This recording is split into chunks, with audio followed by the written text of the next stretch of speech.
Welcome to Book Voyage Audio, where every story is an adventure. Sit back, relax, and enjoy your journey. Dracula was published in 1897 by Bram Stoker. 2. My dear friend, beg, how these papers have been placed in sequence will be made manifest in the reading of them. All needless matters have been eliminated, so that the history almost at variance with the possibilities of later-day belief may stand forth as simple fact. There is throughout no statement of past things, wherein memory may err, for all the records chosen are exactly contemporary, given from the standpoints and within range of knowledge of those who made them. Dracula. Jonathan Harker, S. Journal. Kept in shorthand. May 3rd. Bistritz. Left Munich at 8:35 p.m. on May 1st. Arriving at Vienna early next morning. Should have arrived at 6:46, but train was an hour late.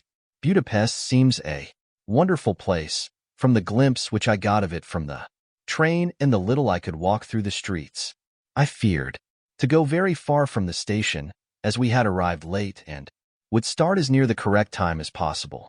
The impression I had was that we were leaving the west and entering the east, the most western of splendid bridges over the Danube, which is here of noble width and depth, took us among the traditions of Turkish rule. We left in pretty good time and came after nightfall to Klausenburg. Here I stopped for the night at the Hotel Royal. I had for dinner, or rather supper, a chicken done up some way with red pepper, which was very good but thirsty. Get recipe for Mina. I asked the waiter, and he said it was called paprika Hindel, and that, as it was a national dish, I should be able to get it anywhere along the Carpathians. I found my smattering of German very useful. Here, indeed, I don't know how I should be able to get on without it. Having had some time at my disposal when in London, I had visited the British Museum and made search among the books and maps in the library regarding Transylvania. It had struck me that some foreknowledge of the country could hardly fail to have some importance in dealing with a nobleman of that country. I find that the district he named is in the extreme east of the country, just on the borders of 3 states, Transylvania, Moldavia, and Bukovina, in the midst of the Carpathian Mountains, one of the wildest and least known portions of Europe. I was not able to light on any map or work giving the exact locality of the castle Dracula, as there are no maps of this country as yet to compare with our own Ordnance Survey maps, but I found that Bistritz, the post town named by Count Dracula, is a fairly well-known place. I shall enter here some of my notes, as they may refresh my memory when I talk over my travels. With Mina. In the population of Transylvania there are 4 distinct nationalities: Saxons in the south, and mixed with them the Wallachs, who are the descendants of the Dacians, Magyars in the west, and Sikelis in the east and north. I am going among the latter, who claim to be descended from Attila and the Huns. This may be so, for when the Magyars conquered the country in the 11th century, they found the Huns settled in it. I read that every known superstition in the world is gathered into the horseshoe of the Carpathians, as if it were the center of some sort of imaginative whirlpool. If so, my stay may be very interesting. I must ask the Count all about them. I did not sleep well, though my bed was comfortable enough, for I had all sorts of queer dreams. There was a dog howling all night under my window, which may have had something to do with it, or it may have been the paprika, for I had to drink up all the water in my carafe and was still thirsty. Towards morning I slept and was wakened by the continuous knocking at my door, so I guess I must have been sleeping soundly then. I had for breakfast more paprika and a sort of porridge of maize flour which they said was mamaliga, an eggplant stuffed with forcemeat. Very excellent dish, which they call implatata. Get recipe for this also. I had to hurry breakfast, for the train started a little before 8, or rather it ought to have done so, for after rushing to the station at 7:30 I had to sit in the carriage for more than an hour before we began to move. It seems to me that the further east you go, the more unpunctual are the trains. What ought they to be in China? All day long we seemed to dawdle through a country which was full of beauty of every kind. Sometimes we saw little towns or castles on the top of steep hills such as we see in old missals. Sometimes we ran by rivers and streams, which seemed from the wide stony margin on each side of them to be subject to great floods. It takes a lot of water, and running strong, to sweep the outside edge of a river clear. At every station there were groups of people, sometimes crowds, and in all sorts of attire. Some of them were just like the peasants at home, or those I saw coming through France and Germany, with short jackets and round hats and homemade trousers, but others were very picturesque. The women looked pretty, except when you got near them, but they were very clumsy about the waist. They had all full white sleeves of some kind or other, and most of them had big belts with a lot of strips of something fluttering from them like the dresses in a ballet, but of course there were petticoats under them. The strangest figures we saw were the Slovaks, who were more barbarian than the rest, with their big cowboy hats, great baggy dirty white trousers, white linen shirts, and enormous heavy leather belts, nearly a foot wide, all studded over with brass nails. They wore high boots, with their trousers tucked into them, and had long black hair and heavy black mustaches. They are very picturesque, but do not look prepossessing. On the stage they would be set down at once as some old Oriental band of brigands. They are, however, I am told, very harmless and rather wanting in natural self-assertion. It was on the dark side of twilight when we got to Bistritz, which is a very interesting old place, being practically on the frontier, for the Borgo Pass leads from it into Bukovina. It has had a very stormy existence, and it certainly shows marks of it. 50 years ago a series of great fires took place, which made terrible havoc on 5 separate occasions. At the very beginning of the 17th century it underwent a siege of 3 weeks and lost 13,000 people, the casualties of war proper being assisted by famine and disease.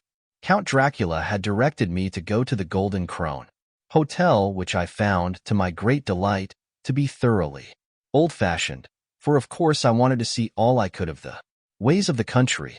I was evidently expected, for when I got near the door I faced a cheery-looking elderly woman in the usual peasant dress, white undergarment with long double apron, front and back, of colored stuff fitting almost too tight for modesty. When I came close she bowed and said, "The Herr Englishman?" "Yes," I said, "Jonathan Harker."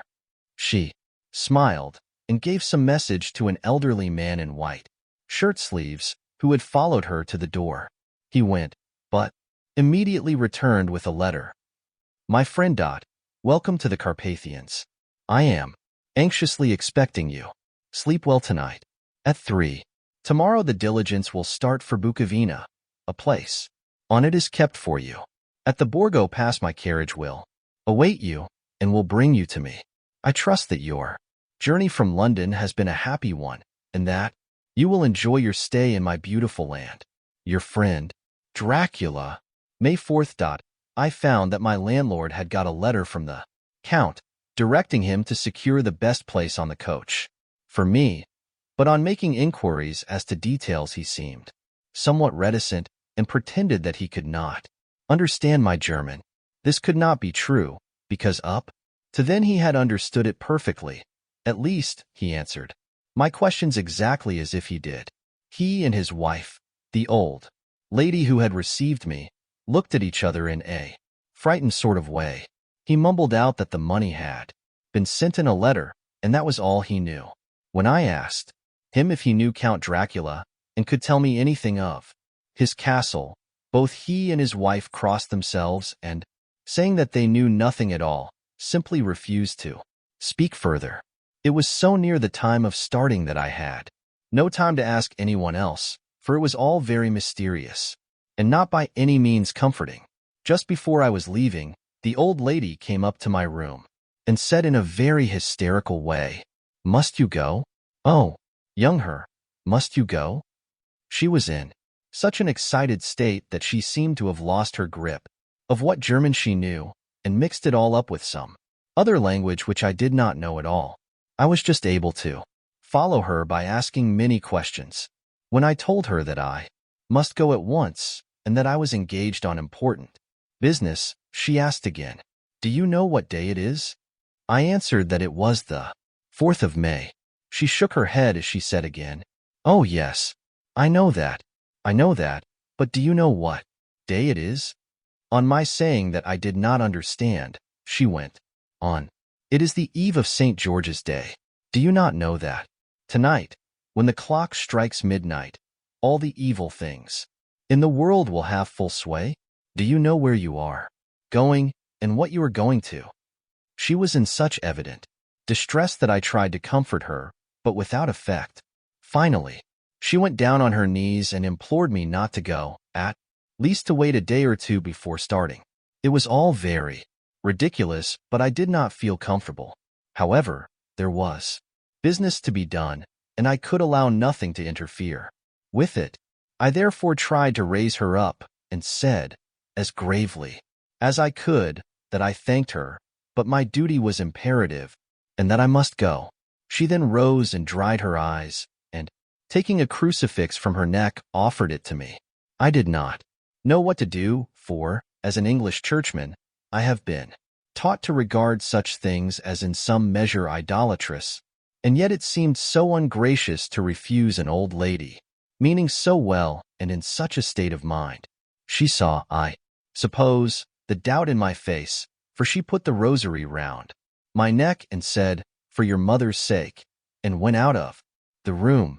I am writing up this part of the diary whilst I am waiting for the coach, which is of course late, and the crucifix is still round my neck. Whether it is the old lady's fear, or the many ghostly traditions of this place, or the crucifix itself, I do not know, but I am not feeling nearly as easy in my mind as usual. If this book should ever reach Mina before I do, let it bring my goodbye. Here comes the coach. May 5th. The castled, the gray of the morning has passed, and the sun is high over the distant horizon, which seems jagged, whether with trees or hills I know not, for it is so far off that big things and little are mixed. I am not sleepy, and, as I am not to be called till I awake, naturally I write till sleep comes. There are many odd things to put down, and lest who reads them may fancy that I dined too well before I left Bistritz, let me put down my dinner exactly. I dined on what they called robber steak, bits of bacon, onion, and beef, seasoned with red pepper, and strung on sticks and roasted over the fire, in the simple style of the London cat's meat. The wine was golden mediash, which produces a queer sting on the tongue, which is, however, not disagreeable. I had only a couple of glasses of this, and nothing else.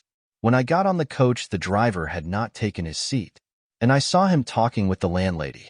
They were evidently talking of me, for every now and then they looked at me, and some of the people who were sitting on the bench outside the door, which they call by a name meaning word-bearer, came and listened, and then looked at me, most of them pityingly. I could hear a lot of words often repeated, queer words, for there were many nationalities in the crowd. So I quietly got my polyglot dictionary from my bag and looked them out. I must say they were not cheering to me, for amongst them were Ordog, Satan, Pokol, Hell, Stragoica, Witch, Vrolok, and Volkoslak, both of which mean the same thing, one being Slovak and the other Servian for something that is either werewolf or vampire. I must ask the Count about these superstitions. When we started, the crowd round the inn door, which had, by this time, swelled to a considerable size, all made the sign of the cross and pointed 2 fingers towards me.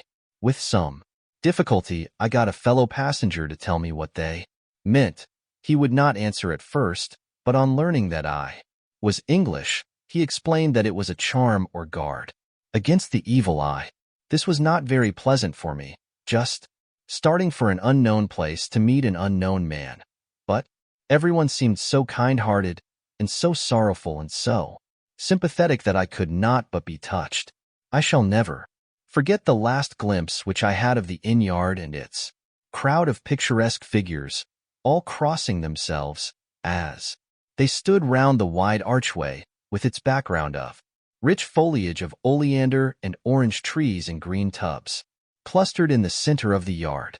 Then our driver, whose wide linen drawers covered the whole front of the box seat, Gotza, they call them, cracked his big whip over his for small horses, which ran abreast, and we set off on our journey. I soon lost sight and recollection of ghostly fears in the beauty of the scene as we drove along, although had I known the language, or rather languages, which my fellow passengers were speaking, I might not have been able to throw them off so easily. Before us lay a green sloping land, full of forests and woods, with here and there steep hills, crowned with clumps of trees, or with farmhouses, the blank gable end to the road.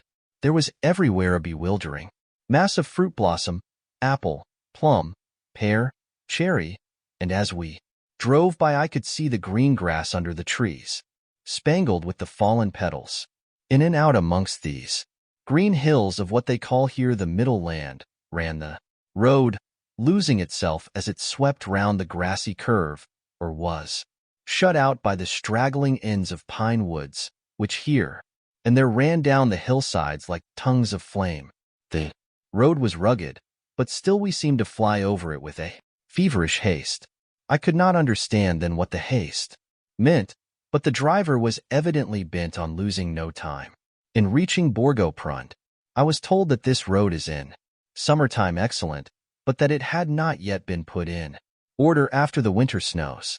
In this respect it is different from the general run of roads in the Carpathians, for it is an old tradition that they are not to be kept in too good order. Of old the hospodars would not repair them, lest the Turk should think that they were preparing to bring in foreign troops, and so hasten the war which was always really at loading point. Beyond the green swelling hills of the middle land rose mighty slopes of forest up to the lofty steeps of the Carpathians themselves. Right and left of us they towered, with the afternoon sun falling full upon them and bringing out all the glorious colors of this beautiful range, deep blue and purple in the shadows of the peaks, green and brown, where grass and rock mingled, and an endless perspective of jagged rock and pointed crags, till these were themselves lost in the distance, where the snowy peaks rose grandly. Here and there seemed mighty rifts in the mountains, through which, as the sun began to sink, we saw now and again the white gleam of falling water. One of my companions touched my arm as we swept round the base of a hill and opened up the lofty, snow-covered peak of a mountain, which seemed, as we wound on our serpentine way, to be right before us. Look, Istensek. God's seat. And he crossed himself, reverently, as we wound on our endless way, and the sun sank lower and lower behind us. The shadows of the evening began to creep round us. This was emphasized by the fact that the snowy mountain top still held the sunset and seemed to glow out with a delicate cool pink. Here and there we passed Czechs and Slovaks, all in picturesque attire, but I noticed that goiter was painfully prevalent. By the roadside were many crosses, and as we swept by, my companions all crossed themselves. Here and there was a peasant man or woman kneeling before a shrine, who did not even turn round as we approached, but seemed in the self-surrender of devotion to have neither eyes nor ears for the outer world. There were many things new to me, for instance, harrowing, the trees, and here and there very beautiful masses of weeping birch, their white stems shining like silver through the delicate green of the leaves. Now and again we passed a lighter wagon, the ordinary peasant's cart, with its long, snake-like vertebra, calculated to suit the inequalities of the road. On this were sure to be seated quite a group of homecoming peasants, the Czechs with their white, and the Slovaks with their colored sheepskins, the latter carrying lance-fashion their long staves, with axe at end. As the evening fell, it began to get very cold, and the growing twilight seemed to merge into one dark mistiness. The gloom of the trees, oak, beech, and pine, though in the valleys, which ran deep between the spurs of the hills, as we ascended through the pass, the dark firs stood out here and there against the background of late-lying snow. Sometimes, as the road was cut through the pine woods that seemed in the darkness to be closing down upon us, great masses of grayness, which here and there bestrewed the trees, produced a peculiarly weird and solemn effect, which carried on the thoughts and grim fancies engendered earlier in the evening, when the falling sunset threw into strange relief the ghost-like clouds which amongst the Carpathians seemed to wind ceaselessly through the valleys. Sometimes the hills were so steep that, despite our driver's haste, the horses could only go slowly. I wished to get down and walk up them, as we do at home, but the driver would not hear of it. "No, no," he said, "you must not walk here. The dogs are too fierce." And then he added, with what he evidently meant for grim pleasantry, for he looked round to catch the approving smile of the rest, "And you may have enough of such matters before you go to sleep." The only stop he would make was a moment's pause to light his lamps. When it grew dark, there seemed to be some excitement amongst the passengers, and they kept speaking to him, one after the other, as though urging him to further speed. He lashed the horses unmercifully with his long whip, and, with wild cries of encouragement, urged them on to further exertions. Then through the darkness I could see a sort of patch of gray light ahead of us, as though there were a cleft in the hills. The excitement of the passengers grew greater. The crazy coach rocked on its great leather springs and swayed like a boat tossed on a stormy sea. I had to hold on. The road grew more level, and we appeared to fly along. Then the mountains seemed to come nearer to us on each side and to frown down upon us. We were entering on the Borgo Pass. One by one several of the passengers offered me gifts, which they pressed upon me with an earnestness which would take no denial. These were certainly of an odd and varied kind, but each was given in simple good faith, with a kindly word and a blessing, and that strange mixture of fear-meaning movements which I had seen outside the hotel at Bistritz, the sign of the cross and the guard against the evil eye. Then, as we flew along, the driver leaned forward, and on each side the passengers, craning over the edge of the coach, peered eagerly into the darkness. It was evident that something very exciting was either happening or expected, but though I asked each passenger, no one would give me the slightest explanation. This state of excitement kept on for some little time, and at last we saw before us the pass opening out on the eastern side. There were dark, rolling clouds overhead, and in the air the heavy, oppressive sense of thunder. It seemed as though the mountain range had separated two atmospheres, and that now we had got into the thunderous one. I was now myself looking out for the conveyance which was to take me to the Count. Each moment I expected to see the glare of lamps through the blackness, but all was dark. The only light was the flickering rays of our own lamps, in which the steam from our hard-driven horses rose in a white cloud. We could see now the sandy road lying white before us, but there was on it no sign of a vehicle. The passengers drew back with a sigh of gladness, which seemed to mock my own disappointment. I was already thinking what I had best do, when the driver, looking at his watch, said to the others something which I could hardly hear. It was spoken so quietly and in so low a tone, I thought it was an hour less than the time. Then turning to me, he said in German worse than my own, "There is no carriage here. The Herr is not expected after all. He will now come on to Bukovina and return tomorrow or the next day, better the next day." Whilst he was speaking, the horses began to neigh and snort and plunge wildly, so that the driver had to hold them up. Then, amongst a chorus of screams from the peasants and a universal crossing of themselves, a caleche with 4 horses drove up behind us, overtook us, and drew up beside the coach. I could see from the flash of our lamps, as the rays fell on them, that the horses were coal-black and splendid animals. They were driven by a tall man, with a long brown beard and a great black hat, which seemed to hide his face from us. I could only see the gleam of a pair of very bright eyes, which seemed red in the lamplight, as he turned to us. He said to the driver, "You are early tonight, my friend." The man stammered in reply. The English her was in a hurry, to which the stranger replied, "That is why, I suppose, you wished him to go on to Bukovina. You cannot deceive me, my friend. I know too much, and my horses are swift." As he spoke he smiled, and the lamplight fell on a hard-looking mouth, with very red lips, and sharp-looking teeth, as white as ivory. One of my companions whispered to another the line from Burgers, Lenore, Denn die Toten reiten schnell. for the dead travel fast. The strange driver evidently heard the words, for he looked up with a gleaming smile.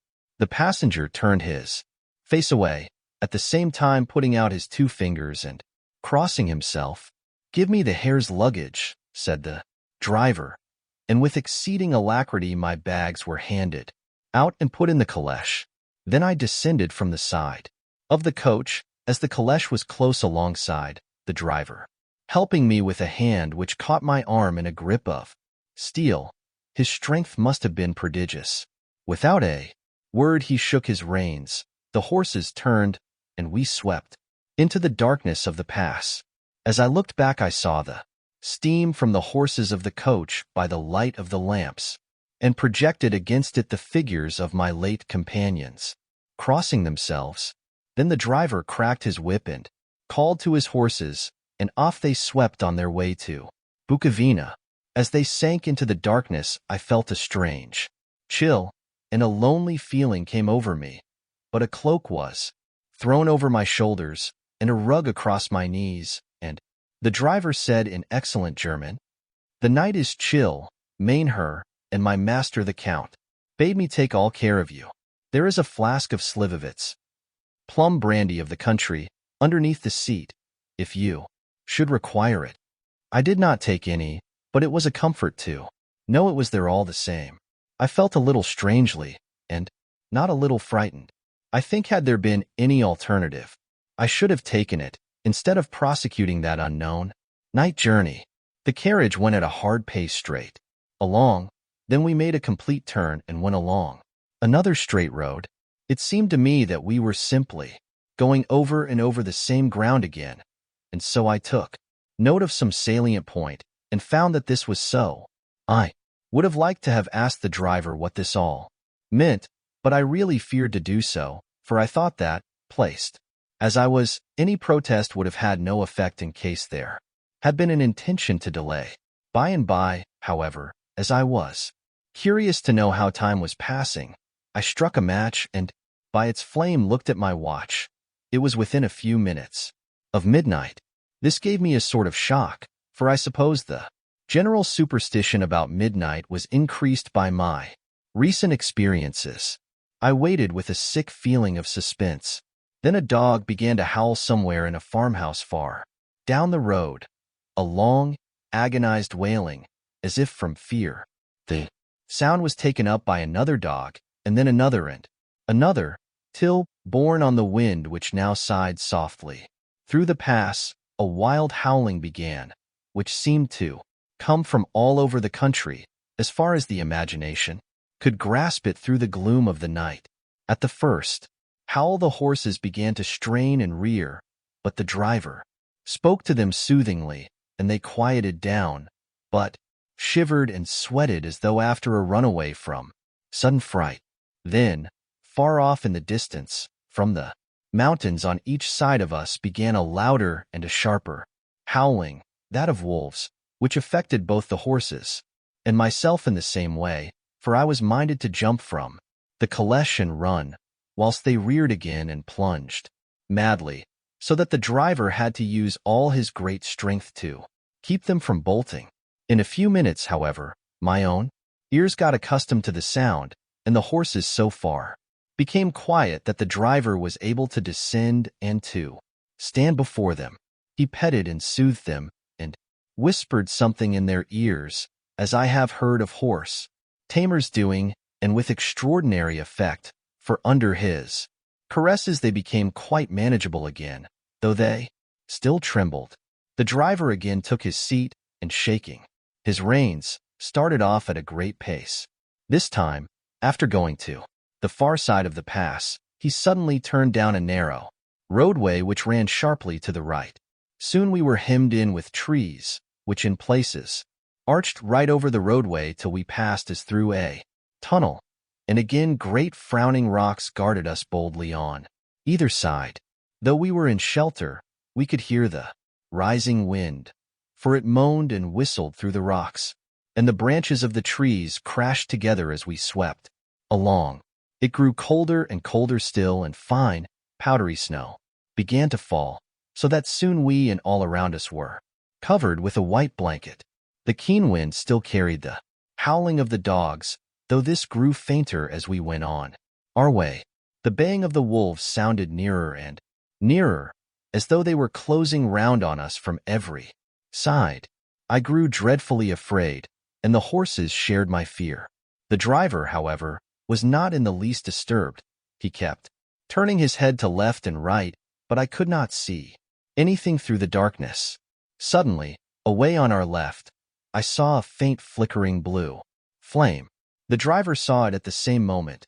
He at once checked the horses and, jumping to the ground, disappeared into the darkness. I did not know what to do, the less as the howling of the wolves grew closer, but while I wondered, the driver suddenly appeared again, and without a word took his seat, and we resumed our journey. I think I must have fallen asleep and kept dreaming of the incident, for it seemed to be repeated endlessly, and now looking back, it is like a sort of awful nightmare. Once the flame appeared so near the road that even in the darkness around us I could watch the driver's motions. He went rapidly to where the blue flame arose.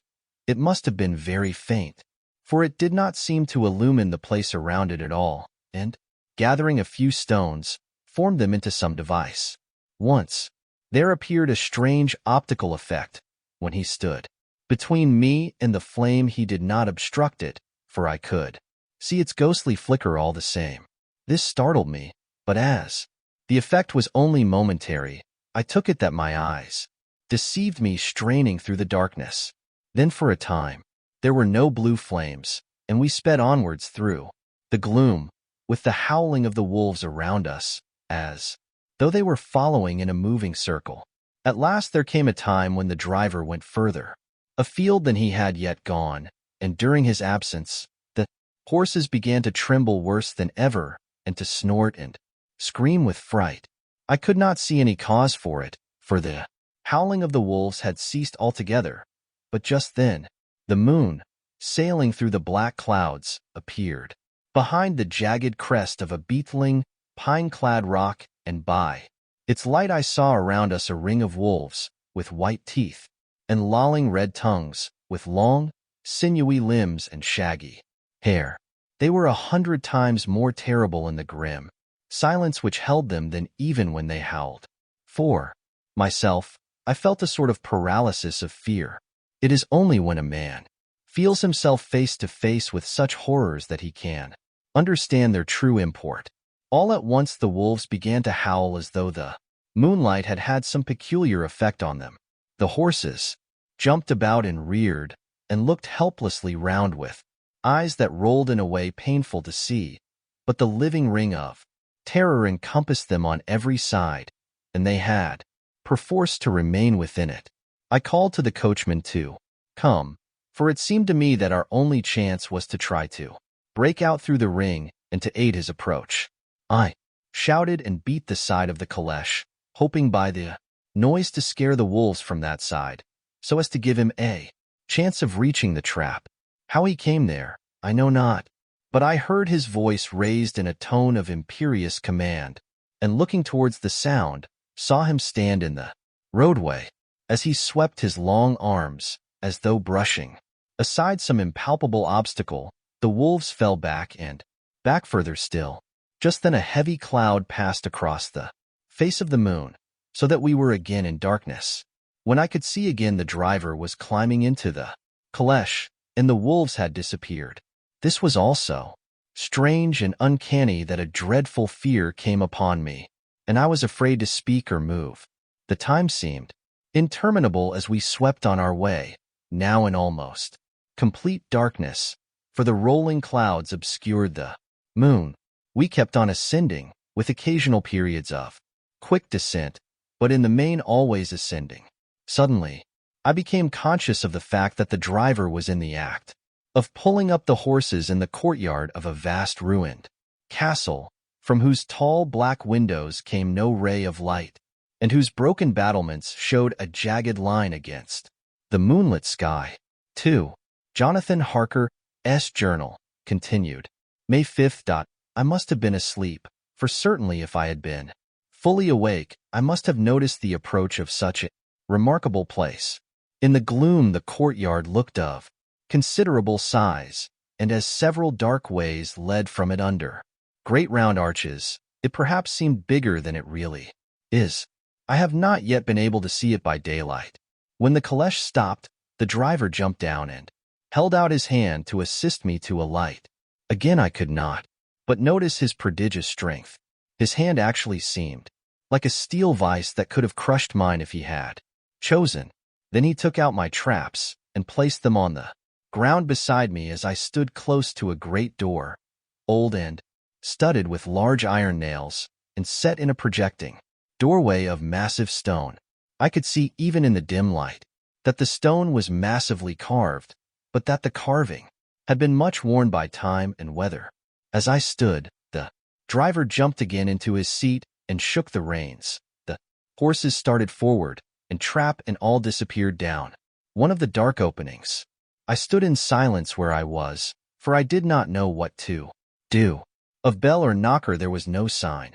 Through these frowning walls and dark window openings it was not likely that my voice could penetrate. The time I waited seemed endless, and I felt doubts and fears crowding upon me. What sort of place had I come to, and among what kind of people? What sort of grim adventure was it on which I had embarked? Was this a customary incident in the life of a solicitor's clerk sent out to explain the purchase of a London estate to a foreigner? Solicitor's clerk. Mina would not like that. Solicitor. For just before leaving London I got word that my examination was successful, and I am now a full-blown solicitor. I began to rub my eyes and pinch myself to see if I were awake. It all seemed like a horrible nightmare to me, and I expected that I should suddenly awake and find myself at home, with the dawn struggling in through the windows, as I had now and again felt in the morning after a day of overwork. But my flesh answered the pinching test, and my eyes were not to be deceived. I was indeed awake, and among the Carpathians. All I could do now was to be patient and to wait the coming of the morning.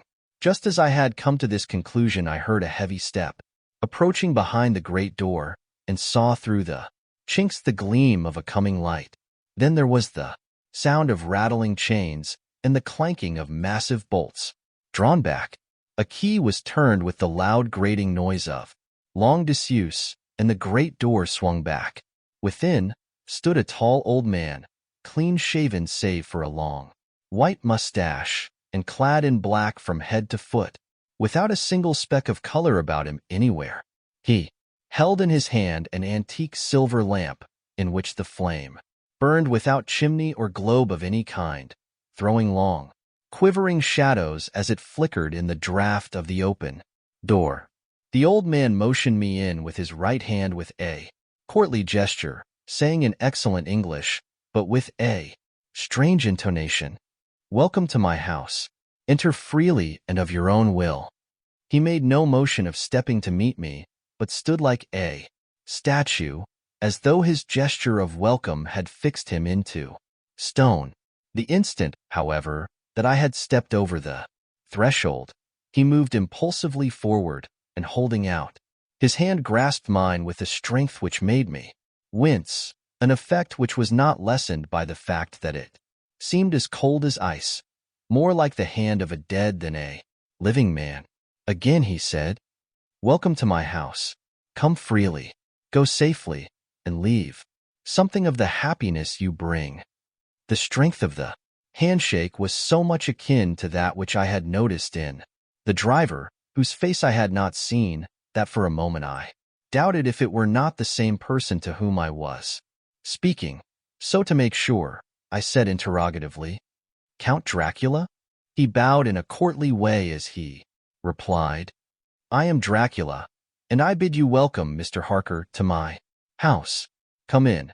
The night air is chill, and you must need to eat and rest." As he was speaking, he put the lamp on a bracket on the wall and, stepping out, took my luggage. He had carried it in before I could forestall him. I protested, but he insisted. "Nay, sir, you are my guest.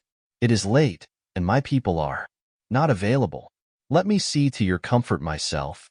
He insisted on carrying my traps along the passage, and then up a great winding stair, and along another great passage, on whose stone floor our steps rang heavily. At the end of this he threw open a heavy door, and I rejoiced to see within a well-lit room in which a table was spread for supper, and on whose mighty hearth a great fire of logs, freshly replenished, flamed and flared. The Count halted, putting down my bags, closed the door, and crossing the room, opened another door, which led into a small octagonal room lit by a single lamp and seemingly without a window of any sort. Passing through this, he opened another door and motioned me to enter. It was a welcome sight, for here was a great bedroom well lighted, and warmed with another log fire, also added to but lately, for the top logs were fresh, which sent a hollow roar up the wide chimney. The Count himself left my luggage inside and withdrew, saying, before he closed the door, "You will need, after your journey, to refresh yourself by making your toilet. I trust you will find all you wish. When you are ready, come into the other room, where you will find your supper prepared." The light and warmth and the Count's courteous welcome seemed to have dissipated all my doubts and fears. Having then reached my normal state, I discovered that I was half famished with hunger. So, making a hasty toilet, I went into the other room. I found supper already laid out. My host, who stood on one side of the great fireplace, leaning against the stonework, made a graceful wave of his hand to the table and said, "I pray you, be seated and sup how you please. You will, I trust, excuse me that I do not join you, but I have dined already, and I do not sup." I handed to him the sealed letter which Mr. Hawkins had entrusted to me. He opened it and read it gravely. Then, with a charming smile, he handed it to me to read. One passage of it, at least, gave me a thrill of pleasure. "I must regret that an attack of gout, from which malady I am a constant sufferer, forbids absolutely any traveling on my part for some time to come, but I am happy to say I can send a sufficient substitute, one in whom I have every possible confidence. He is a young man, full of energy and talent in his own way, and of a very faithful disposition. He is discreet and silent, and has grown into manhood in my service. He shall be ready to attend on you when you will, during his stay, and shall take your instructions in all matters." The Count himself came forward and took off the cover of a dish, and I fell to at once on an excellent roast chicken. This, with some cheese and a salad and a bottle of old Tokay, of which I had 2 glasses, was my supper. During the time I was eating it, the Count asked me many questions as to my journey, and I told him by degrees all I had experienced. By this time I had finished my supper, and by my host's desire had drawn up a chair by the fire and begun to smoke a cigar which he offered me, at the same time excusing himself that he did not smoke. I had now an opportunity of observing him, and found him of a very marked physiognomy. His face was a very strong, aquiline, with high, bridge of the thin nose and peculiarly arched nostrils, with lofty domed forehead and hair growing scantily round the temples but profusely elsewhere. His eyebrows were very massive, almost meeting over the nose, and with bushy hair that seemed to curl in its own profusion. The mouth, so far as I could see it under the heavy mustache, was fixed and rather cruel-looking, with peculiarly sharp white teeth. These protruded over the lips, whose remarkable ruddiness showed astonishing vitality in a man of his years. For the rest, his ears were pale, and at the tops extremely pointed. The chin was broad and strong, and the cheeks firm though thin. The general effect was one of extraordinary pallor. Hitherto I had noticed the backs of his hands as they lay on his knees in the firelight, and they had seemed rather white and fine. But seeing them now close to me, I could not but notice that they were rather coarse, broad, with squat fingers. Strange to say, there were hairs in the center of the palm.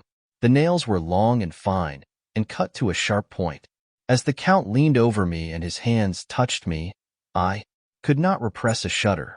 It may have been that his breath was rank, but a horrible feeling of nausea came over me which, do what I would, I could not conceal.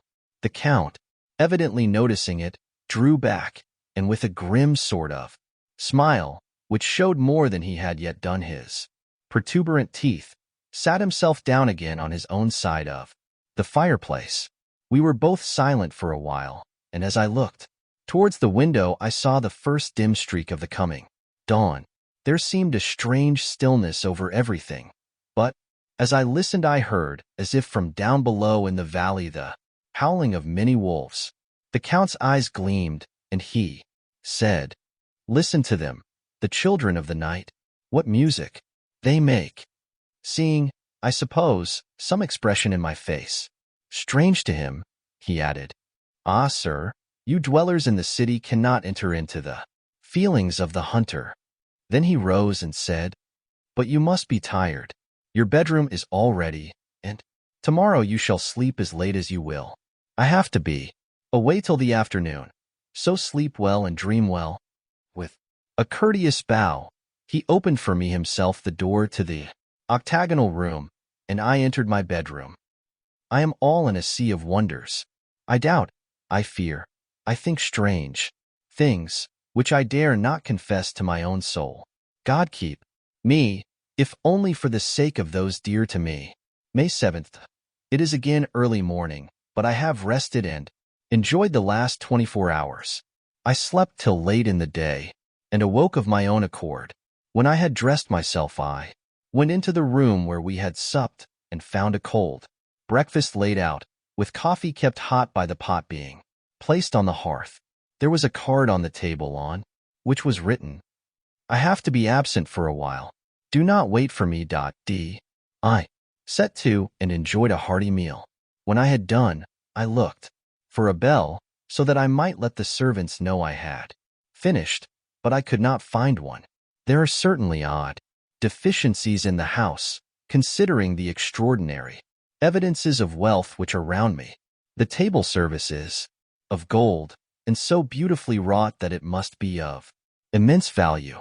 The curtains and upholstery of the chairs and sofas and the hangings of my bed are of the costliest and most beautiful fabrics, and must have been of fabulous value when they were made, for they are centuries old, though in excellent order.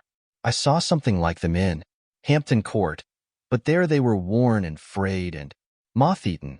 But still in none of the rooms is there a mirror. There is not even a toilet glass on my table, and I had to get the little shaving glass from my bag before I could either shave or brush my hair. I have not yet seen a servant anywhere, or heard a sound near the castle except the howling of wolves. Some time after I had finished my meal, I do not know whether to call it breakfast or dinner, for it was between 5 and 6 o'clock when I had it. I looked about for something to read, for I did not like to go about the castle until I had asked the Count's permission. There was absolutely nothing in the room, book, newspaper, or even writing materials, so I opened another door in the room and found a sort of library. The door opposite mine I tried, but found it locked. In the library I found, to my great delight, a vast number of English books, whole shelves full of them, and bound volumes of magazines and newspapers. A table in the center was littered with English magazines and newspapers, though none of them were of very recent date.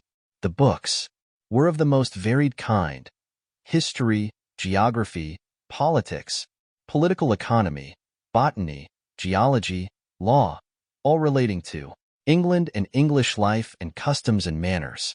There were even such books of reference as the London Directory, the Red and Blue Books, Whitaker's Almanac, the Army and Navy lists, and it somehow gladdened my heart to see it, the law list. Whilst I was looking at the books, the door opened, and the Count entered. He saluted me in a hearty way, and hoped that I had had a good night's rest. Then he went on, "I am glad you found your way in here, for I am sure there is much that will interest you. These companions," and he laid his hand on some of the books, "have been good friends to me, and for some years past, ever since I had the idea of going to London, have given me many, many hours of pleasure. Through them I have come to know your great England, and to know her is to love her. I long to go through the crowded streets of your mighty London, to be in the midst of the whirl and rush of humanity, to share its life, its change, its death, and all that makes it what it is. But alas, as yet I only know your tongue through books. To you, my friend, I look that I know it to speak." "But Count," I said, "you know and speak English thoroughly." He bowed gravely. "I thank you, my friend, for your all too flattering estimate, but yet I fear that I am but a little way on the road I would travel. True, I know the grammar and the words, but yet I know not how to speak them." "Indeed," I said, "you speak excellently." "Not so," he answered. "Well, I know that, did I move and speak in your London, none there are who would not know me for a stranger. That is not enough for me. Here I am, noble, I am boyar, the common people know me, and I am master. But a stranger in a strange land, he is no one. Men know him not, and to know not is to care not for. I am content if I am like the rest, so that no man stops if he see me, or pause in his speaking if he hear my words. Ha, ha, a stranger. I have been so long master that I would be master still, or at least that none other should be master of me. You come to me not alone as agent of my friend Peter Hawkins, of Exeter, to tell me all about my new estate in London. You shall, I trust, rest here with me a while, so that by our talking I may learn the English intonation, and I would that you tell me when I make error, even of the smallest, in my speaking. I am sorry that I had to be away so long today, but you will, I know, forgive one who has so many important affairs in hand." Of course I said all I could about being willing, and asked if I might come into that room when I chose. He answered, "Yes, certainly," and added, "You may go anywhere you wish in the castle, except where the doors are locked, where of course you will not wish to go. There is reason that all things are as they are, and did you see with my eyes and know with my knowledge, you would perhaps better understand." I said I was sure of this, and then he went on, "We are in Transylvania, and Transylvania is not England. Our ways are not your ways, and there shall be to you many strange things. Nay, from what you have told me of your experiences already, you know something of what strange things there may be." This led to much conversation, and as it was evident that he wanted to talk, if only for talking's sake, I asked him many questions regarding things that had already happened to me or come within my notice. Sometimes he sheered off the subject or turned the conversation by pretending not to understand, but generally he answered all I asked most frankly. Then as time went on, and I had got somewhat bolder, I asked him of some of the strange things of the preceding night, as, for instance, why the coachman went to the places where he had seen the blue flames. He then explained to me that it was commonly believed that on a certain night of the year, last night, in fact, when all evil spirits are supposed to have unchecked sway, a blue flame is seen over any place where treasure has been concealed. That treasure has been hidden, he went on, in the region through which you came last night. There can be but little doubt, for it was the ground fought over for centuries by the Wallachian, the Saxon, and the Turk. Why, there is hardly a foot of soil in all this region that has not been enriched by the blood of men, patriots or invaders. In old days there were stirring times when the Austrian and the Hungarian came up in hordes, and the patriots went out to meet them, men and women, the aged and the children too, and waited there, coming on the rocks above the passes, that they might sweep destruction on them with their artificial avalanches. When the invader was triumphant, he found but little, for whatever there was had been sheltered in the friendly soil. But how, said I, can it have remained so long undiscovered, when there is a sure index to it if men will but take the trouble to look? The Count smiled, and as his lips ran back over his gums, the long, sharp, canine teeth showed out strangely, he answered, because your peasant is at heart a coward and a fool. Those flames only appear on one night, and on that night no man of this land will, if he can help it, stir without his doors. And, dear sir, even if he did, he would not know what to do. Why, even the peasant that you tell me of who marked the place of the flame would not know where to look in daylight, even for his own work. Even you would not, I dare be sworn, be able to find these places again? There you are right, I said. I know no more than the dead were even to look for them. Then we drifted into other matters. Come, he said at last, tell me of London and of the house which you have procured for me. With an apology for my remissness, I went into my own room to get the papers from my bag. Whilst I was placing them in order, I heard a rattling of china and silver in the next room, and as I passed through, noticed that the table had been cleared and the lamp lit, for it was by this time deep into the dark. The lamps were also lit in the study or library, and I found the Count lying on the sofa, reading, of all things in the world, English Bradshaw's Guide. When I came in, he cleared the books and papers from the table, and with him I went into plans and deeds and figures of all sorts. He was interested in everything, and asked me a myriad questions about the place and its surroundings. He clearly had studied beforehand all he could get on the subject of the neighborhood, for he evidently at the inn knew very much more than I did. When I remarked this, he answered, well, but, my friend, is it not needful that I should? When I go there I shall be all alone, and my friend Harker. Jonathan, nay, pardon me, I fall into my country's habit of putting your patronymic first. My friend Jonathan Harker will not be by my side to correct and aid me. He will be in Exeter, miles away, probably working at papers of the law, with my other friend, Peter Hawkins. So, we went thoroughly into the business of the purchase of the estate at Purfleet. When I had told him the facts and got his signature to the necessary papers, and had written a letter with them ready to post to Mr. Hawkins, he began to ask me how I had come across so suitable a place. I read to him the notes which I had made at the time, and which I inscribe here. At Purfleet, on a by-road, I came across just such a place as seemed to be required, and where was displayed a dilapidated notice that the place was for sale. It is surrounded by a high wall of ancient structure, built of heavy stones, and has not been repaired for a large number of years. The closed gates are of heavy old oak and iron, all eaten with rust. The estate is called Carfax, no doubt a corruption of the old Cotter face, as the house is four-sided, agreeing with the cardinal points of the compass.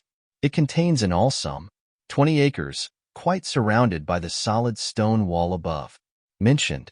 There are many trees on it, which make it in places gloomy, and there is a deep, dark-looking pond or small lake, evidently fed by some springs, as the water is clear and flows away in a fair-sized stream.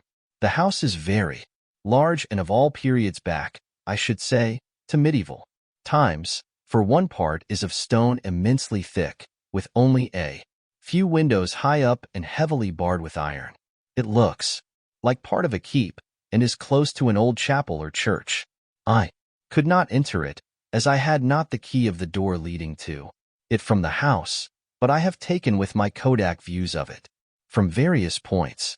The house has been added to, but in a very straggling way, and I can only guess at the amount of ground it covers, which must be very great. There are but few houses close at hand, one being a very large house only, recently added to and formed into a private lunatic asylum. It is not, however, visible from the grounds. When I had finished, he said, I am glad that it is old and big. I myself am of an old family, and to live in a new house would kill me. A house cannot be made habitable in a day, and after all, how few days go to make up a century. I rejoice also that there is a chapel of old times. We Transylvanian nobles love not to think that our bones may lie amongst the common dead. I seek not gaiety nor mirth, not the bright voluptuousness of much sunshine and sparkling waters which please the young and gay. I am no longer young, and my heart, through weary years of mourning over the dead, is not attuned to mirth. Moreover, the walls of my castle are broken, the shadows are many, and the wind breathes cold through the broken battlements and casements. I love the shade and the shadow, and would be alone with my thoughts when I may. Somehow his words and his look did not seem to accord, or else it was that his cast of face made his smile look malignant and saturnine. Presently, with an excuse, he left me, asking me to put all my papers together.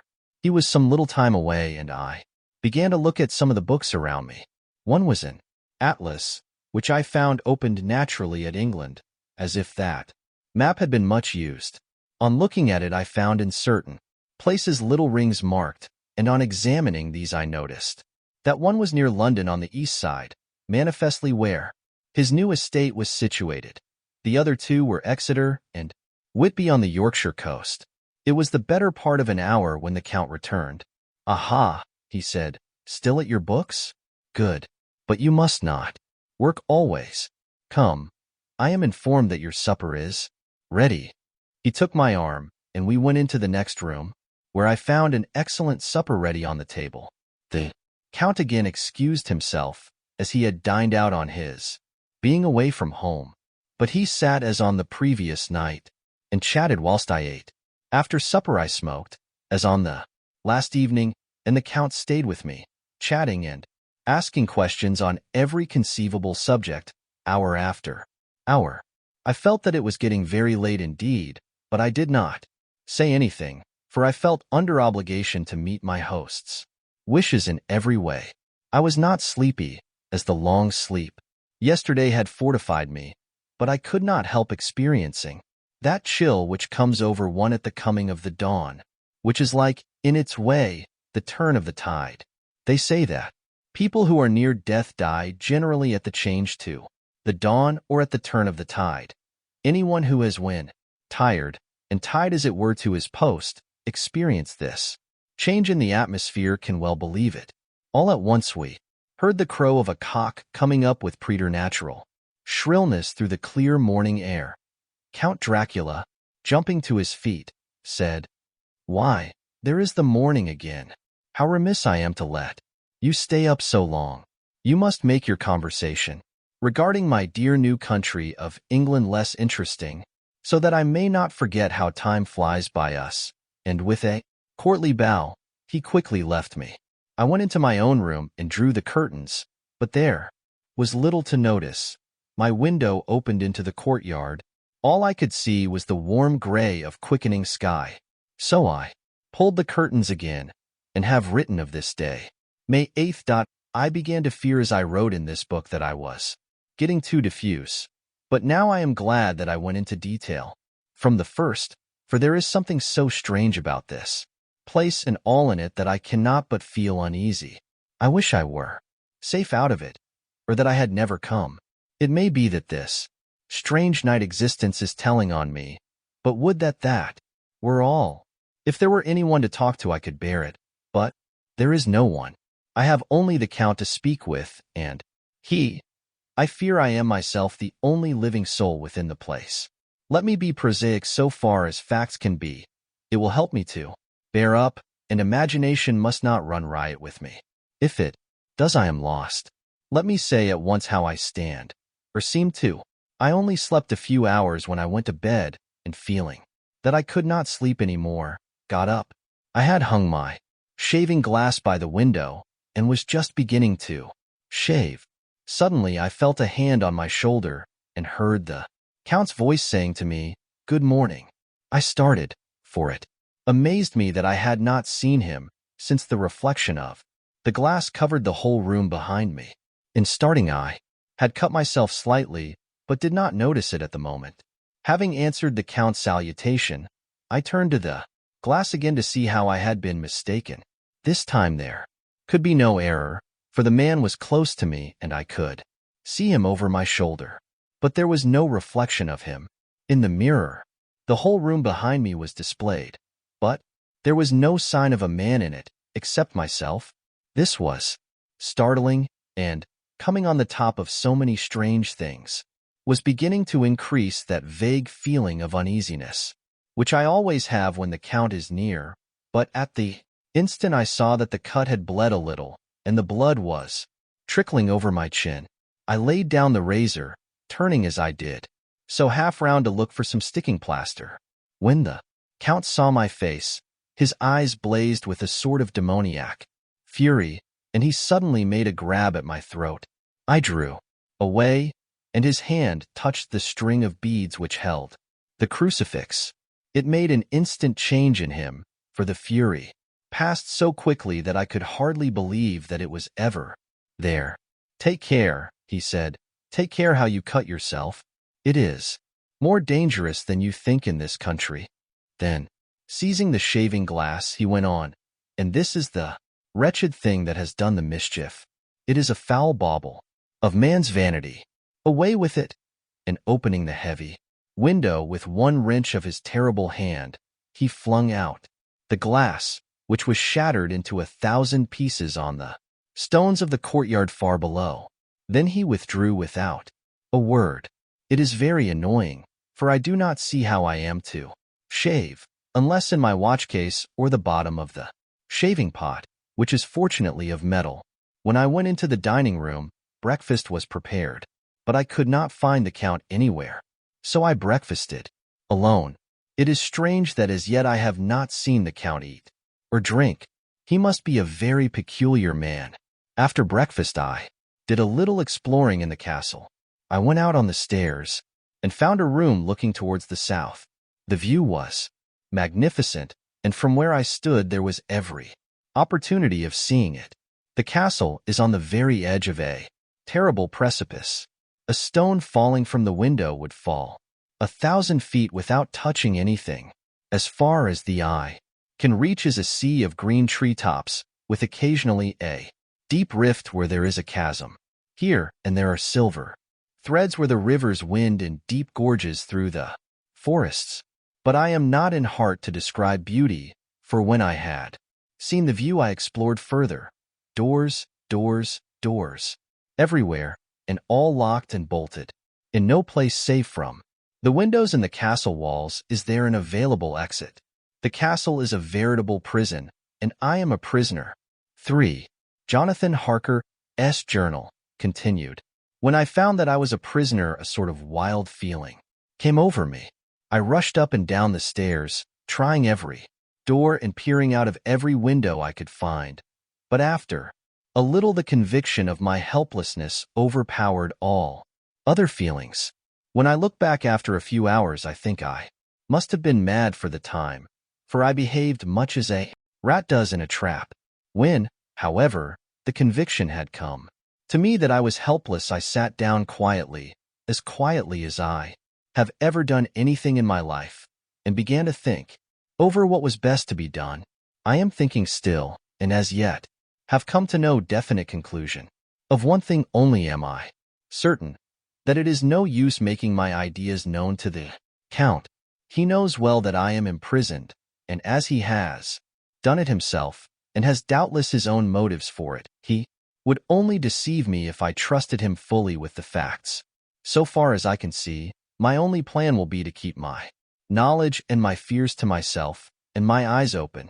I know, either being deceived, like a baby, by my own fears, or else I am in desperate straits, and if the latter be so, I need, and shall need, all my brains to get through. I had hardly come to this conclusion when I heard the great door below shut, and knew that the Count had returned. He did not come at once into the library, so I went cautiously to my own room and found him making the bed. This was odd, but only confirmed what I had all along thought, that there were no servants in the house. When later I saw him through the chink of the hinges of the door, laying the table in the dining room, I was assured of it, for if he does himself all these menial offices, surely it is proof that there is no one else to do them. This gave me a fright, for if there is no one else in the castle, it must have been the Count himself who was the driver of the coach that brought me here. This is a terrible thought, for if so, what does it mean that he could control the wolves, as he did, by only holding up his hand in silence? How was it that all the people at Bistritz and on the coach had some terrible fear for me? What meant the giving of the crucifix, of the garlic, of the wild rose, of the mountain ash? Bless that good woman who hung the crucifix round my neck, for it is a comfort and a strength to me whenever I touch it. It is odd that a thing which I have been taught to regard with disfavor and as idolatrous should in a time of loneliness and trouble be of help. Is it that there is something in the essence of the thing itself, or that it is a medium, a tangible help, in conveying memories of sympathy and comfort? Sometime, if it may be, I must examine this matter and try to make up my mind about it. In the meantime, I must find out all I can about Count Dracula, as it may help me to understand. Tonight he may talk of himself, if I turn the conversation that way. I must be very careful, however, not to awake his suspicion. Midnight. I have had a long talk with the Count. I asked him a few questions on Transylvania history, and he warmed up to the subject wonderfully. In his speaking of things and people, and especially of battles, he spoke as if he had been present at them all. This he afterwards explained by saying that to a boyar the pride of his house and name is his own pride, that their glory is his glory, that their fate is his fate. Whenever he spoke of his house, he always said we, and spoke almost in the plural, like a king speaking. I wish I could put down all he said exactly as he said it, for to me it was most fascinating. It seemed to have in it a whole history of the country. He grew excited as he spoke, and walked about the room pulling his great white mustache and grasping anything on which he laid his hands as though he would crush it by main strength. One thing he said which I shall put down as nearly as I can, for it tells in its way the story of his race. We Sikelis have a right to be proud, for in our veins flows the blood of many brave races who fought as the lion fights for lordship. Here, in the whirlpool of European races, the Ugric tribe bore down from Iceland the fighting spirit, which Thor and Woden gave them, which their berserkers displayed to such fell intent on the seaboards of Europe, and of Asia and Africa too, till the peoples thought that the werewolves themselves had come. Here, too, when they came, they found the Huns, whose warlike fury had swept the earth like a living flame, till the dying peoples held that in their veins ran the blood of those old witches, who, expelled from Scythia, had mated with the devils in the desert. Fools, fools!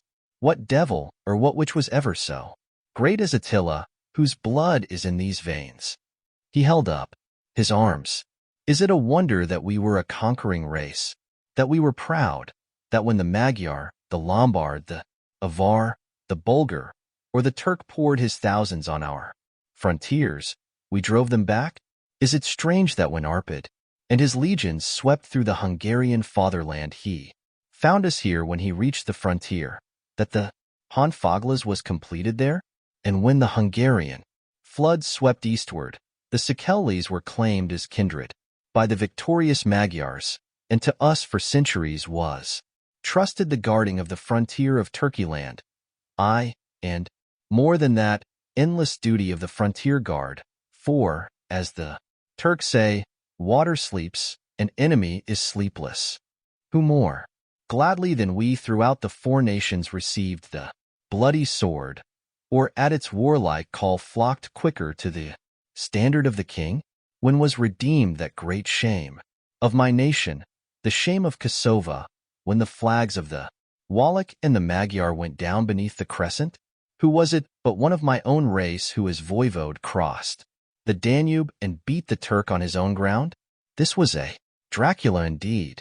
Woe was it that his own unworthy brother, when he had fallen, sold his people to the Turk and brought the shame of slavery on them. Was it not this Dracula, indeed, who inspired that other of his race who in a later age again and again brought his forces over the great river into Turkeyland, who, when he was beaten back, came again and again and again, though he had to come alone from the bloody field where his troops were being slaughtered, since he knew that he alone could ultimately triumph. They said that he thought only of himself. Bah! What good are peasants without a leader? Where ends the war without a brain and heart to conduct it? Again, when, after the battle of Mohacs, we threw off the Hungarian yoke, we of the Dracula blood were amongst their leaders, for our spirit would not brook that we were not free. Ah, young sir, the Szekelys and the Dracula as their heart's blood, their brains and their swords, can boast a record that mushroom growths like the Habsburgs and the Romanovs can never reach. The warlike days are over.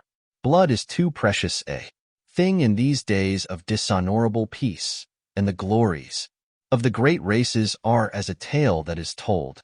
It was by this time close on morning, and we went to bed. M.E.M. This diary seems horribly like the beginning of the Arabian Nights, for everything has to break off at cockcrow, or like the ghost of Hamlet's father. May 12th. Let me begin with facts, bare, meager facts, verified by books and figures, and of which there can be no doubt. I must not confuse them with experiences which will have to rest on my own observation or my memory of them. Last evening, when the Count came from his room, he began by asking me questions on legal matters and on the doing of certain kinds of business. I had spent the day wearily over books, and, simply to keep my mind occupied, went over some of the matters I had been examined in at Lincoln's Inn. There was a certain method in the Count's inquiries, so I shall try to put them down in sequence. The knowledge may somehow or sometime be useful to me. First, he asked if a man in England might have 2 solicitors or more. I told him he might have a dozen if he wished, but that it would not be wise to have more than one solicitor engaged in one transaction, as only one could act at a time, and that to change would be certain to militate against his interest. He seemed thoroughly to understand, and went on to ask if there would be any practical difficulty in having one man to attend, say, to banking and another to look after shipping, in case local help were needed in a place far from the home of the banking solicitor. I asked him to explain more fully, so that I might not by any chance mislead him, so he said, I shall illustrate. Your friend and mine, Mr. Peter Hawkins, from under the shadow of your beautiful cathedral at Exeter, which is far from London, buys for me through your good self my place at London. Good. Now here let me say frankly, lest you should think it strange that I have sought the services of one so far off from London instead of someone resident there, that my motive was that no local interest might be served save my wish only, and as one of London residents might, perhaps, have some purpose of himself or friend to serve, I went thus afield to seek my agent, whose labors should be only to my interest. Now, suppose I, who have much of affairs, wish to ship goods, say, to Newcastle, or Durham, or Harwich, or Dover? Might it not be that it could, with more ease, be done by consigning to one in these ports? I answered that certainly it would be most easy, but that we solicitors had a system of agency one for the other, so that local work could be done locally on instruction from any solicitor, so that the client, simply placing himself in the hands of one man, could have his wishes carried out by him without further trouble. But, said he, I could be at liberty to direct myself. Is it not so? Of course, I replied, and such is often done by men of business, who do not like the whole of their affairs to be known by any one person. Good, he said, and then went on to ask about the means of making consignments and the forms to be gone through, and of all sorts of difficulties which might arise, but by forethought could be guarded against. I explained all these things to him to the best of my ability, and he certainly left me under the impression that he would have made wonderful solicitor, for there was nothing that he did not think of or foresee. For a man who was never in the country, and who did not evidently do much in the way of business, his knowledge and acumen were wonderful. When he had satisfied himself on these points of which he had spoken, and I had verified all as well as I could by the books available, he suddenly stood up and said, Have you written since your first letter to our friend, Mr. Peter Hawkins, or to any other? It was with some bitterness in my heart that I answered that I had not, that as yet I had not seen any opportunity of sending letters to anybody. Then right now, my young friend, he said, laying a heavy hand on my shoulder, write to our friend and to any other, and say, if it will please you, that you shall stay with me until a month from now. Do you wish me to stay so long? I asked, for my heart grew cold at the thought. I desire it much, nay, I will take no refusal. When your master, employer, what you will, engage that someone should come on his behalf, it was understood that my needs only were to be consulted. I have not stinted. Is it not so? What could I do but bow acceptance? It was Mr. Hawkins's interest, not mine, and I had to think of him, not myself, and, besides, while Count Dracula was speaking, there was that in his eyes and in his bearing which made me remember that I was a prisoner, and that if I wished it I could have no choice. The Count saw his victory in my bow, and his mastery in the trouble of my face, for he began at once to use them, but in his own smooth, resistless way. I pray you, my good young friend, that you will not discourse of things other than business in your letters. It will doubtless please your friends to know that you are well, and that you look forward to getting home to them. Is it not so? As he spoke, he handed me 3 sheets of notepaper and 3 envelopes. They were all of the thinnest foreign post, and looking at them, then at him, and noticing his quiet smile, with the sharp, canine teeth lying over the red underlip, I understood as well as if he had spoken that I should be careful what I wrote, for he would be able to read it. So I determined to write only formal notes now, but to write fully to Mr. Hawkins in secret, and also to Mina, for to her I could write in shorthand, which would puzzle the Count, if he did see it. When I had written my 2 letters I sat quiet, reading a book whilst the Count wrote several notes, referring as he wrote them to some books on his table. Then he took up my 2 and placed them with his own, and put by his writing materials, after which, the instant the door had closed behind him, I leaned over and looked at the letters, which were face down on the table. I felt no compunction in doing so, for under the circumstances, I felt that I should protect myself in every way I could. One of the letters was directed to Samuel F. Billington, number 7, The Crescent, Whitby, another to her Lieutenant, Varna. The third was to Coutts and Company, London, and the 4th to Herring Klopstock and Billruth, bankers, Budapest.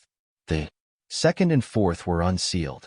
I was just about to look at them when I saw the door handle move. I sank back in my seat, having just had time to replace the letters as they had bin and to resume my book before the Count, holding still another letter in his hand, entered the room.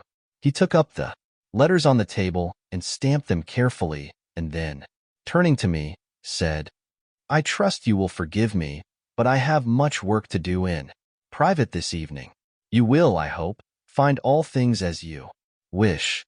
At the door he turned, and after a moment's pause, said, "Let me advise you, my dear young friend, nay, let me warn you with all seriousness, that should you leave these rooms you will not by any chance go to sleep in any other part of the castle.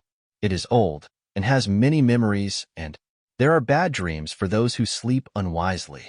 Be warned, should sleep now or ever overcome you, or be like to do, then haste to your own chamber or to these rooms, for your rest will then be safe. But if you be not careful in this respect, then—" He finished his speech in a gruesome way, for he motioned with his hands as if he were washing them. I quite understood. My only doubt was as to whether any dream could be more terrible than the unnatural, horrible net of gloom and mystery which seemed closing around me. Later, I endorsed the last words written, but this time there is no doubt in question. I shall not fear to sleep in any place where he is not. I have placed the crucifix over the head of my bed. I imagine that my rest is thus freer from dreams, and there it shall remain. When he left me, I went to my room. After a little while, not hearing any sound, I came out and went up the stone stair to where I could look out towards the south.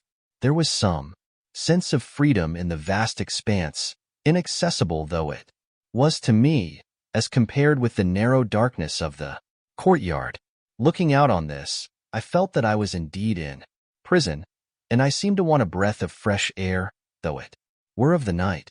I am beginning to feel this nocturnal existence tell on me. It is destroying my nerve. I start at my own shadow, and am full of all sorts of horrible imaginings. God knows that there is ground for my terrible fear in this accursed place. I looked out over the beautiful expanse, bathed in soft yellow moonlight, till it was almost as light as day. In the soft light, the distant hills became melted, and the shadows in the valleys and gorges of velvety blackness. The mere beauty seemed to cheer me. There was peace and comfort in every breath I drew. As I leaned from the window, my eye was caught by something moving a story below me, and somewhat to my left, where I imagined, from the order of the rooms, that the windows of the Count's own room would look out. The window at which I stood was tall and deep, stone-mullioned, and though weather-worn, was still complete. But it was evidently many a day since the case had been there. I drew back behind the stonework and looked carefully out. What I saw was the Count's head coming out from the window. I did not see the face, but I knew the man by the neck and the movement of his back and arms. In any case, I could not mistake the hands which I had had so many opportunities of studying. I was at first interested and somewhat amused, for it is wonderful how small a matter will interest and amuse a man when he is a prisoner. But my very feelings changed to repulsion and terror when I saw the whole man slowly emerge from the window and begin to crawl down the castle wall over that dreadful abyss, face down, with his cloak spreading out around him like great wings. At first I could not believe my eyes. I thought it was some trick of the moonlight, some weird effect of shadow, but I kept looking, and it could be no delusion.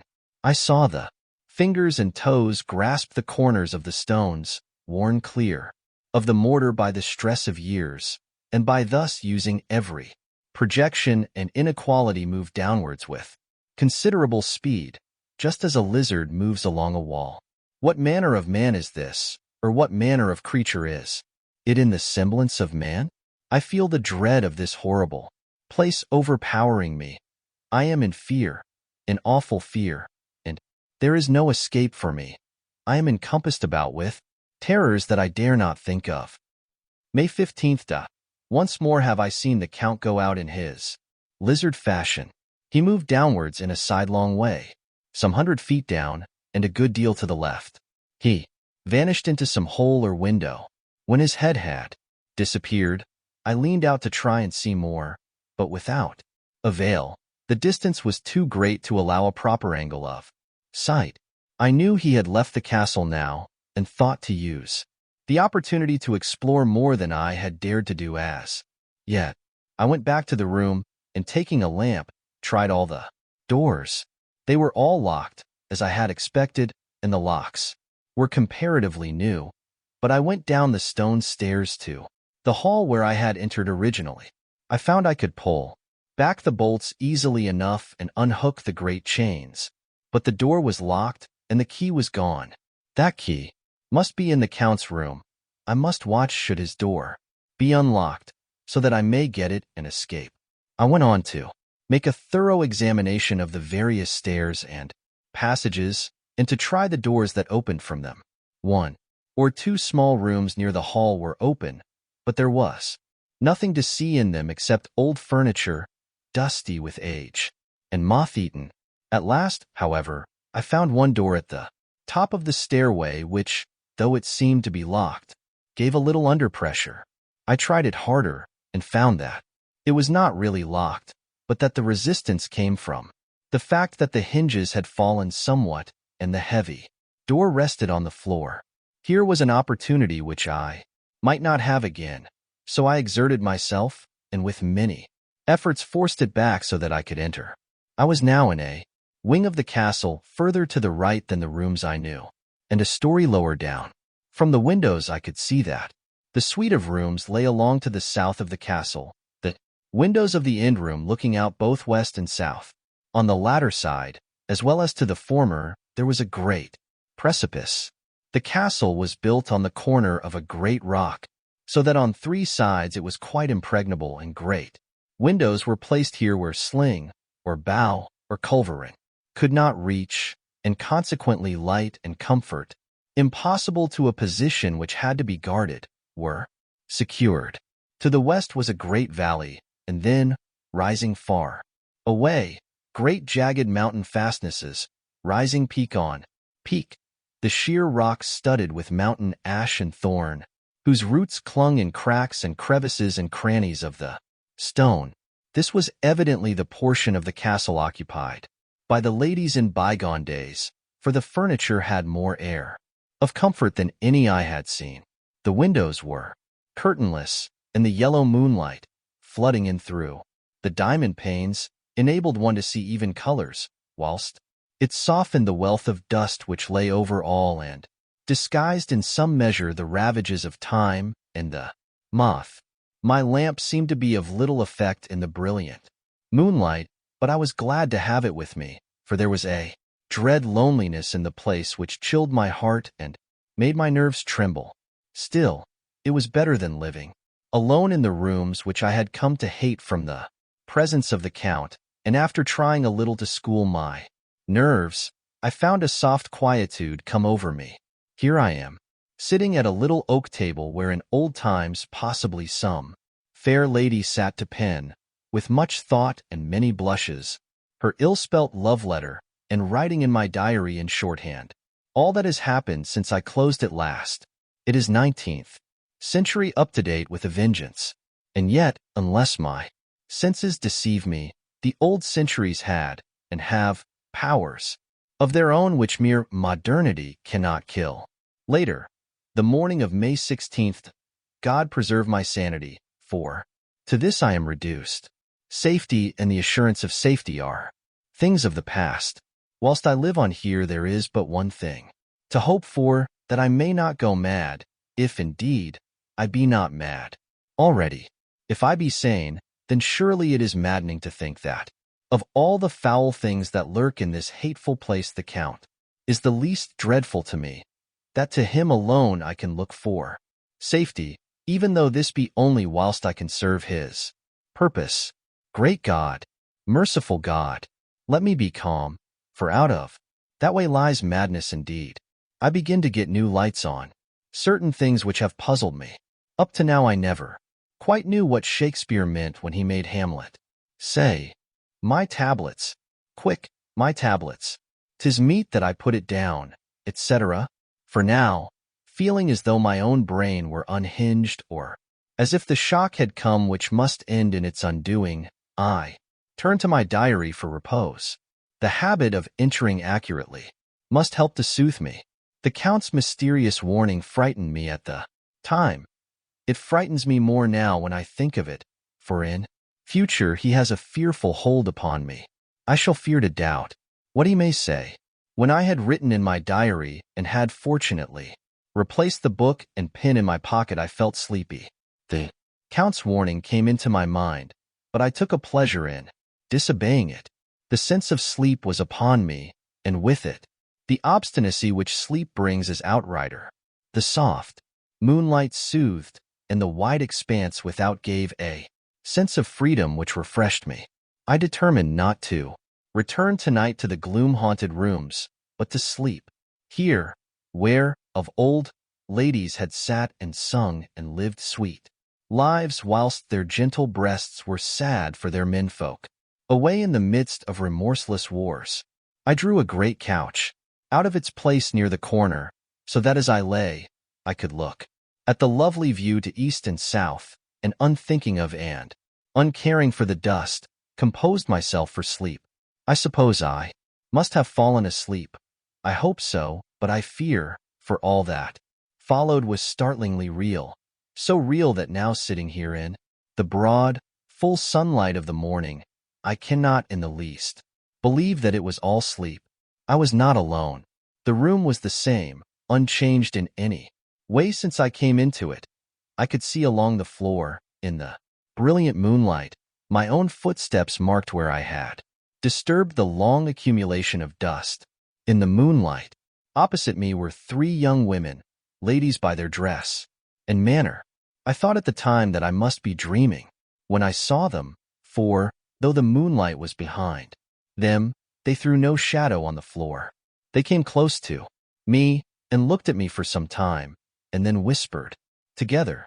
Two were dark and had high aquiline noses, like the Count, and great dark, piercing eyes that seemed to be almost red when contrasted with the pale yellow moon. The other was fair as can be, with great wavy masses of golden hair and eyes like pale sapphires. I seemed somehow to know her face, and to know it in connection with some dreamy fear, but I could not recollect at the moment how or where. All three had brilliant white teeth that shone like pearls against the ruby of their voluptuous lips. There was something about them that made me uneasy, some longing, and at the same time some deadly fear. I felt in my heart a wicked, burning desire that they would kiss me with those red lips. It is not good to note this down, lest some day it should meet Mina's eyes and cause her pain, but it is the truth. They whispered together, and then they all three laughed, such a silvery, musical laugh, but as hard as though the sound never could have come through the softness of human lips. It was like the intolerable, tingling sweetness of water glasses when played on by a cunning hand. The fair girl shook her head coquettishly, and the other two urged her on. One said, "Go on. You are first, and we shall follow. Yours is the right to begin." The other added, "He is young and strong. There are kisses for us all." I lay quiet, looking out under my eyelashes in an agony of delightful anticipation. The fair girl advanced and bent over me till I could feel the movement of her breath upon me. Sweet it was in one sense, honey-sweet, and sent the same tingling through the nerves as her voice, but with a bitter, underlying the sweet, a bitter offensiveness, as one smells in blood. I was afraid to raise my eyelids, but looked out and saw, perfectly under the lashes, the girl went on her knees and bent over me, simply gloating. There was a deliberate voluptuousness which was both thrilling and repulsive, and, as she arched her neck, she actually licked her lips like an animal, till I could see in the moonlight the moisture shining on the scarlet lips and on the red tongue as it lapped the white sharp teeth. Lower and lower went her head as the lips went below the range of my mouth and chin and seemed about to fasten on my throat. Then she paused, and I could hear the churning sound of her tongue as it licked her teeth. and lips, and could feel the hot breath on my neck. Then the skin of my throat began to tingle as one's flesh does when the hand that is to tickle it approaches nearer, nearer. I could feel the soft, shivering touch of the lips on the super sensitive skin of my throat and the hard dents of two sharp teeth just touching and pausing there. I closed my eyes in a languorous ecstasy and waited with beating heart. But at that instant, another sensation swept through me. As quick as lightning, I was conscious of the presence of the Count, and of his being as if lapped in a storm of fury. As my eyes opened involuntarily, I saw his strong hand grasp the slender neck of the fair woman and with giant's power draw it back, the blue eyes transformed with fury, the white teeth champing with rage, and the fair cheeks blazing red with passion. But the Count, never did I imagine such wrath and fury, even to the demons of the pit. His eyes were positively blazing. The red light in them was lurid, as if the flames of hellfire blazed behind them. His face was deathly pale, and the lines of it were hard like drawn wires. The thick eyebrows that met over the nose now seemed like a heaving bar of white-hot metal. With a fierce sweep of his arm, he hurled the woman from him, and then motioned to the others, as though he were beating them back. It was the same imperious gesture that I had seen used to the wolves. In a voice which, though low and almost in a whisper, seemed to cut through the air and then ring round the room, he said, "How dare you touch him, any of you? How dare you cast eyes on him when I had forbidden it? Back, I tell you all. This man belongs to me. Beware how you meddle with him, or you'll have to deal with me." The fair girl, with a laugh of ribald coquetry, turned to answer him, "You yourself never loved.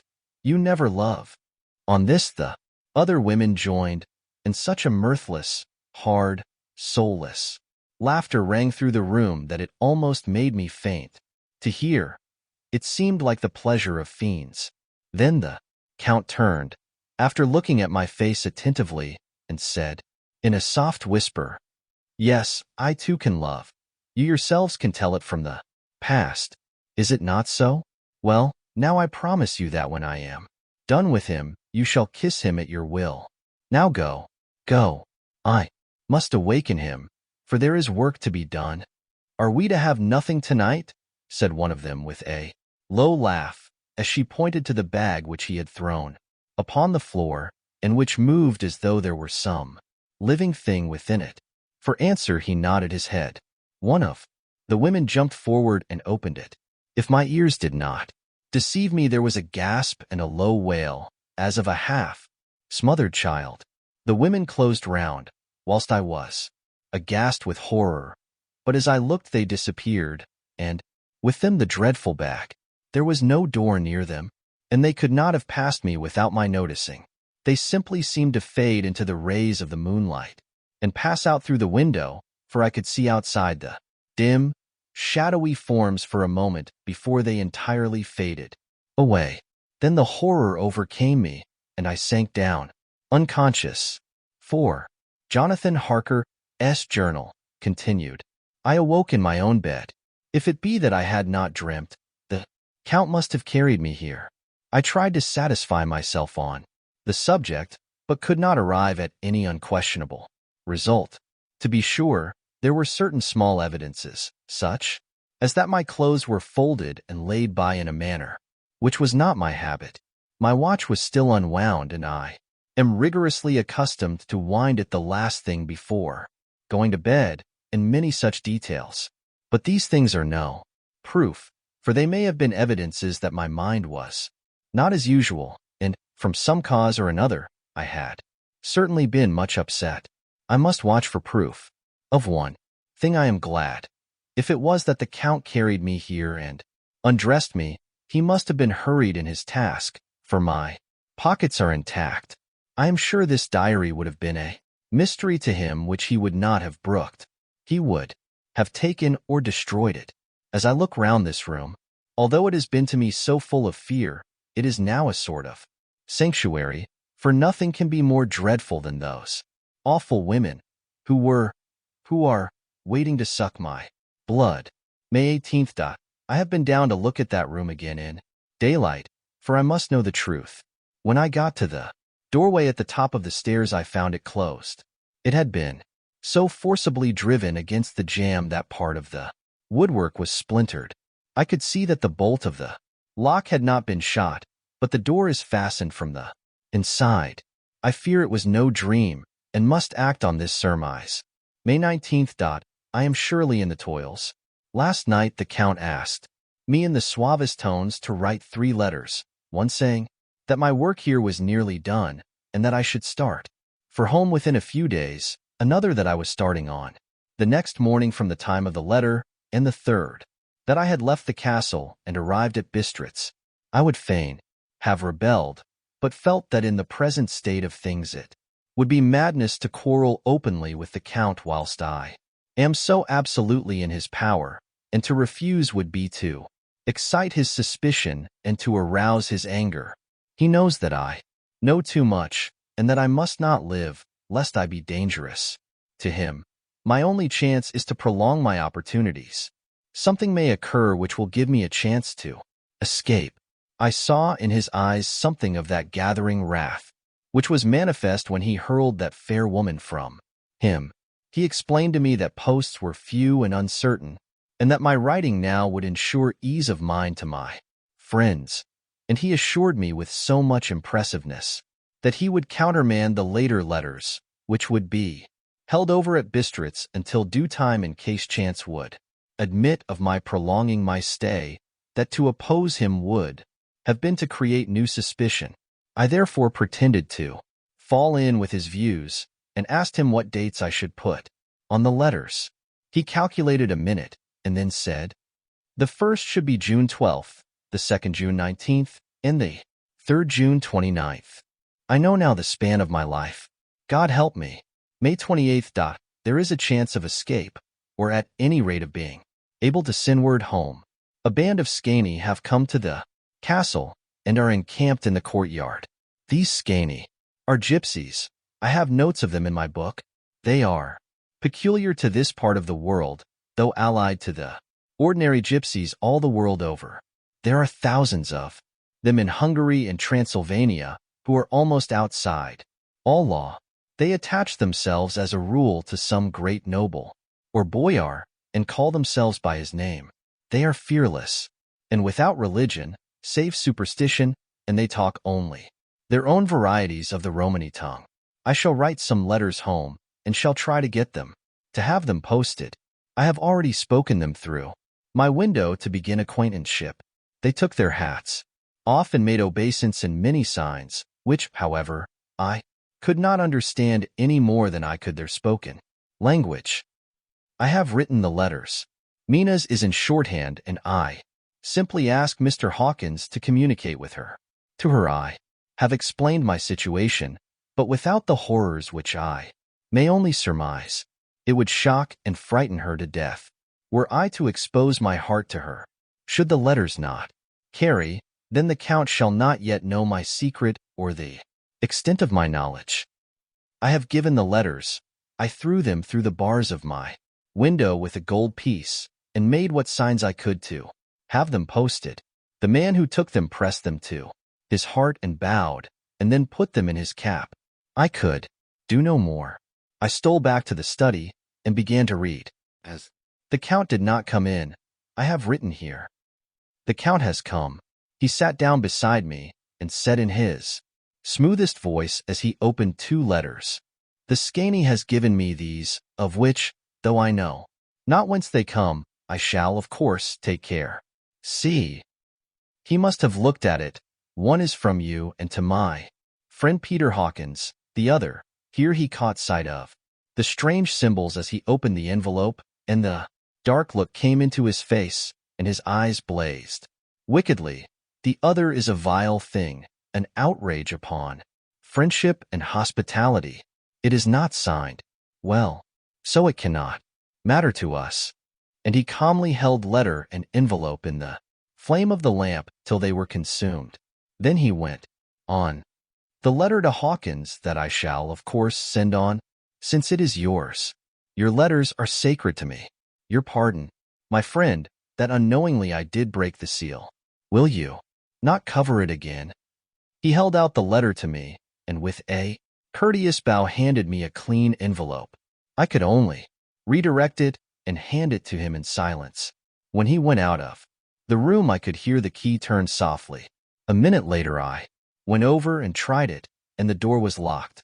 When, an hour or two after, the Count came quietly into the room, his coming awakened me, for I had gone to sleep. On the sofa, he was very courteous and very cheery in his manner, and seeing that I had been sleeping, he said, "So, my friend, you are tired? Get to bed. There is the surest rest. I may not have the pleasure to talk tonight, since there are many labors to me, but you will sleep, I pray." I passed to my room and went to bed, and, strange to say, slept without dreaming. Despair has its own calms. May 31st.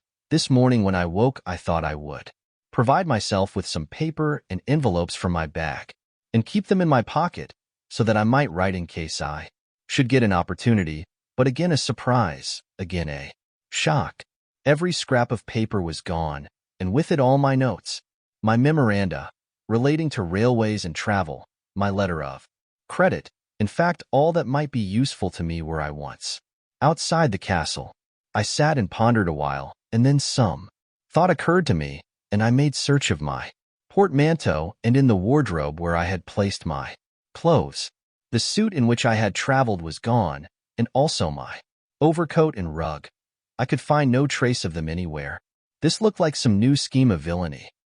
June 17th. This morning, as I was sitting on the edge of my bed cudgeling my brains, I heard, without a cracking of whips and pounding and scraping of horses' feet up the rocky path beyond the courtyard.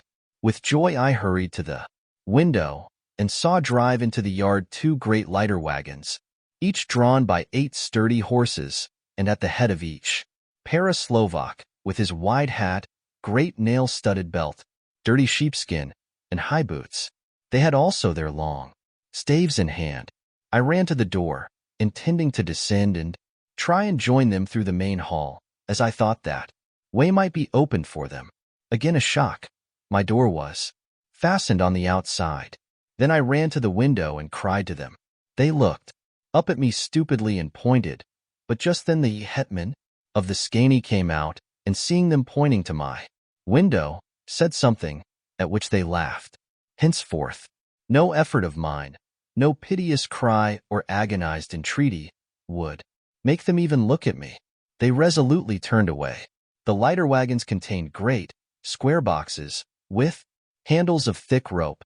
These were evidently empty by the ease with which the Slovaks handled them, and by their resonance as they were roughly moved. When they were all unloaded and packed in a great heap in one corner of the yard, the Slovaks were given some money by the Skani, and spitting on it for luck, lazily went each to his horse's head. Shortly afterwards, I heard the cracking of their whips die away in the distance. June 24th, before morning. Last night the Count left me early and locked himself into his own room. As soon as I dared, I ran up the winding stair and looked out of the window, which opened south. I thought I would watch for the Count, for there is something going on. The Skani are quartered somewhere in the castle and are doing work of some kind. I know it, for now and then I hear a faraway, muffled sound as of mattock and spade, and, whatever it is, it must be the end of some ruthless villainy. I had been at the window somewhat less than half an hour, when I saw something coming out of the Count's window. I drew back and watched carefully, and saw the whole man emerge. It was a new shock to me to find that he had on the suit of clothes which I had worn whilst traveling here, and slung over his shoulder the terrible bag which I had seen the women take away. There could be no doubt as to his quest, and in my garb too. This, then, is his new scheme of evil, that he will allow others to see me, as they think, so that he may both leave evidence that I have been seen in the towns or villages posting my own letters, and that any wickedness which he may do shall by the local people be attributed to me.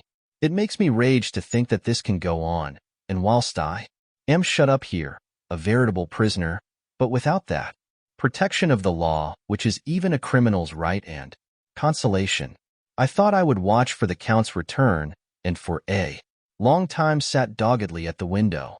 Then I began to notice that there were some quaint little specks floating in the rays of the moonlight. They were like the tiniest grains of dust, and they whirled round and gathered in clusters in a nebulous sort of way. I watched them with a sense of soothing, and a sort of calm stole over me. I leaned back in the embrasure in a more comfortable position, so that I could enjoy more fully the aerial gambling. Something made me start up, a low, piteous howling of dogs somewhere far below in the valley, which was hidden from my sight. Louder it seemed to ring in my ears, and the floating motes of dust to take new shapes to the sound as they danced in the moonlight. I felt myself struggling to awake to some call of my instincts. Nay, my very soul was struggling, and my half-remembered sensibilities were striving to answer the call. I was becoming hypnotized. Quicker and quicker danced the dust. The moonbeams seemed to quiver as they went by me into the mass of gloom beyond. More and more they gathered till they seemed to take dim phantom shapes. And then I started, broad awake, and in full possession of my senses, and ran screaming from the place. The phantom shapes, which were becoming gradually materialized from the moonbeams, were those of the three ghostly women to whom I was doomed. I fled, and felt somewhat safer in my own room, where there was no moonlight, and where the lamp was burning brightly. When a couple of hours had passed, I heard something stirring in the Count's room, something like a sharp wail, quickly suppressed, and then there was silence, deep, awful silence, which chilled me. With a beating heart, I tried the door, but I was locked in my prison and could do nothing. I sat down and simply cried. As I sat, I heard a sound in the courtyard without, the agonized cry of a woman. I rushed to the window and, throwing it up, peered out between the bars. There, indeed, was a woman with disheveled hair, holding her hands over her heart as one distressed with running. She was leaning against a corner of the gateway. When she saw my face at the window, she threw herself forward and shouted in a voice laden with menace, "Monster, give me my child." She threw herself on her knees and, raising up her hands, cried the same words in tones which wrung my heart. Then she tore her hair and beat her breast and abandoned herself to all the violences of extravagant emotion. Finally, she threw herself forward, and though I could not see her, I could hear the beating of her naked hands against the door. Somewhere high overhead, probably on the tower, I heard the voice of the Count calling in his harsh, metallic whisper. His call seemed to be answered from far and wide by the howling of wolves. Before many minutes had passed, a pack of them poured, like a pent-up dam when liberated, through the wide entrance into the courtyard. There was no cry from the woman, and the howling of the wolves was but short. Before long they streamed away, singly, licking their lips. I could not pity her, for I knew now what had become of her child, and she was better dead. What shall I do? What can I do? How can I escape from this dreadful thing of night and gloom and fear? June 25th, morning. No man knows till he has suffered from the night how sweet and how dear to his heart and eye the morning can be. When the sun grew so high this morning that it struck the top of the great gateway opposite my window, the high spot which it touched seemed to me as if the dove from the ark had lighted there. My fear fell from me, as if it had been a vaporous garment which dissolved in the warmth. I must take action of some sort whilst the courage of the day is upon me. Last night one of my post-dated letters went to post, the first of that fatal series which is to blot out the very traces of my existence from the earth. Let me not think of it. Action. It has always been at night time that I have been molested, or threatened, or in some way in danger or in fear. I have not yet seen the Count in the daylight. Can it be that he sleeps? When others wake, that he may be awake whilst they sleep. If I could only get into his room, but there is no possible way. The door is always locked, no way for me. Yes, there is a way, if one dares to take it. Where his body has gone, why may not another body go? I have seen him, myself, crawl from his window. Why should not I imitate him and go in by his window? The chances are desperate, but my need is more desperate still. I shall risk it. At the worst it can only be death, and a man's death is not a calf's, and the dreaded hereafter may still be open to me. God help me in my task. Goodbye, Mina. If I fail, goodbye, my faithful friend and second father. Goodbye, all, and last of all, Mina. Same day, later. I have made the effort, and God, helping me, have come safely back to this room. I must put down every detail in order. I went whilst my courage was fresh, straight to the window on the south side, and at once got outside on the narrow ledge of stone which runs around the building on this side. The stones are big and roughly cut, and the mortar has by process of time been washed away. Between them, I took off my boots and ventured out on the desperate way. I looked down once, so as to make sure that a sudden glimpse of the awful depth would not overcome me, but after that kept my eyes away from it. I knew pretty well the direction and distance of the Count's window, and made for it as well as I could, having regard to the opportunities available. I did not feel dizzy. I suppose I was too excited, and the time seemed ridiculously short till I found myself standing on the windowsill and trying to raise up the sash.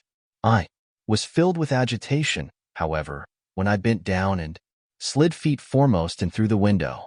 Then I looked around for the Count, but, with surprise and gladness, made a discovery. The room was empty. It was barely furnished with odd things which seemed to have never been used. The furniture was something the same style as that in the south rooms, and was covered with dust. I looked for the key, but it was not in the lock, and I could not find it anywhere. The only thing I found was a great heap of gold in one corner. Gold of all kinds, Roman and British and Austrian and Hungarian and Greek and Turkish money, covered with a film of dust, as though it had lain long in the ground. None of it that I noticed was less than 300 years old. There were also chains and ornaments, some jeweled, but all of them old and stained. At one corner of the room was a heavy door.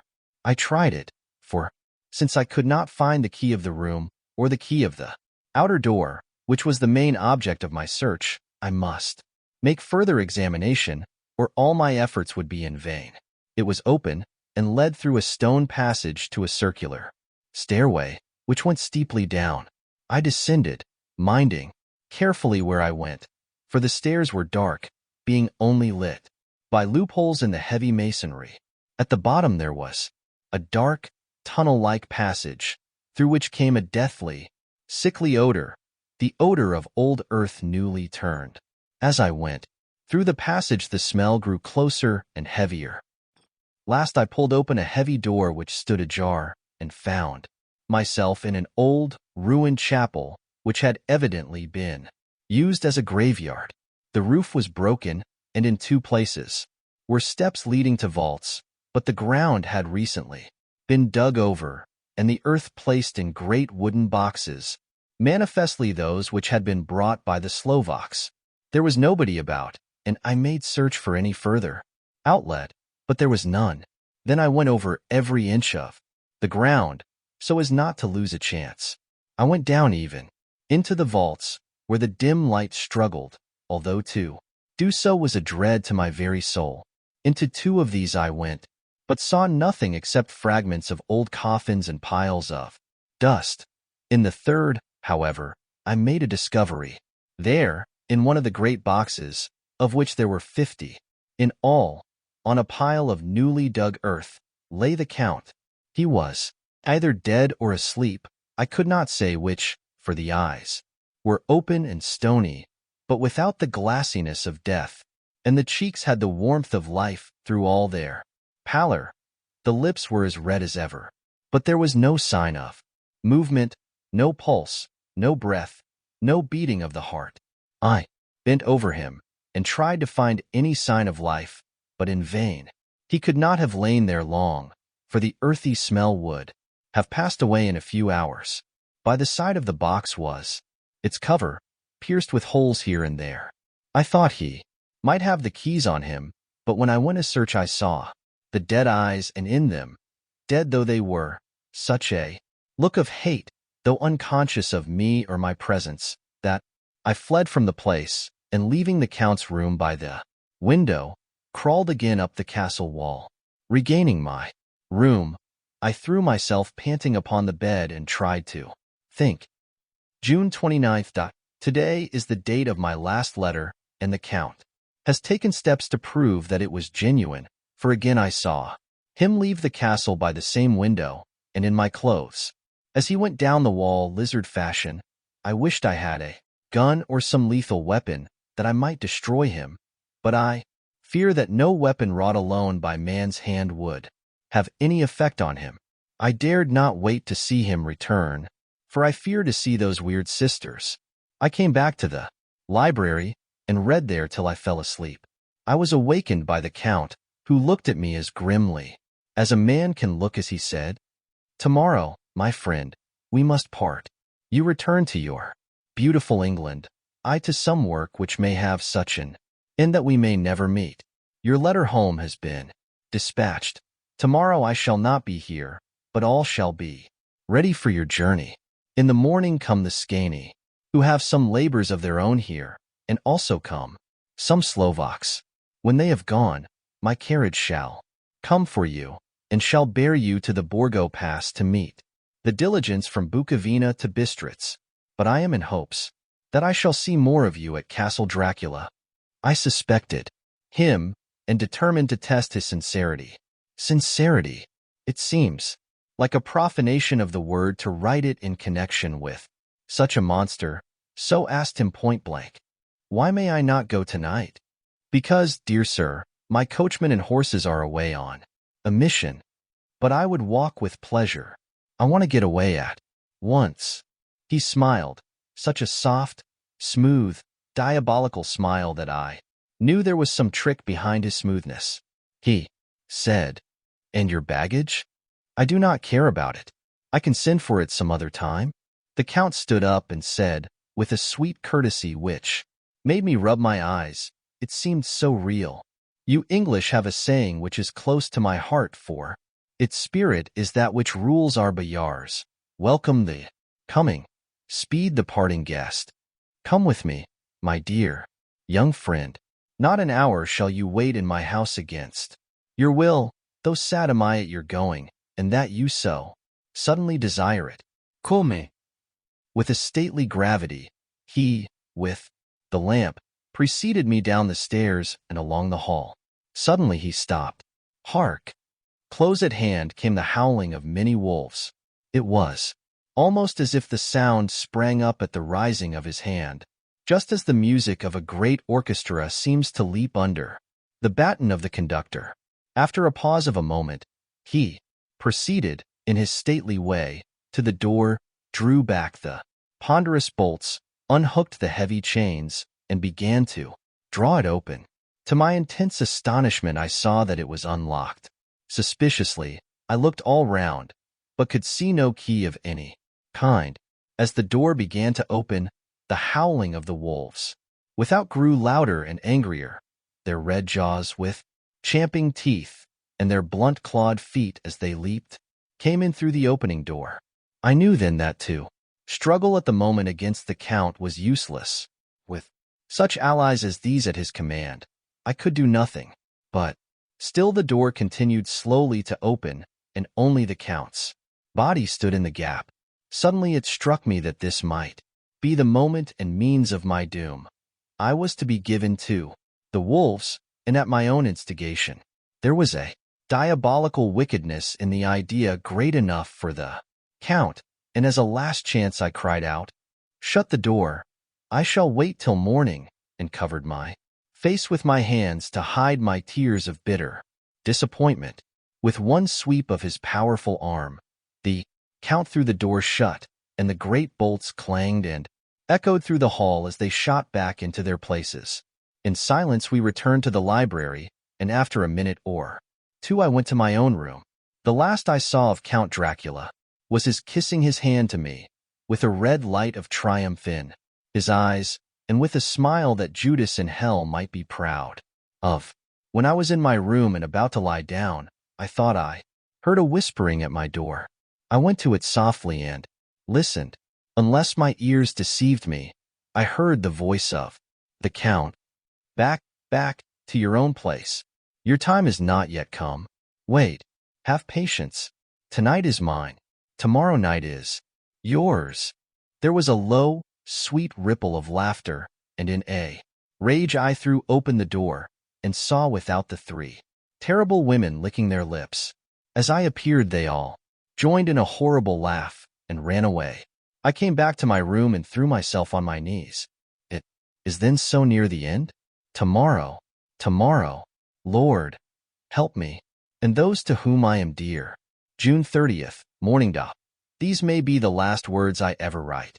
In this diary, I slept till just before the dawn, and when I woke, threw myself on my knees, for I determined that if death came, he should find me ready. At last I felt that subtle change in the air, and knew that the morning had come. Then came the welcome cockcrow, and I felt that I was safe. With a glad heart, I opened my door and ran down to the hall. I had seen that the door was unlocked, and now escape was before me. With hands that trembled with eagerness, I unhooked the chains and drew back the massive bolts. But the door would not move. Despair seized me. I pulled and pulled at the door and shook it till, massive as it was, rattled in its casement. I could see the bolt shot. It had been locked after I left the Count. Then a wild desire took me to obtain that key at any risk, and I determined then and there to scale the wall again and gain the Count's room. He might kill me, but death now seemed the happier choice of evils. Without a pause I rushed up to the east window and scrambled down the wall, as before, into the Count's room. It was empty, but that was as I expected. I could not see a key anywhere, but the heap of gold remained. I went through the door in the corner and down the winding stair and along the dark passage to the old chapel. I knew now well enough where to find the monster I sought. The great box was in the same place, close against the wall, but the lid was laid on it, not fastened down, but with the nails ready in their places to be hammered home. I knew I must reach the body for the key, so I raised the lid and laid it back against the wall, and then I saw something which filled my very soul with horror. There lay the Count, but looking as if his youth had been half renewed, for the white hair and mustache were changed to dark iron gray. Cheeks were fuller, and the white skin seemed ruby red.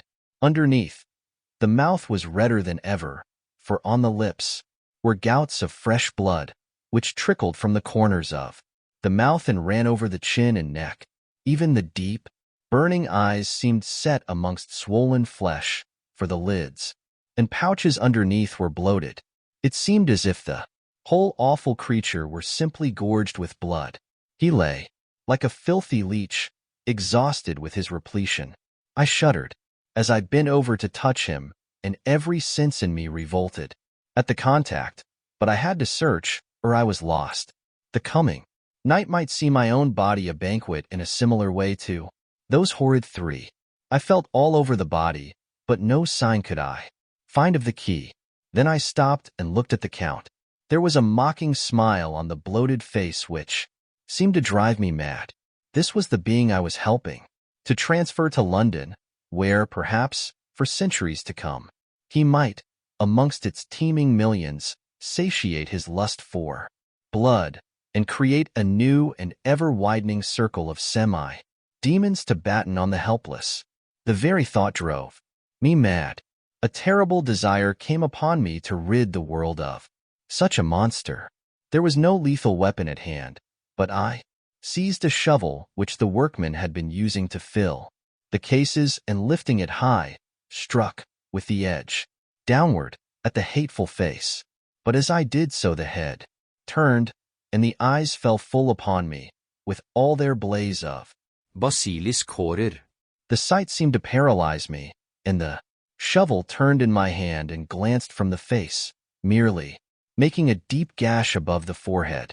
The shovel fell from my hand across the box, and as I pulled it away, the flange of the blade caught the edge of the lid, which fell over again and hid the horrid thing from my sight. The last glimpse I had was of the bloated face, blood-stained and fixed with a grin of malice which would have held its own in the nethermost hell. I thought what should be my next move, but my brain seemed on fire, and I waited with a despairing feeling growing over me. As I waited, I heard in the distance a gypsy song sung by merry voices coming closer, and through their song the rolling of heavy wheels and the cracking of whips. The Skani and the Slovaks of whom the Count had spoken were coming. With a last look around and at the box which contained the vile body, I ran from the place and gained the Count's room, determined to rush out at the moment the door should be opened.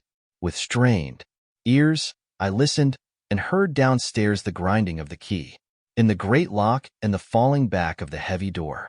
There must have been some other means of entry, or someone had a key for one of the locked doors.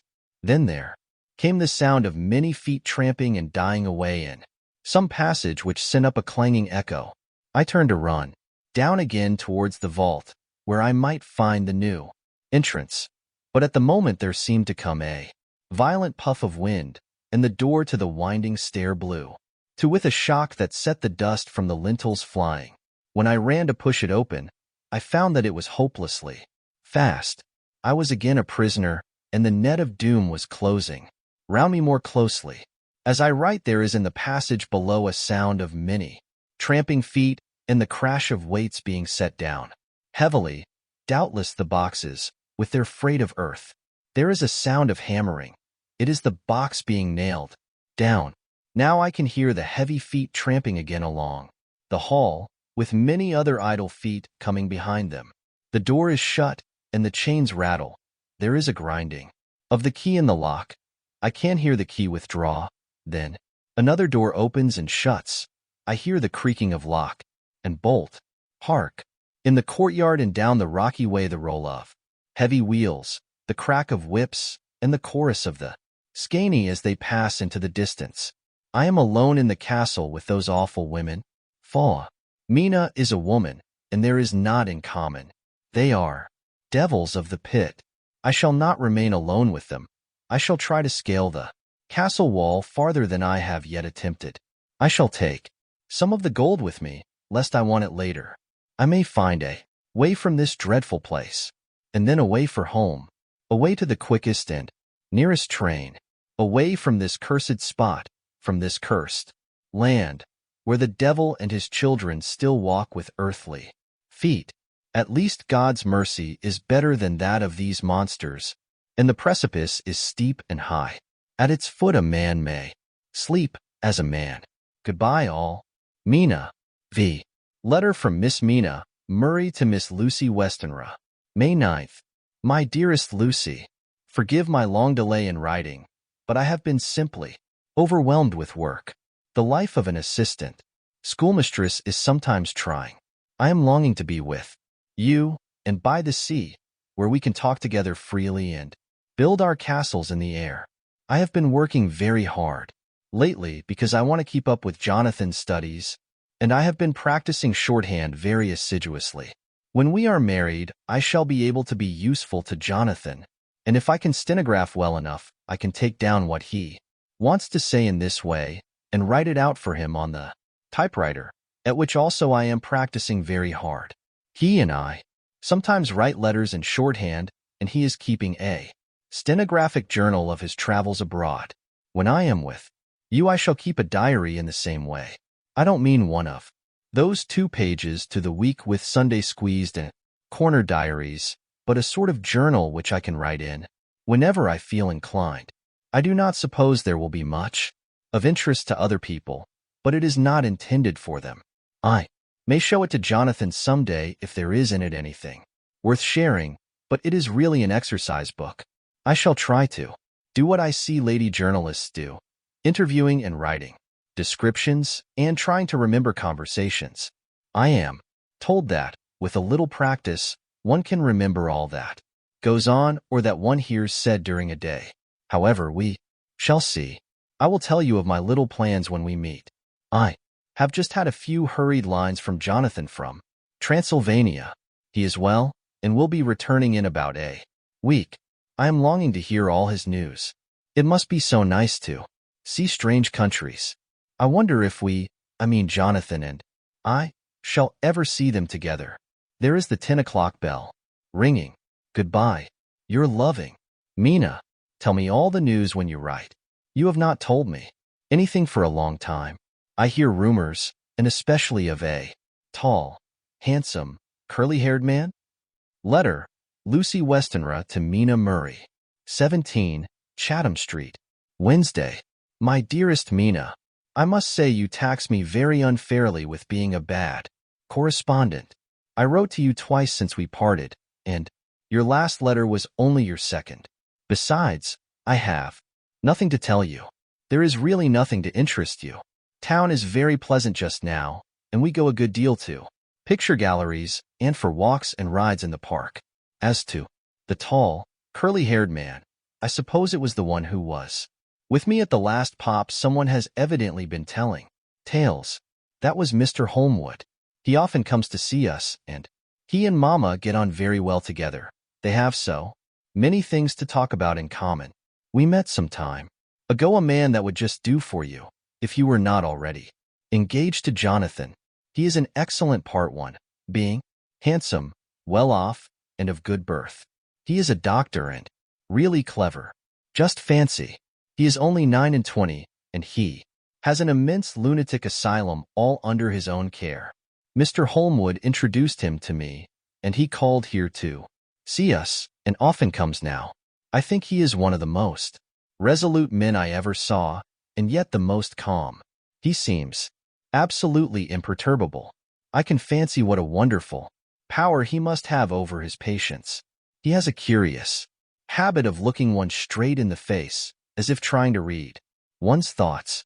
He tries this on very much with me, but I flatter myself he has got a tough nut to crack. I know that from my glass. Do you ever try to read your own face? I do, and I can tell you it is not a bad study, and gives you more trouble than you can well fancy if you have never tried it. He says that I afford him a curious psychological study, and I humbly think I do. I do not, as you know, take sufficient interest in dress to be able to describe the new fashions. Dress is a bore. That is slang again, but never mind. Arthur says that every day. There, it is all out.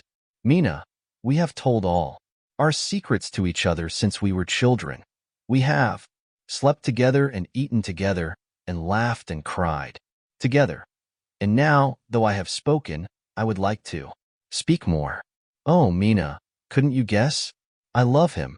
I am blushing as I write, for although I think he loves me, he has not told me so in words. But oh, Mina, I love him. I love him. I love him. There, that does me good. I wish I were with you, dear, sitting by the fire undressing, as we used to sit, and I would try to tell you what I feel. I do not know how I am writing this even to you. I am afraid to stop, or I should tear up the letter, and I don't want to stop, for I do so want to tell you all. Let me hear from you at once, and tell me all that you think about it. Mina, I must stop. Good night. Bless me in your prayers, and Mina, pray for my happiness. Lucy. P.S. I need not tell you this is a secret. Good night again. L. Letter, Lucy Westenra to Mina Murray. May 24th.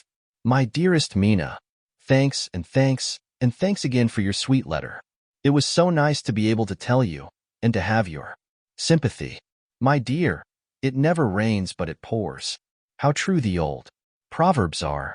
Here am I, who shall be 20 in September, and yet I never had a proposal till today, not a real proposal, and today I have had 3.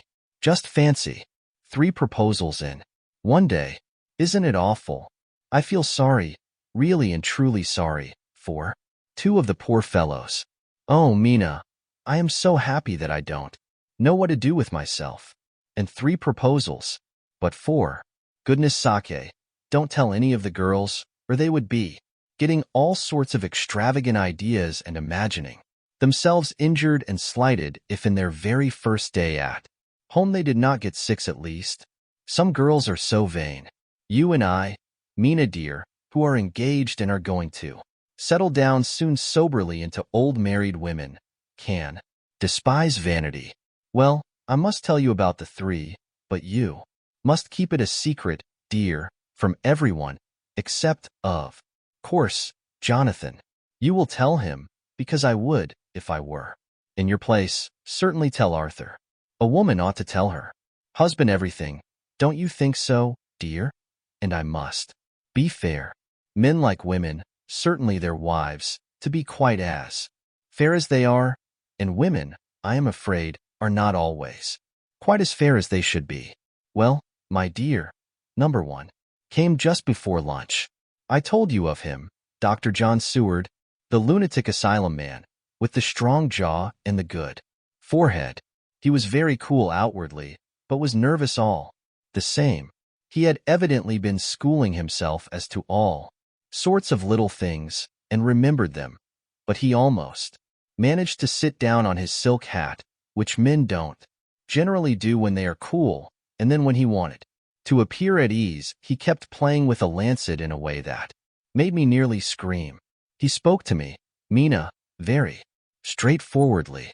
He told me how dear I was to him, though he had known me so little, and what his life would be with me to help and cheer him. He was going to tell me how unhappy he would be if I did not care for him, but when he saw me cry he said that he was a brute and would not add to my present trouble. Then he broke off and asked if I could love him in time, and when I shook my head his hands trembled, and then with some hesitation he asked me if I cared already for anyone else. He put it very nicely, saying that he did not want to wring my confidence from me, but only to know, because if a woman's heart was free a man might have hope. And then, Mina, I felt a sort of duty to tell him that there was someone.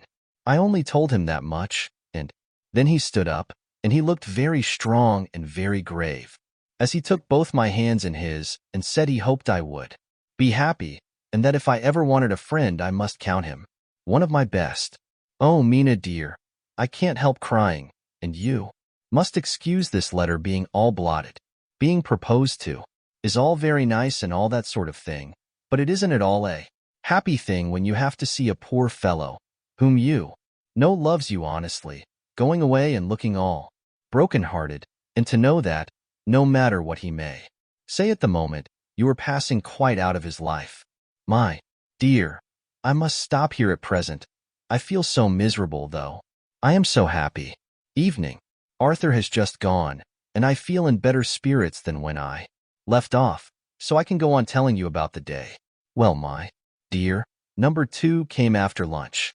He is such a nice fellow, an American from Texas, and he looks so young and so fresh that it seems almost impossible that he has been to so many places and has had such adventures. I sympathize with poor Desdemona when she had such a dangerous stream poured in her ear, even by a black man. I suppose that we women are such cowards that we think a man will save us from fears, and we marry him. I know now what I would do if I were a man and wanted to make a girl love me. No, I don't. For there was Mr. Morris telling us his stories, and Arthur never told any, and yet, my dear, I am somewhat previous. Mr. Quincy P. Morris found me alone.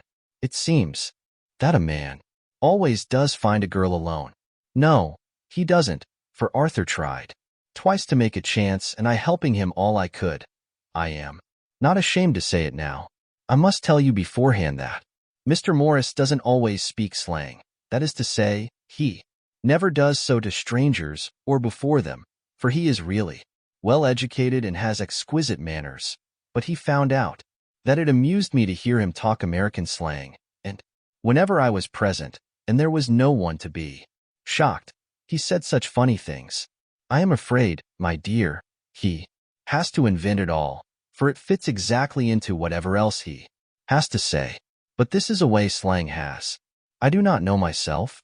If I shall ever speak slang, I do not know if Arthur likes it as I have never heard him use any as yet. Well, Mr. Morris sat down beside me and looked as happy and jolly as he could, but I could see all the same that he was very nervous.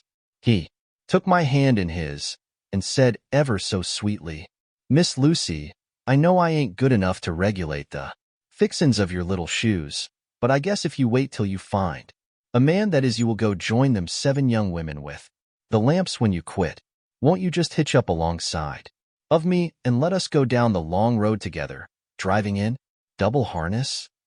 Well, he did look so good-humored and so jolly that it didn't seem half so hard to refuse him as it did poor Dr. Seward. So I said, as lightly as I could, that I did not know anything of hitching, and that I wasn't broken a harness at all yet. Then he said that he had spoken in a light manner, and he hoped that if he had made a mistake in doing so on so grave, so momentous an occasion for him, I would forgive him. He really did look serious when he was saying it, and I couldn't help feeling a bit serious too. I know, Mina, you will think me a horrid flirt, though I couldn't help feeling a sort of exultation that he was number 2 in one day.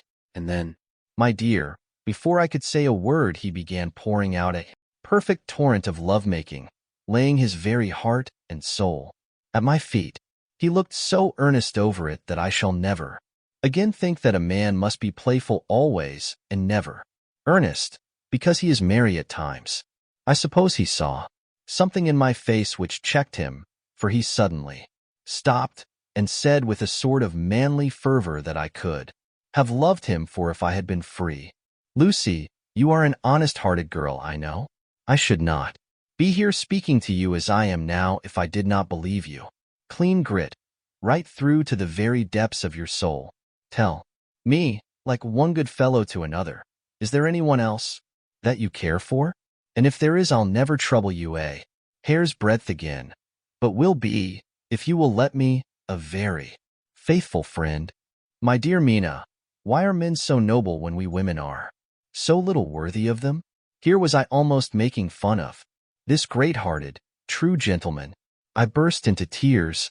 "I am afraid, my dear, you will think this a very sloppy letter in more ways than one, and I really felt very badly.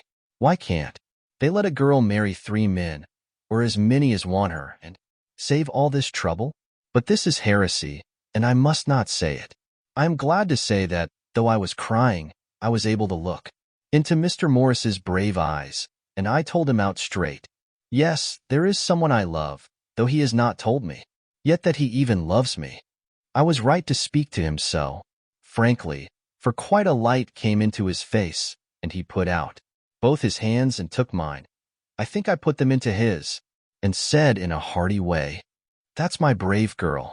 It's better worth being late for a chance of winning you than being in time for any other girl in the world. Don't cry, my dear. If it's for me, I'm a hard nut to crack, and I take it standing up.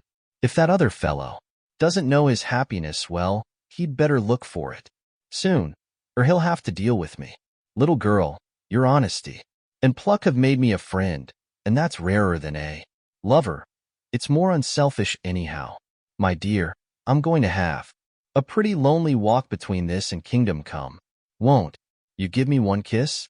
It'll be something to keep off the darkness now and then. You can, you know, if you like, for that other good fellow. He must be a good fellow, my dear, and a fine fellow, or you could not love him. Hasn't spoken yet. That quite won me, Mina, for it was brave and sweet of him, and noble, too, to a rival, wasn't it? And he so sad. So I leant over and kissed him. He stood up with my 2 hands in his, and as he looked down into my face, I am afraid I was blushing very much. He said, "Little girl, I hold your hand, and you've kissed me, and if these things don't make us friends, nothing ever will. Thank you for your sweet honesty to me, and goodbye." He wrung my hand, and taking up his hat, went straight out of the room without looking back, without a tear or a quiver or a pause, and I am crying like a baby. Oh, why must a man like that be made unhappy when there are lots of girls about who would worship the very ground he trod on? I know I would if I were free, only I don't want to be free. My dear, this quite upset me, and I feel I cannot write of happiness just at once after telling you of it, and I don't wish to tell of the number 3 until it can be all happy. Ever your loving Lucy. P.S. Oh, about number 3, I needn't tell you of number 3, need I? Besides, it was all so confused. It seemed only a moment from his coming into the room till both his arms were round me, and he was kissing me. I am very, very happy, and I don't know what I have done to deserve it. I must only try in the future to show that I am not ungrateful to God for all his goodness to me in sending to me such a lover, such a husband, and such a friend. Goodbye. Dr. Seward S. Diary. Kept in phonograph. May 25th. Ebbtide and appetite today. Cannot eat, cannot rest. So diary instead. Since my rebuff of yesterday, I have a sort of empty feeling. Nothing in the world seems of sufficient importance to be worth the doing. As I knew that the only cure for this sort of thing was work, I went down amongst the patients. I picked out one who has afforded me a study of much interest. He is so quaint that I am determined to understand him as well as I can. Today I seem to get nearer than ever before to the heart of his mystery. I questioned him more fully than I had ever done, with a view to making myself master of the facts of his hallucination. In my manner of doing it there was, I now see, something of cruelty. I seemed to wish to keep him to the point of his madness, a thing which I avoid with the patience as I would the mouth of hell. MEM. Under what circumstances would I not avoid the pit of hell? Omnia Romi Venalia sunt. Hell has its price. Verb. Sap. If there be anything behind this instinct, it will be valuable to trace it afterwards accurately, so I had better commence to do so, therefore. R.M. Renfield, Itot 59. Sanguine temperament, great physical strength, morbidly excitable, periods of gloom, ending in some fixed idea which I cannot make out.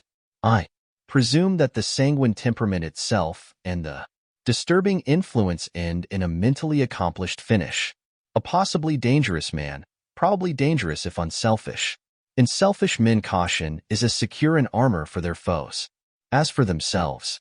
What I think of on this point is, when self is the fixed point, the centripetal force is balanced with the centrifugal.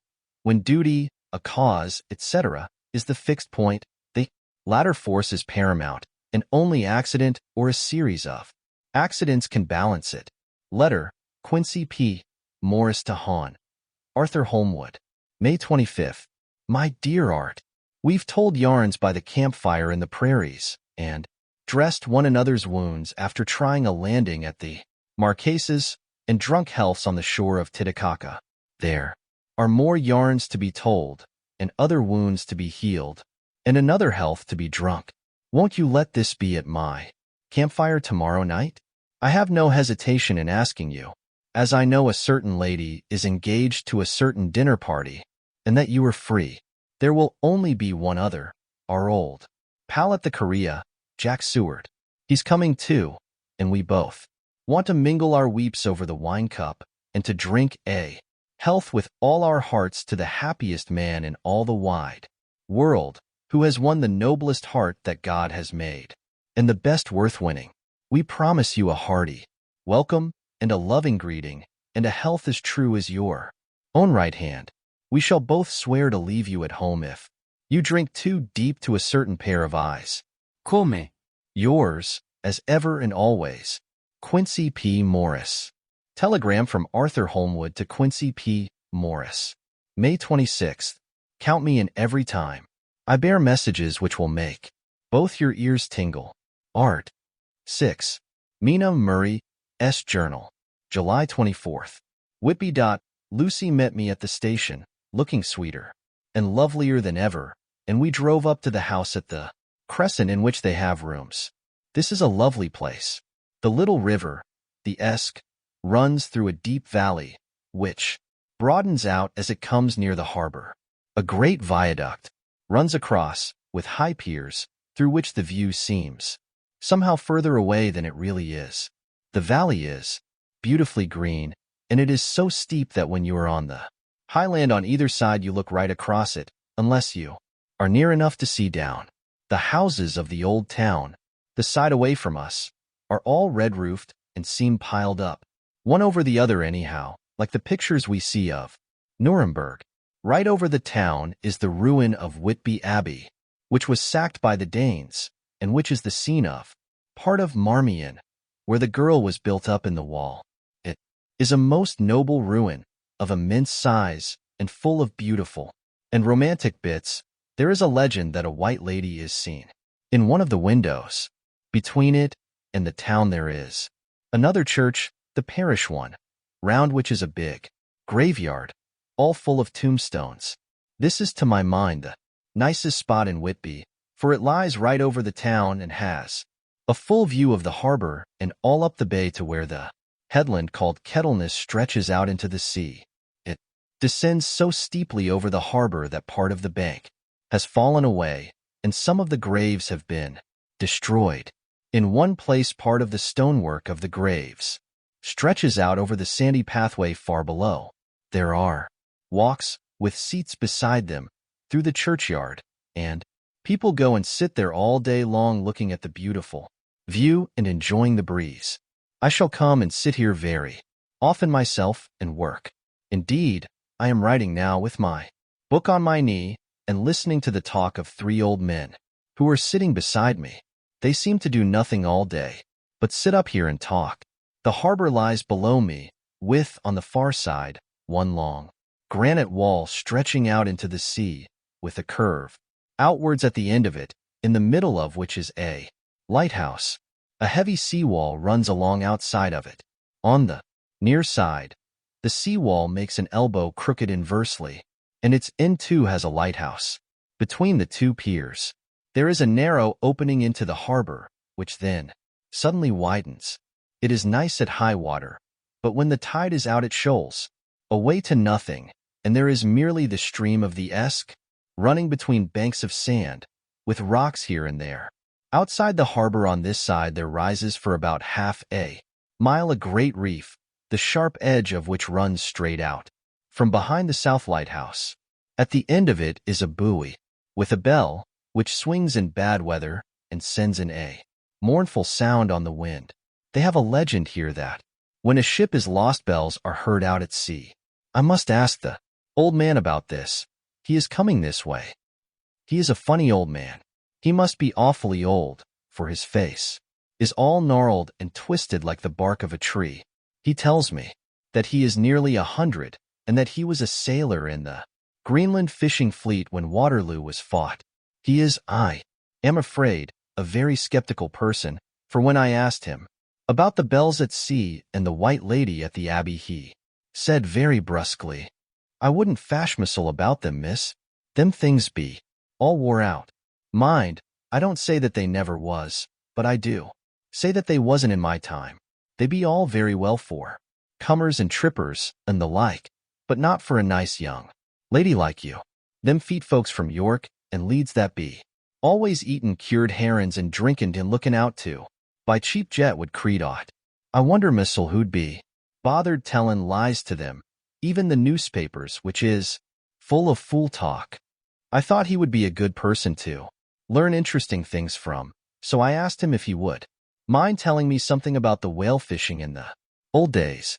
He was just settling himself to begin when the clock struck 6, whereupon he labored to get up and said, "I must gang a Jeanwards home now, miss.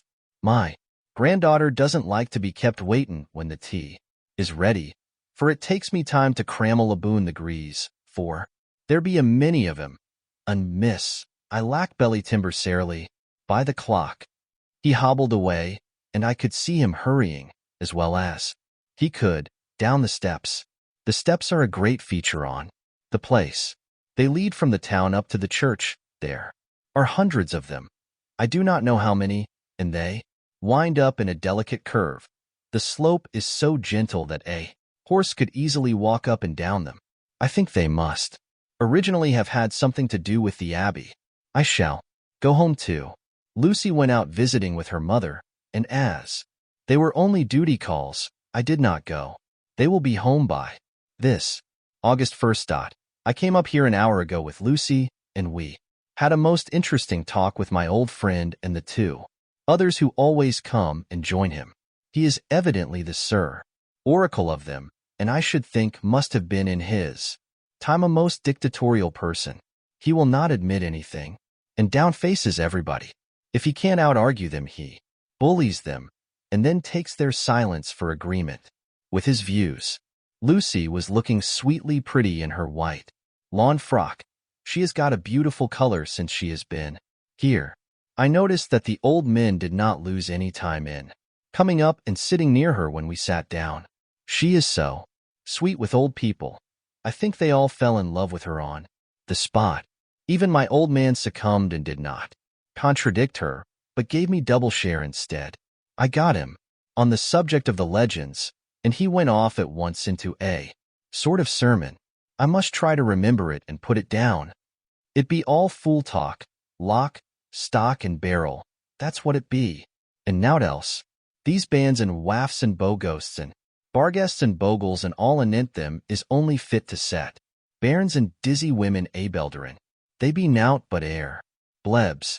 They, and all grimps and signs and warnin's, be all invented by parsons and ilsome buke bodies and railway touters to skeer and scunner halflins, and to get folks to do something that they don't other incline to. It makes me ireful to think o' them. Why, it's them that, not content with printin' lies on paper and preachin' them out of pulpits, does want to be cuttin' them on the tombstones. Look here all around you and whate'er ye will. All them steens, holdin' up their heads as well as they can out of their pride, is a cant. Simply tumblin' down with the weight o' the lies wrote on them. Here lies the body, or sacred to the memory wrote on all of them, and yet in nigh half of them there bean't no bodies at all, and the memories of them bean't cared a pinch of snuff about, much less sacred. Lies all of them, nothin' but lies of one kind or another. My gog, but it'll be a quare scouterment at the day of judgment when they come tumblin' up in their death sarks, all juped together and tryin' to drag their tombsteins with them to prove how good they was, some of them trimlin' and ditherin' with their hands that dozened and slippy from lyin' in the sea that they can't even keep their grup o' them. I could see from the old fellow's self-satisfied air and the way in which he looked round for the approval of his cronies that he was showing off, so I put in a word to keep him going. Oh, Mr. Swales, you can't be serious. Surely these tombstones are not all wrong. Yablins, there may be a poorish few not wrong, Savon, where they make out the people too good, for there be folk that do think a bombole be like the sea, if only it be there. Own, the whole thing be only lies. Now look you here, you come here a stranger, and you see this Kirkgarth. I nodded, for I thought it better to assent, though I did not quite understand his dialect. I knew it had something to do with the church. He went on, and you consate that all these steens be a boon folk that be happed here, snod and snog? I assented again. Then that be just where the lie comes in. Why, there be scores of these laybeds that be tomb as old Dunn's bockabox on Friday night. He nudged one of his companions, and they all laughed. And my gog, how could they be otherwise? Look at that one, the aftest abaft the beer bank. Read it. I went over and read. Edward Spenslaff, Master Mariner, murdered by pirates. Off the coast of Andres, April, 1854, AET. 30. When I came back, Mr. Swales went on. Who brought him home, I wonder, to hap him here? Murdered off the coast of Andres. And you consated his body lay under. Why, I could name ye a dozen whose bones lie in the Greenland seas above. He pointed northwards, or where the currents may have drifted them. There be the steens around ye. Ye can, with your young eyes, Read the small print of the lies from here. This Braithwaite Lowry, I knew his father, lost in the lively off Greenland in 20, or Andrew Woodhouse, drowned in the same seas in 1777, or John Paxton, drowned off Cape Farewell a year later, or old John Rawlings, whose grandfather sailed with me, drowned in the Gulf of Finland in 50. Do you think that all these men will have to make a rush to Whitby when the trumpet sounds? I have me antherems a boot it. I tell you that when they got here they'd be jomlin and jost lin one another. That way that it you'd be like a fight up on the ice in the old days, when we'd be at one another from daylight to dark, trying to tie up our cuts by the light of the aurora borealis. This was evidently local pleasantry, for the old man cackled over it, and his cronies joined in with gusto.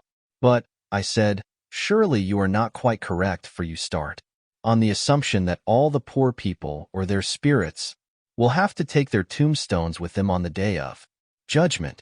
Do you think that will be really necessary? Well, what else be they tombstones for? Answer me that, miss. To please their relatives, I suppose. To please their relatives, you suppose? This he said with intense scorn. How will it pleasure their relatives to know that lies is wrote over them, and that everybody in the place knows that they be lies? He pointed to a stone at our feet, which had been laid down as a slab, on which the seat was rested, close to the edge of the cliff. Read the lies on that. Thruffstein, he said. The letters were upside down to me, from where I sat, but Lucy was more opposite to them, so she leant over and read. Sacred to the memory of George Cannon, who died, in the hope of a glorious resurrection, on July 29, 1873, falling from the rocks at Kettleness. This tomb was erected by his sorrowing mother to her dearly beloved son. He was the only son of his mother, and she was a widow. Really, Mr. Swales, I don't see anything very funny in that. She spoke her comment very gravely and somewhat severely. Ye don't see aught funny. Ha, ha. But that's because ye don't gom the sorrowin' mother was a hellcat that hated him because he was a crooked, a regular lammeter he was. He hated her so that he committed suicide in order that she mightn't get an insurance she put on his life. He blew nigh the top of his head off with an old musket that they had for scarin' the crows with. 'Twarn't for crows then, for it brought the clegs and the daups to him. That's the way he fell off the rocks. And, as to hopes of a glorious resurrection, I've often heard him say, missile, that he hoped he'd go to hell, for his mother was so pious that she'd be sure to go to heaven, and he didn't want to addle where she was. Now isn't that Steen? At any rate, he hammered it with his stick as he spoke.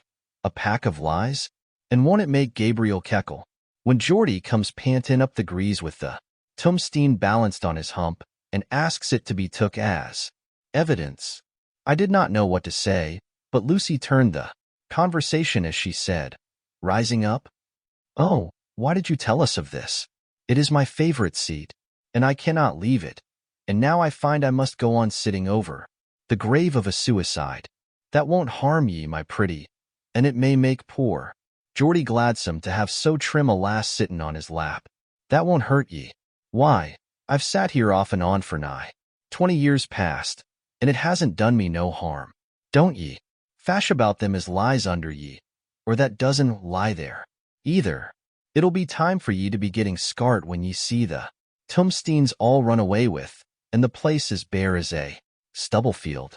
There's the clock, and I must gang my service to ye ladies." And off he hobbled.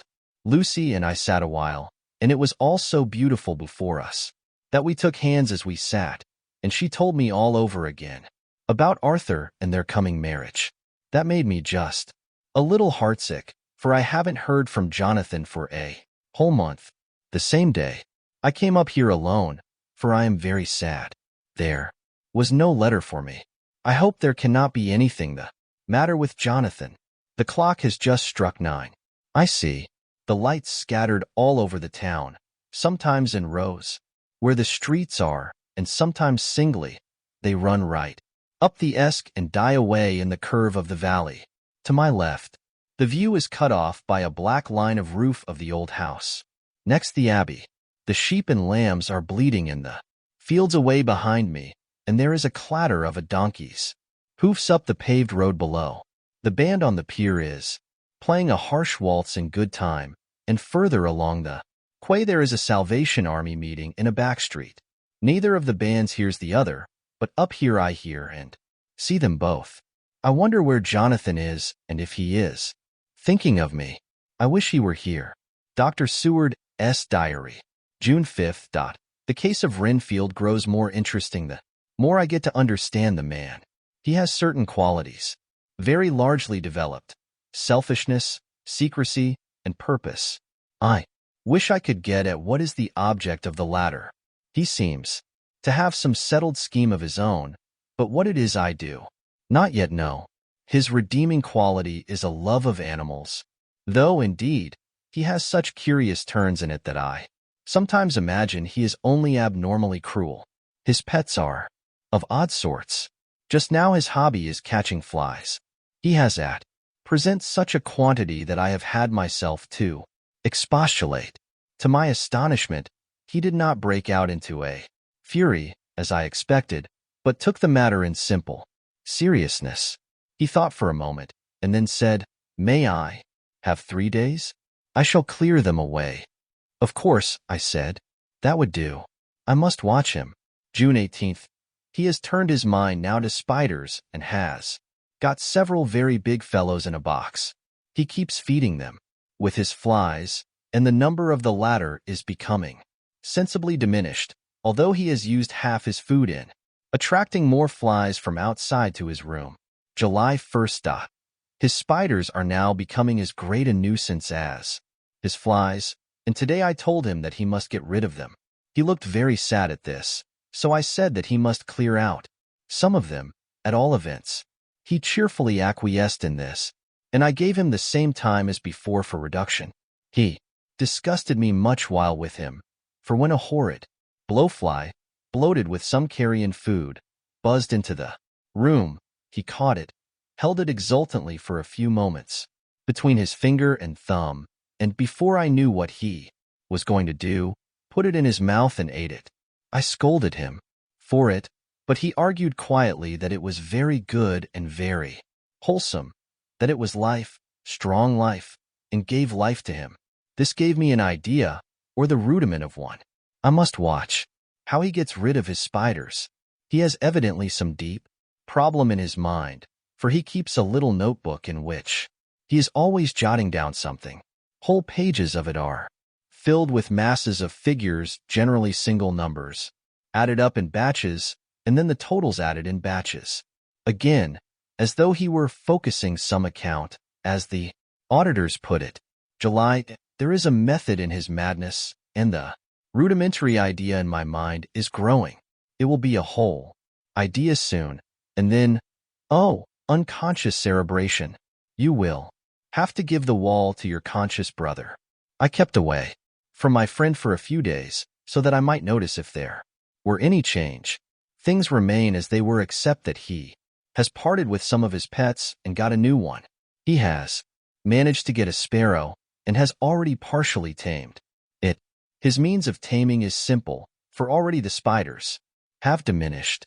Those that do remain, however, are well fed, for he still brings in the flies by tempting them with his food. July 19th. We are progressing. My friend has now a whole colony of sparrows, and his flies and spiders are almost obliterated. When I came in, he ran to me and said he wanted to ask me a great favor, a very, very great favor, and as he spoke he fawned on me like a dog. I asked him what it was, and he said, with a sort of rapture in his voice and bearing, a kitten, a nice little, sleek, playful kitten that I can play with and teach and feed and feed and feed. I was not unprepared for this request, for I had noticed how his pets went on increasing in size and vivacity, but I did not care that his pretty family of tame sparrows should be wiped out in the same manner as the flies and the spiders, so I said I would see about it, and asked him if he would not rather have a cat than a kitten. His eagerness betrayed him as he answered, "Oh, yes, I would like a cat. I only asked for a kitten lest you should refuse me a cat. No one would refuse me a kitten, would they?"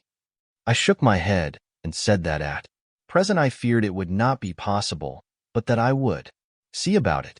His face fell, and I could see a warning of danger in it, for there was a sudden fierce, sidelong look, which meant killing. The man is an undeveloped homicidal maniac. I shall test him with his present craving and see how it will work out. Then I shall know more. 10 p.m. I have visited him again and found him sitting in a corner brooding.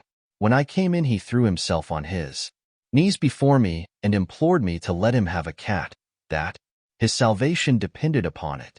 I was firm, however, and told him that he could not have it, whereupon he went without a word and sat down, gnawing his fingers, in the corner where I had found him. I shall see him in the morning early. July 20th. Visited Renfield very early, before the attendant went his rounds. Found him up and humming a tune. He was spreading out his sugar, which he had saved, in the window, and was manifestly beginning his fly-catching again, and beginning it cheerfully and with a good grace. I looked around for his birds, and not seeing them, asked him where they were. He replied, without turning round, that they had all flown away. There were a few feathers about the room, and on his pillow a drop of blood. I said nothing, but went and told the keeper to report to me if there were anything odd about him during the day. 11 a.m. The attendant has just been to me to say that Renfield has been very sick and has disgorged a whole lot of feathers. My belief is, doctor, he said, that he has eaten his birds, and that he just took and ate them raw. 11 p.m. I gave Renfield a strong opiate tonight, enough to make even him sleep, and took away his pocketbook to look at it. The thought that has been buzzing about my brain lately is complete, and the theory proved.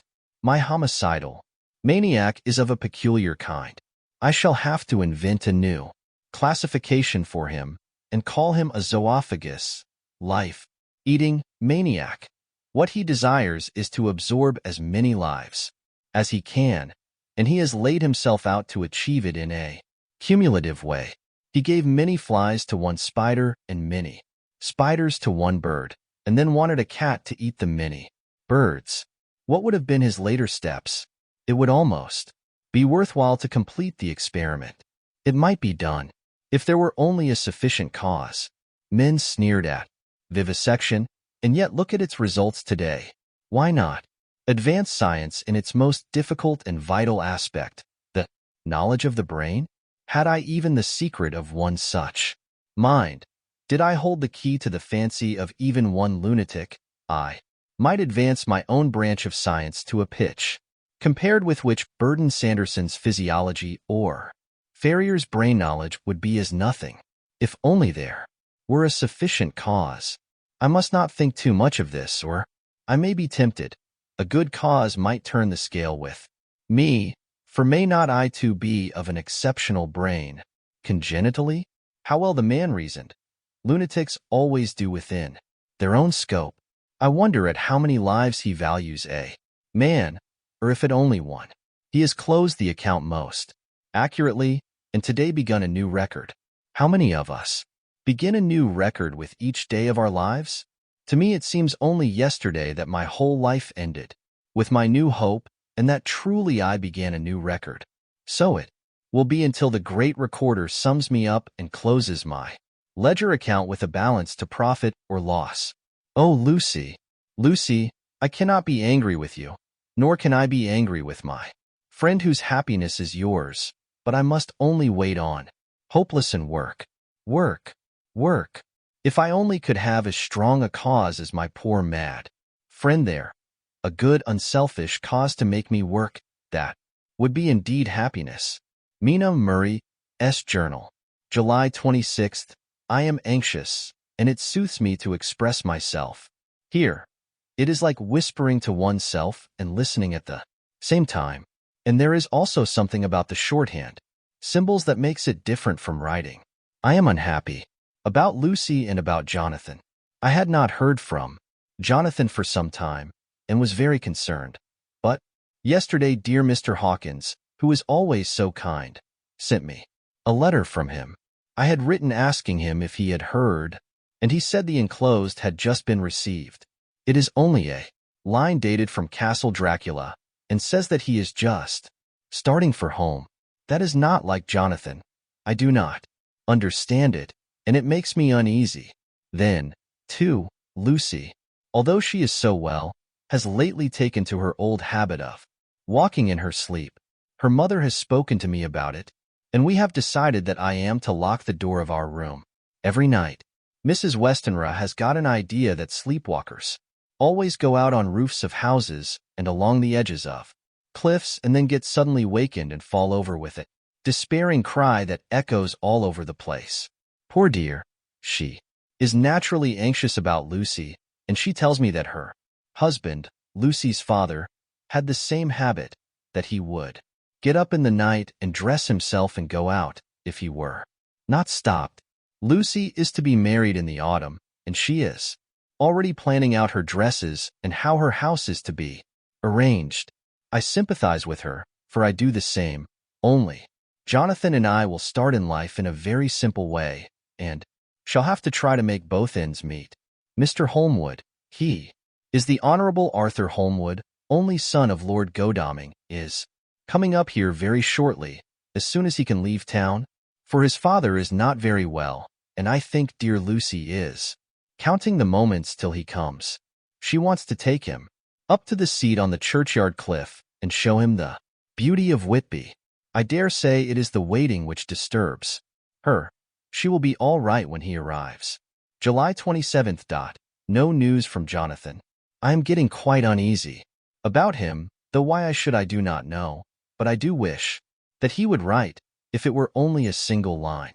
Lucy walks more than ever, and each night I am awakened by her moving about the room. Fortunately, the weather is so hot that she cannot get cold, but still the anxiety and the perpetually being wakened is beginning to tell on me, and I am getting nervous and wakeful myself.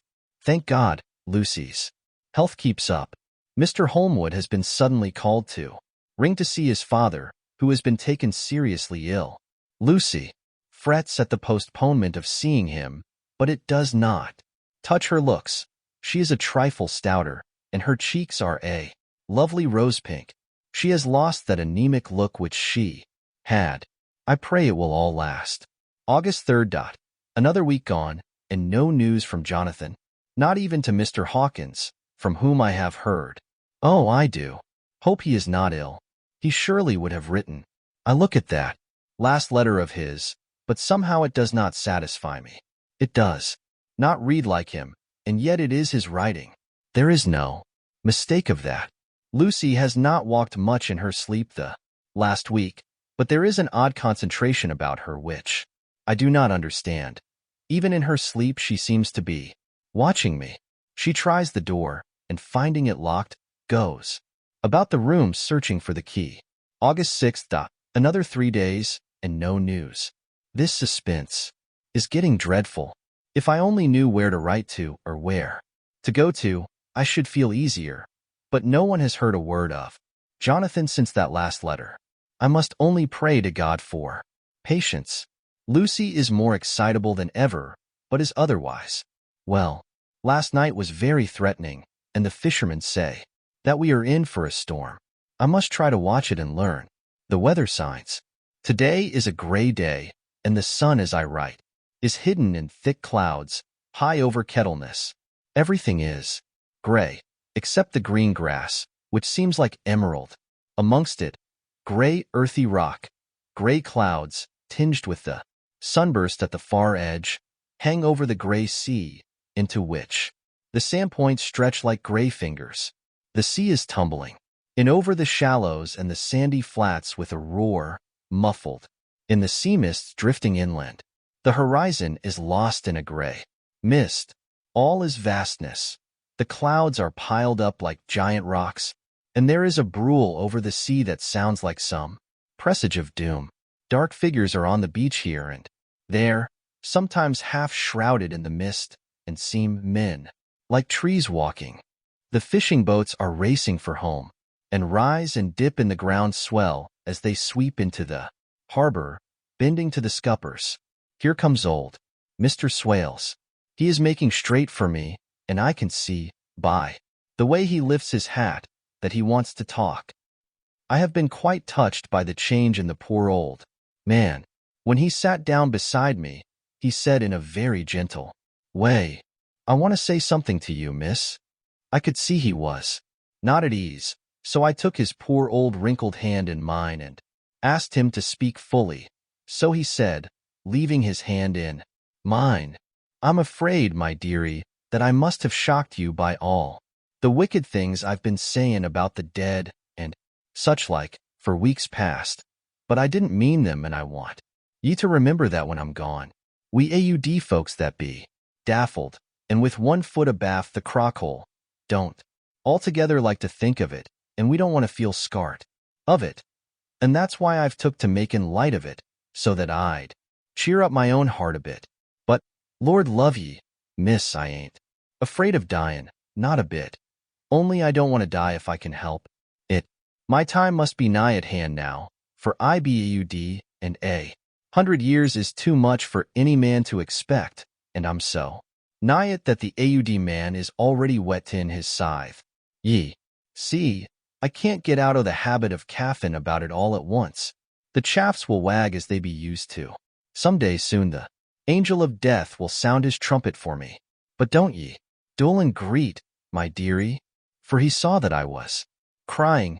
If he should come this very night, I'd not refuse to answer his call. For life be, after all, only a waitin' for something else than what we're doing, and death be all that we can rightly depend on. But I'm content, for it's comin' to me, my dearie, and comin' quick. It may be comin' while we be lookin' and wonderin'.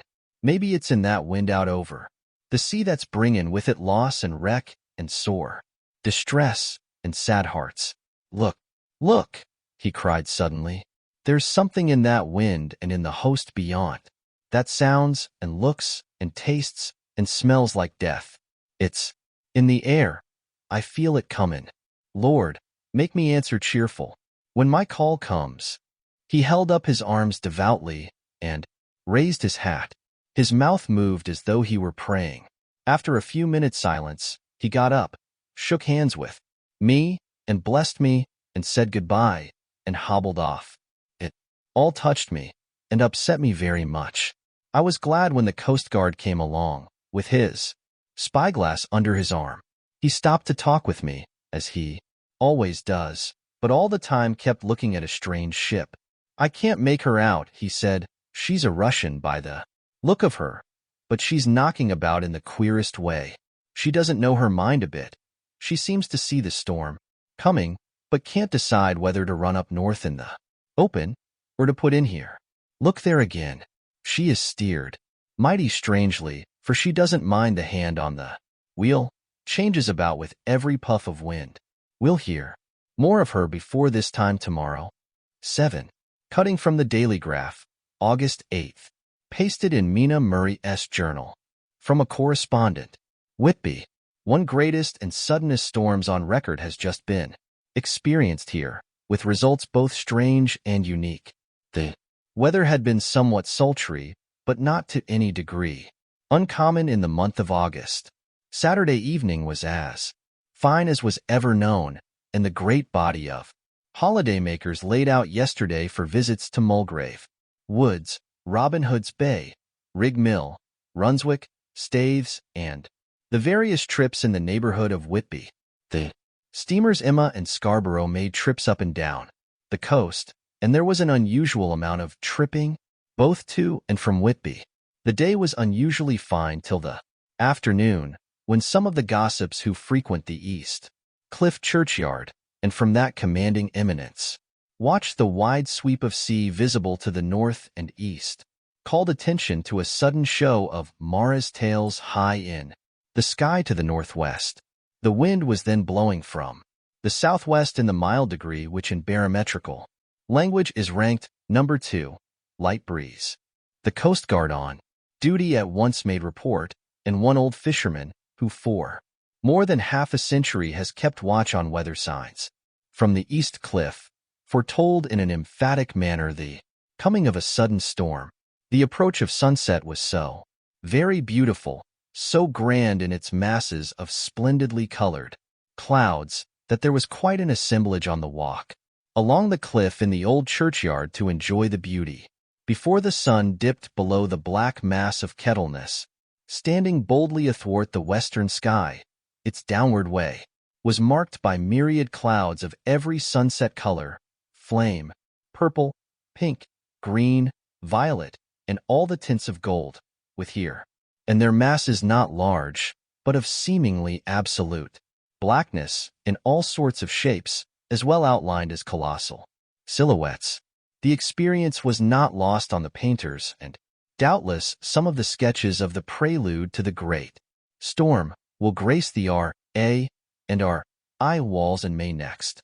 More than one captain made up his mind then and there that his cobble, or his mule, as they termed the different classes of boats, would remain in the harbor till the storm had passed. The wind fell away entirely during the evening, and at midnight there was a dead calm, a sultry heat, and that prevailing intensity which, on the approach of thunder, affects persons of a sensitive nature. There were but few lights in sight at sea, for even the coasting steamers, which usually hug the shore so closely, kept well to seaward, and but few fishing boats were in sight. The only sail noticeable was a foreign schooner with all sails set, which was seemingly going westwards. The foolhardiness or ignorance of her officers was a prolific theme for comment whilst she remained in sight, and efforts were made to signal her to reduce sail in face of her danger. Before the night shut down, she was seen with sails idly flapping as she gently rolled on the undulating swell of the sea, as idle as a painted ship upon a painted ocean.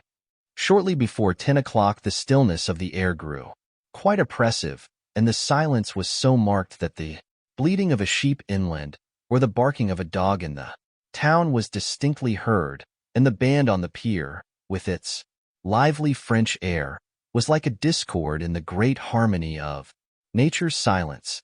A little after midnight came a strange sound from over the sea, and high overhead the air began to carry a strange, faint, hollow booming. Then without warning the tempest broke, with a rapidity which, at the time, seemed incredible, and even afterwards is impossible to realize. The whole aspect of nature at once became convulsed.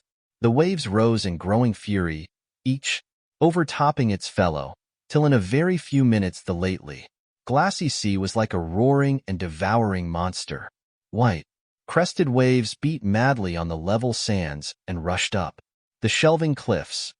Others broke over the piers, and with their spume swept the lanterns of the lighthouses which rise from the end of either pier of Whitby Harbor. The wind roared like thunder, and blew with such force that it was with difficulty that even strong men kept their feet, or clung with grim clasp to the iron stanchions. It was found necessary to clear the entire piers from the mass of onlookers, or else the fatalities of the night would have been increased manifold. To add to the difficulties and dangers of the time, masses of sea fog came drifting inland, white, wet clouds, which swept by in ghostly fashion, so dank and damp and cold that it needed but little effort of imagination to think that the spirits of those lost at sea were touching their living brethren with the clammy hands of death, and many a one shuddered as the wreaths of sea mist swept by. At times the mist cleared, and the sea for some distance could be seen in the glare of the lightning, which now came thick and fast, followed by such sudden peals of thunder that the whole sky overhead seemed trembling under the shock of the footsteps of the storm. Some of the scenes thus revealed were of immeasurable grandeur and of absorbing interest, the sea running mountains high, through skywards with each wave mighty masses of white foam, which the tempest seemed to snatch at and whirl away into space. Here and there a fishing boat, with a rag of sail, running madly for shelter before the blast. Now and again the white wings of a storm-tossed seabird. On the summit of the east cliff, the new searchlight was ready for experiment, but had not yet been tried. The officers in charge of it got it into working order, and in the pauses of the inrushing mist swept with it the surface of the sea. Once or twice its service was most effective, as when a fishing boat, with gunwale under water, rushed into the harbor, able, by the guidance of the sheltering light, to avoid the danger of dashing against the piers. As each boat achieved the safety of the port, there was a shout of joy from the mass of people on shore, a shout which for a moment seemed to cleave the gale and was then swept away in its rush. Before long the searchlight discovered some distance away a schooner with all sails set, apparently the same vessel which had been noticed earlier in the evening. The wind had by this time backed to the east, and there was a shudder amongst the watchers on the cliff as they realized the terrible danger in which she now was. Between her and the port lay the great flat reef on which so many good ships have from time to time suffered, and with the wind blowing from its present quarter, it would be quite impossible that she should fetch the entrance of the harbor. It was now nearly the hour of high tide, but the waves were so great that in their troughs the shallows of the shore were almost visible, and the schooner, with all sails set, was rushing with such speed that, in the words of one old salt, she must fetch up somewhere, if it was only in hell.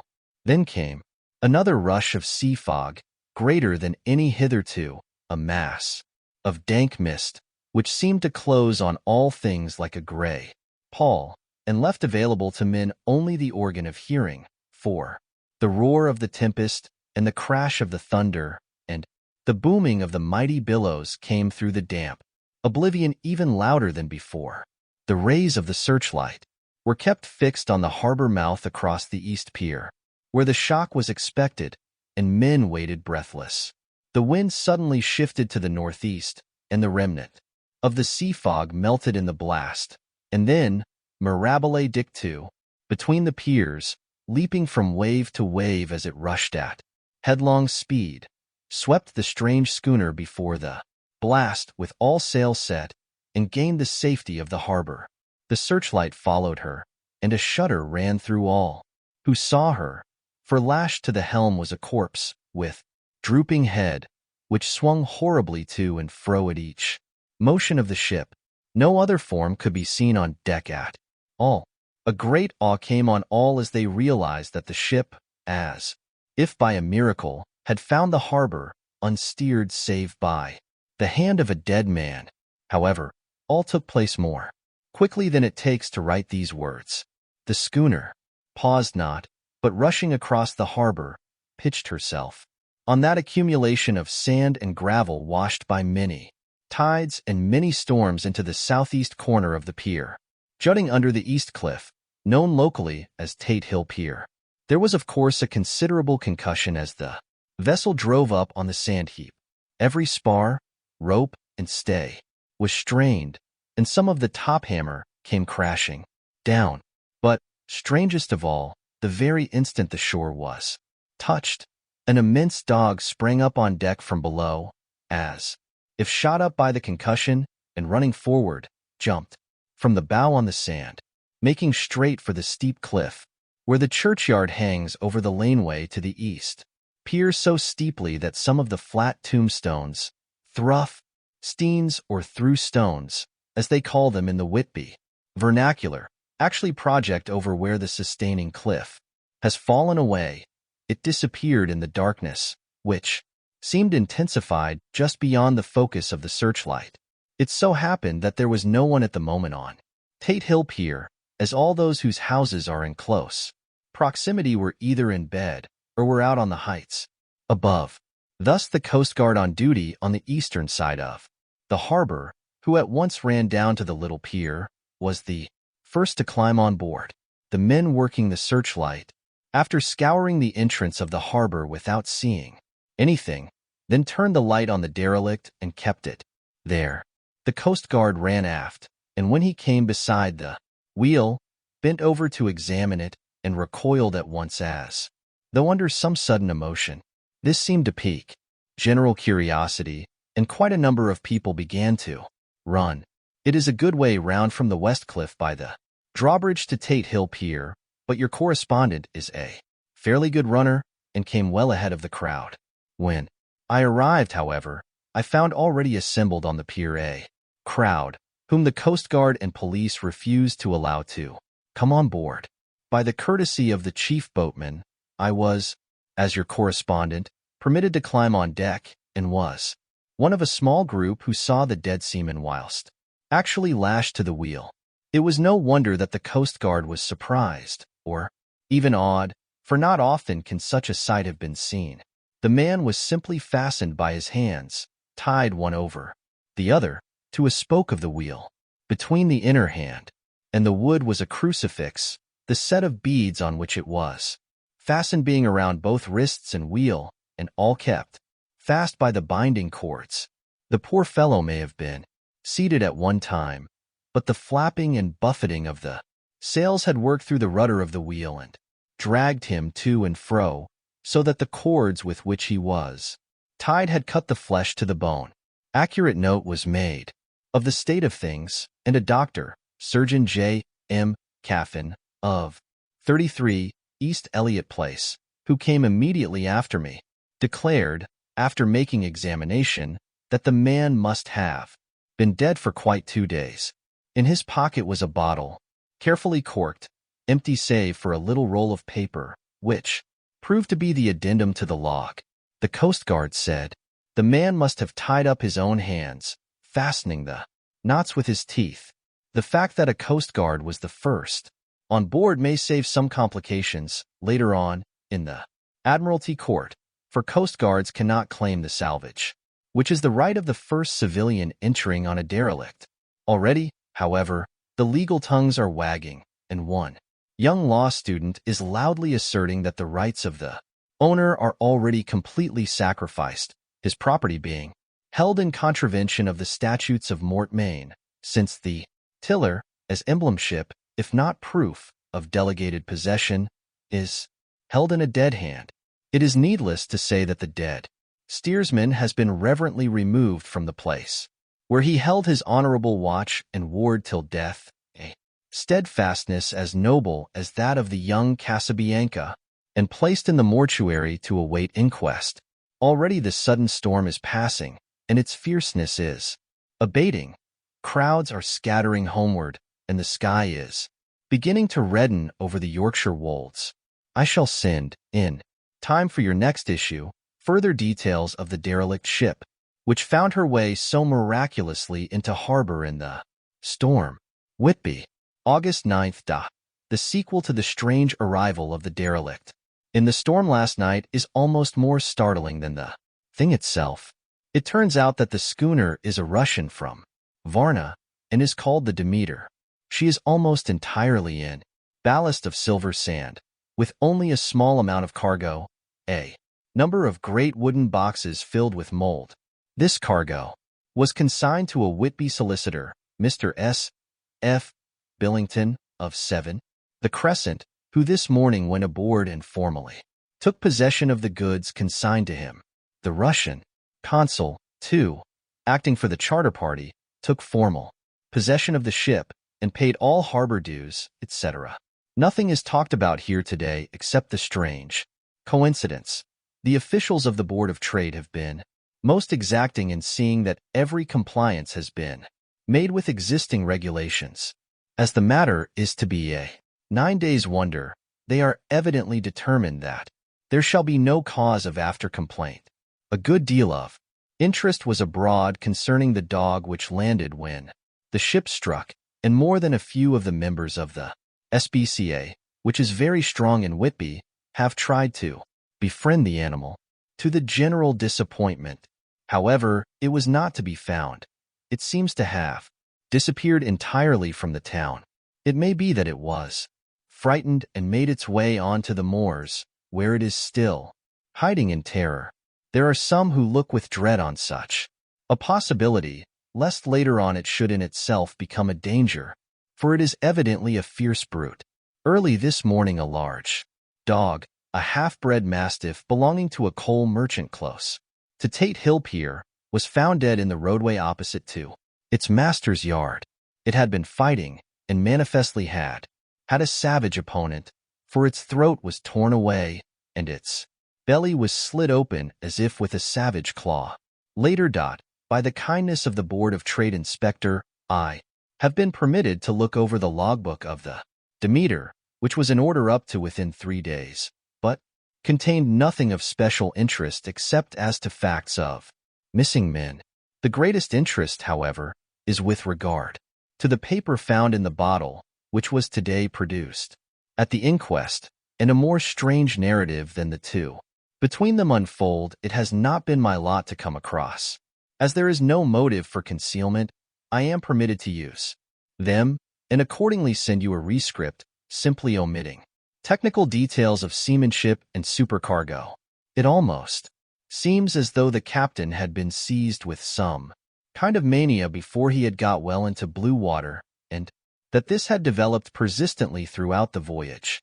Of course my statement must be taken cum grano, since I am writing from the dictation of a clerk of the Russian consul, who kindly translated for me, time being short. Log of the Demeter, Varna to Whitby. Written July 18th, things so strange happening, that I shall keep accurate note henceforth till we land. On July 6th, we finished taking in cargo, silver sand and boxes of earth. At noon set sail. East wind, fresh. Crew, 5 hands, 2 mates, cook, and myself, captain. On July 11th, at dawn, entered Bosphorus. Boarded by Turkish customs officers. Bakshish, all correct. Under way at 4 p.m. On July 12th, through Dardanelles. More customs officers. And flagboat of guarding squadron. Bakshish again. Work of officers thorough, but quick. Want us off soon. Dark passed into archipelago. On July 13th, past Cape Matapan. Crew dissatisfied about something. Seemed scared, but would not speak out. On July 14th, was somewhat anxious about crew. Men all steady fellows, who sailed with me before. Mate could not make out what was wrong. They only told him there was something, and crossed themselves. Mate lost temper with one of them that day, and struck him. Expected fierce quarrel, but all was quiet.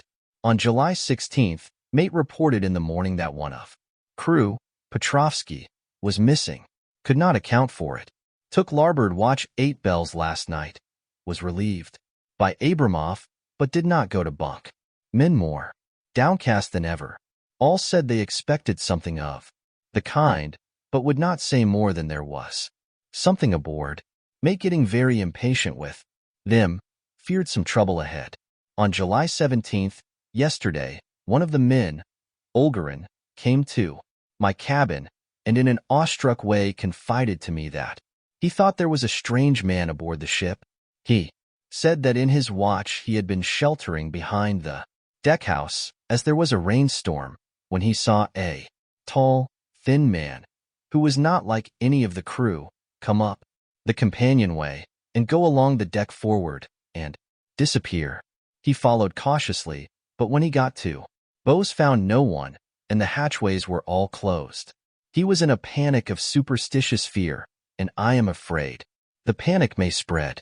To allay it, I shall today search entire ship carefully from stem to stern. Later in the day I got together the whole crew, and told them, as they evidently thought there was someone in the ship, we would search from stem to stern. First, mate angry, said it was folly, and to yield to such foolish ideas would demoralize the men. Said he would engage to keep them out of trouble with a handspike. I let him take the helm, while the rest began thorough search, all keeping abreast, with lanterns. We left no corner unsearched. As there were only the big wooden boxes, there were no odd corners where a man could hide. Men, much relieved when search over, and went back to work, cheerfully. First mate scowled, but said nothing. July 22nd. Rough weather lasts 3 days, and all hands. Busy with sails, no time to be frightened. Men seem to have forgotten their dread. Mate cheerful again, and all on good terms. Praised men for work in bad weather. Past Gibraltar and out through straits. All well. July 24th. There seems some doom over this ship. Already, a hand short and entering on the Bay of Biscay with wild weather ahead, and yet last night another man. Lost, disappeared. Like the first, he came off his watch and was not seen again. Men all in a panic of fear. Sent a round robin, asking to have double watch, as they fear to be alone. Mate angry. Fear there will be some trouble, as either he or the men will do some violence. July 28th. 4 days in hell, knocking about in a sort of maelstrom, and the wind a tempest. No sleep for anyone. Men all worn out. Hardly know how to set a watch, since no one fit to go on. Second mate volunteered to steer and watch, and let men snatch a few hours' sleep. Wind abating. Sea still terrific, but feel them less, as ship is steadier. July 29th. Another tragedy. Had single watch tonight, as crew too tired to double. When morning watch came on, deck could find no one except steersman. Raised outcry, and all came on deck. Thorough search, but no one found. Are now without second mate and crew in a panic. Mate and I agreed to go armed henceforth and wait for any sign of cause. July 30th. Last night. Rejoiced we are nearing England. Weather fine. All sails set. Retired worn out. Slept soundly. Awaked by mate telling me that both man of watch and steersman missing. Only self and mate and 2 hands left to work ship. August 1st. 2 days of fog and not a sail sighted. Had hoped when in the English Channel to be able to signal for help or get in somewhere. Not having power to work. Sails have to run before wind. Dare not lower, as could not raise them again. We seem to be drifting to some terrible doom. Mate now more demoralized than either of men. His stronger nature seems to have worked inwardly against himself. Men are beyond fear, working stolidly and patiently, with minds made up to worst. They are Russian, he Romanian. August 2nd, midnight. Woke up from few minutes' sleep by hearing a cry, seemingly outside my port. Could see nothing in fog. Rushed on deck and ran against mate. Tells me heard cry and ran, but no sign of man on watch. One more gone. Lord, help us. Mate says we must be past Straits of Dover, as in a moment of fog lifting he saw North Foreland, just as he heard the man cry out. If so, we are now off in the North Sea, and only God can guide us in the fog, which seems to move with us, and God seems to have deserted us. August 3rd. At midnight I went to relieve the man at the wheel, and when I got to it found no one there. The wind was steady, and as we ran before it there was no yawing. I dared not leave it, so shouted for the mate. After a few seconds he rushed up on deck in his flannels. He looked wild-eyed and haggard, and I greatly fear his reason has given way. He came close to me and whispered hoarsely, with his mouth to my ear, as though fearing the very air might hear. It is here, I know it now.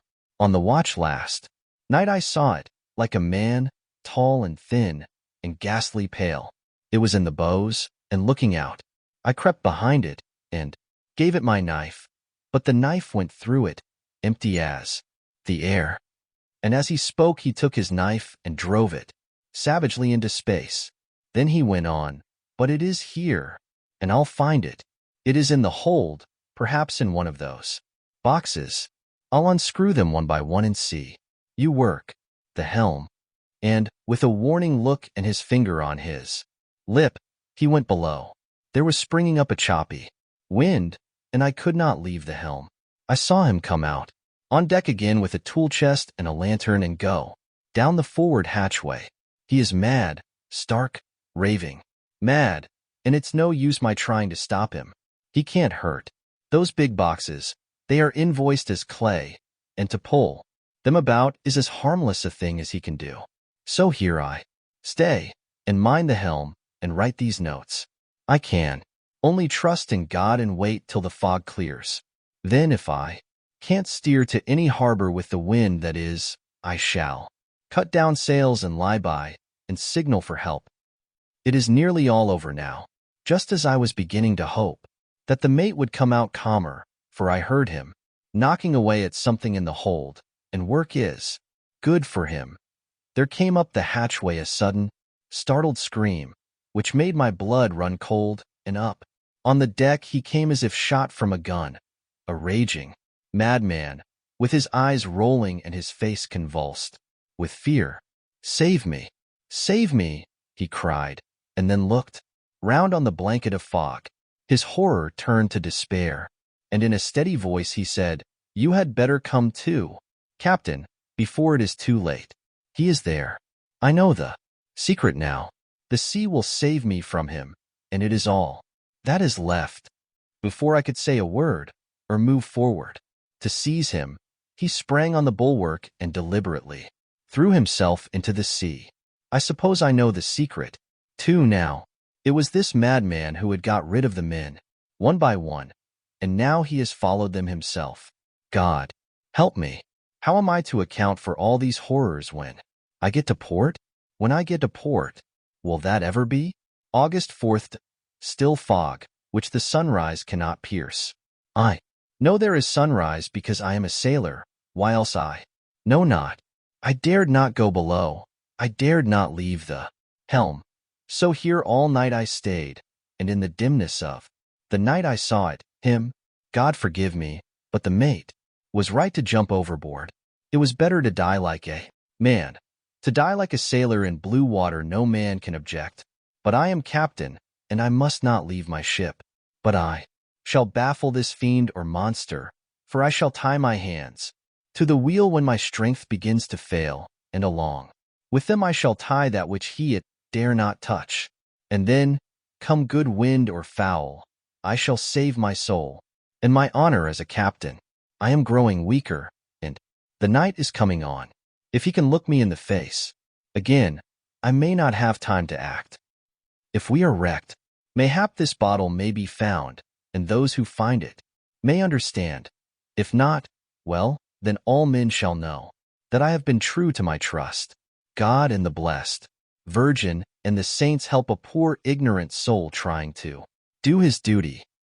Of course the verdict was an open one. There is no evidence to adduce, and whether or not the man himself committed the murders there is now none to say. The folk here hold almost universally that the captain is simply a hero, and he is to be given a public funeral. Already it is arranged that his body is to be taken with a train of boats up the Esk for a piece and then brought back to Tate Hill Pier and up the Abbey steps, for he is to be buried in the churchyard on the cliff. The owners of more than 100 boats have already given in their names as wishing to follow him to the grave.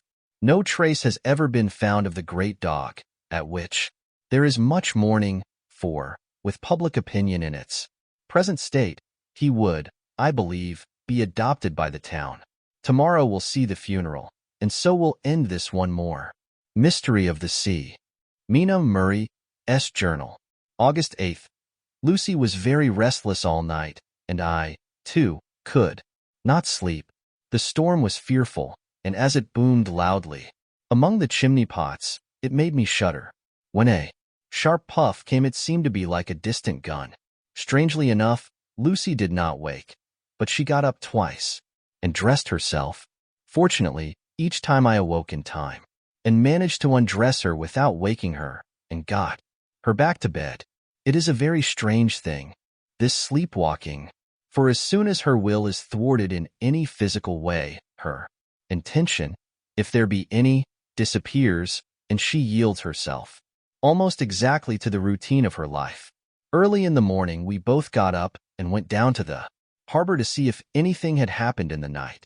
There were very few people about, and though the sun was bright and the air clear and fresh, the big, grim-looking waves that seemed dark themselves because the foam that topped them was like snow forced themselves in through the narrow mouth of the harbor, like a bullying man going through a crowd. Somehow I felt glad that Jonathan was not on the sea last night, but on land. But, oh, is he on land or sea? Where is he, and how? I am getting fearfully anxious about him. If I only knew what to do, and could do anything. August 10th. The funeral of the poor sea captain today was most touching. Every boat in the harbor seemed to be there, and the coffin was carried by captains all the way from Tate Hill Pier up to the churchyard. Lucy came with me, and we went early to our old seat, whilst the cortege of boats went up the river to the viaduct and came down again. We had a lovely view, and saw the procession nearly all the way.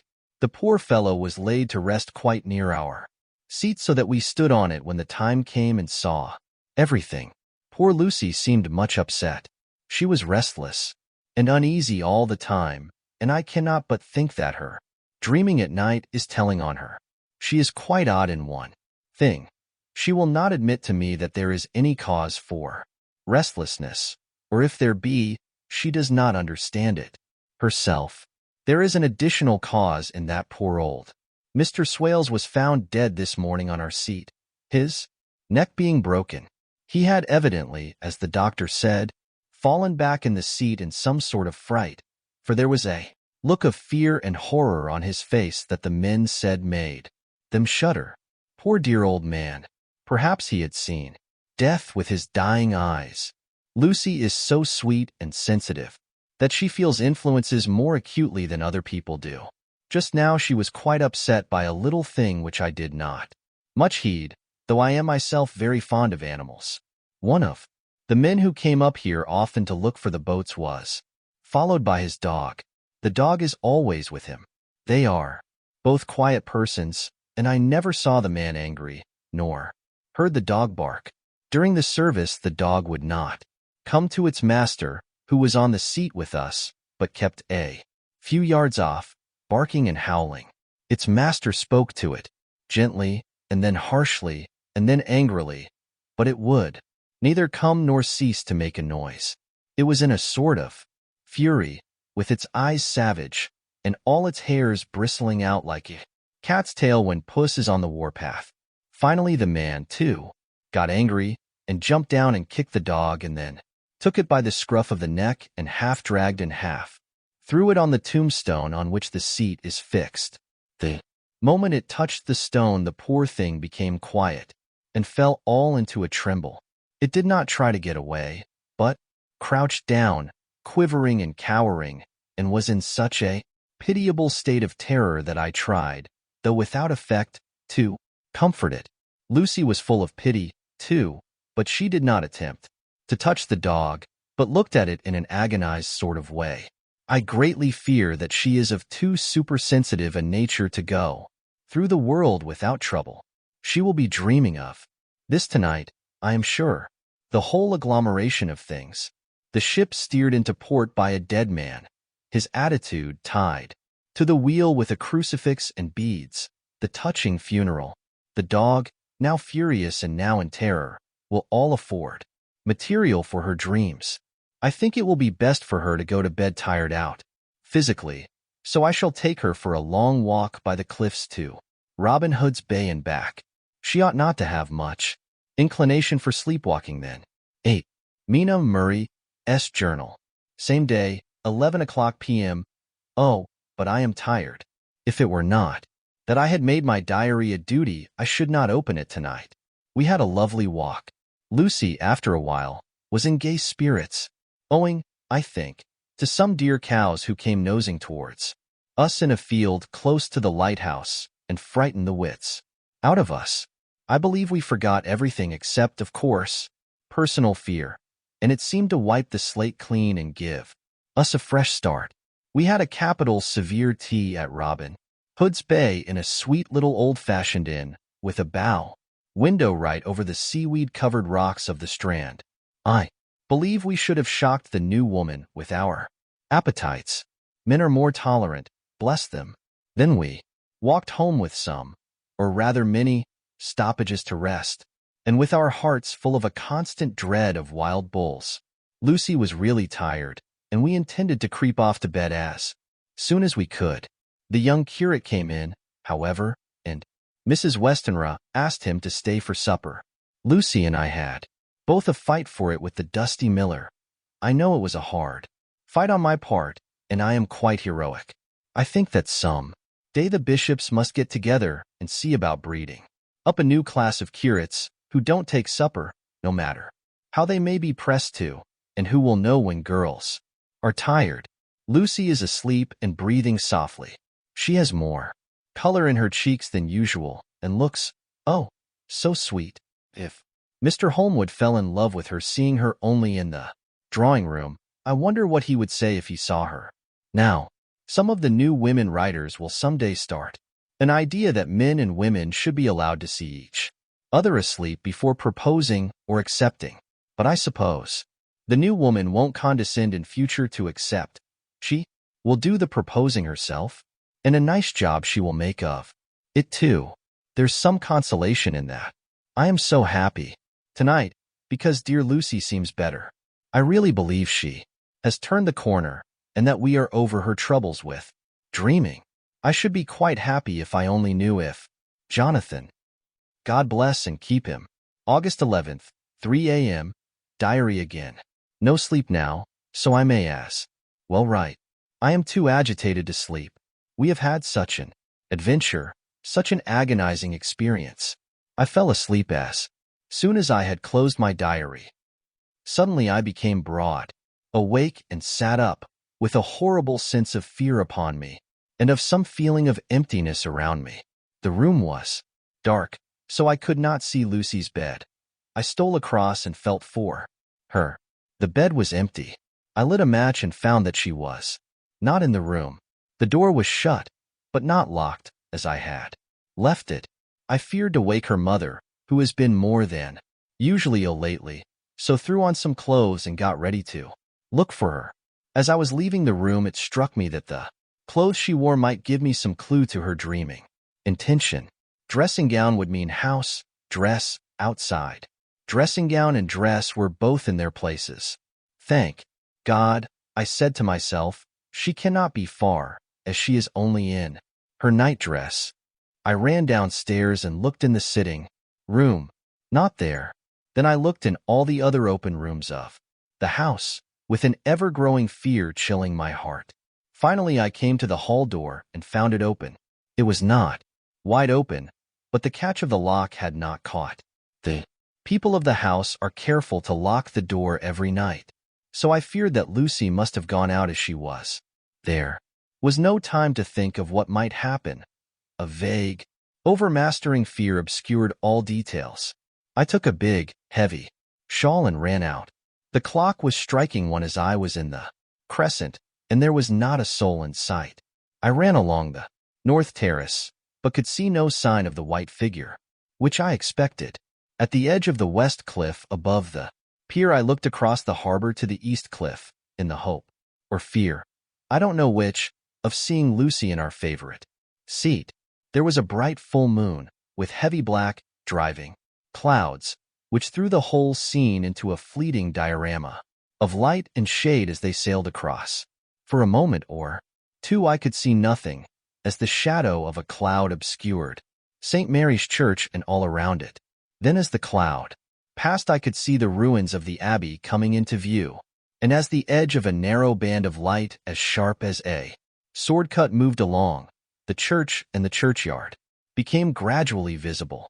Whatever my expectation was not disappointed, for there, on our favorite seat, the silver light of the moon struck a half-reclining figure, snowy white.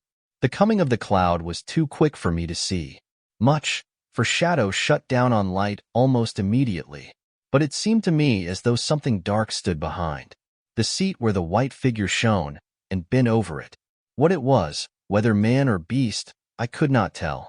I did not wait to catch another glance, but flew down the steep steps, to the pier and along by the fish market to the bridge, which was the only way to reach the east cliff.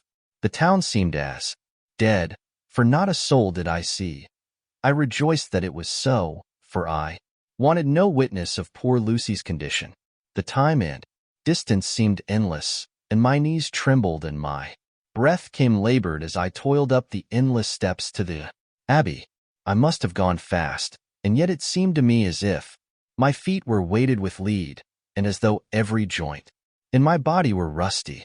When I got almost to the top I could see the seat and the white figure, for I was now close enough to distinguish it even through the spells of shadow. There was undoubtedly something, long and black, bending over the half-reclining white figure. I called in fright, "Lucy, Lucy," and something raised a head, and from where I was I could see a white face and red, gleaming eyes. Lucy did not answer, and I ran on to the entrance of the churchyard. As I entered, the church was between me and the seat, and for a minute or so I lost sight of her. When I came in view again, the cloud had passed, and the moonlight struck so brilliantly that I could see Lucy half reclining with her head lying over the back of the seat. She was quite alone, and there was not a sign of any living thing about. When I bent over her, I could see that she was still asleep. Her lips were parted, and she was breathing, not softly as usual with her, but in long, heavy gasps, as though striving to get her lungs full at every breath. As I came close, she put up her hand in her sleep and pulled the collar of her nightdress close around her throat. Whilst she did so, there came a little shudder through her, as though she felt the cold. I flung the warm shawl over her and drew the edges tight round her neck, for I dreaded lest she should get some deadly chill from the night air, unclad as she was. I feared to wake her all at once, so, in order to have my hands free that I might help her, I fastened the shawl at her throat with a big safety pin, but I must have been clumsy in my anxiety and pinched or pricked her with it, for by and by, when her breathing became quieter, she put her hand to her throat again and moaned. When I had her carefully wrapped up, I put my shoes on her feet and then began very gently to wake her. At first she did not respond, but gradually she became more and more uneasy in her sleep, moaning and sighing occasionally. At last, as time was passing fast, and for many other reasons, I wished to get her home at once, I shook her more forcibly, till finally she opened her eyes and awoke. She did not seem surprised to see me, as, of course, she did not realize all at once where she was. Lucy always wakes prettily, and even at such a time, when her body must have been chilled with cold, and her mind somewhat appalled at waking unclad in a churchyard at night, she did not lose her grace. She trembled a little, and clung to me. When I told her to come at once with me home, she rose, without a word, with the obedience of a child.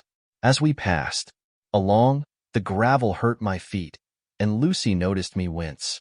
She stopped and wanted to insist upon my taking my shoes, but I would not.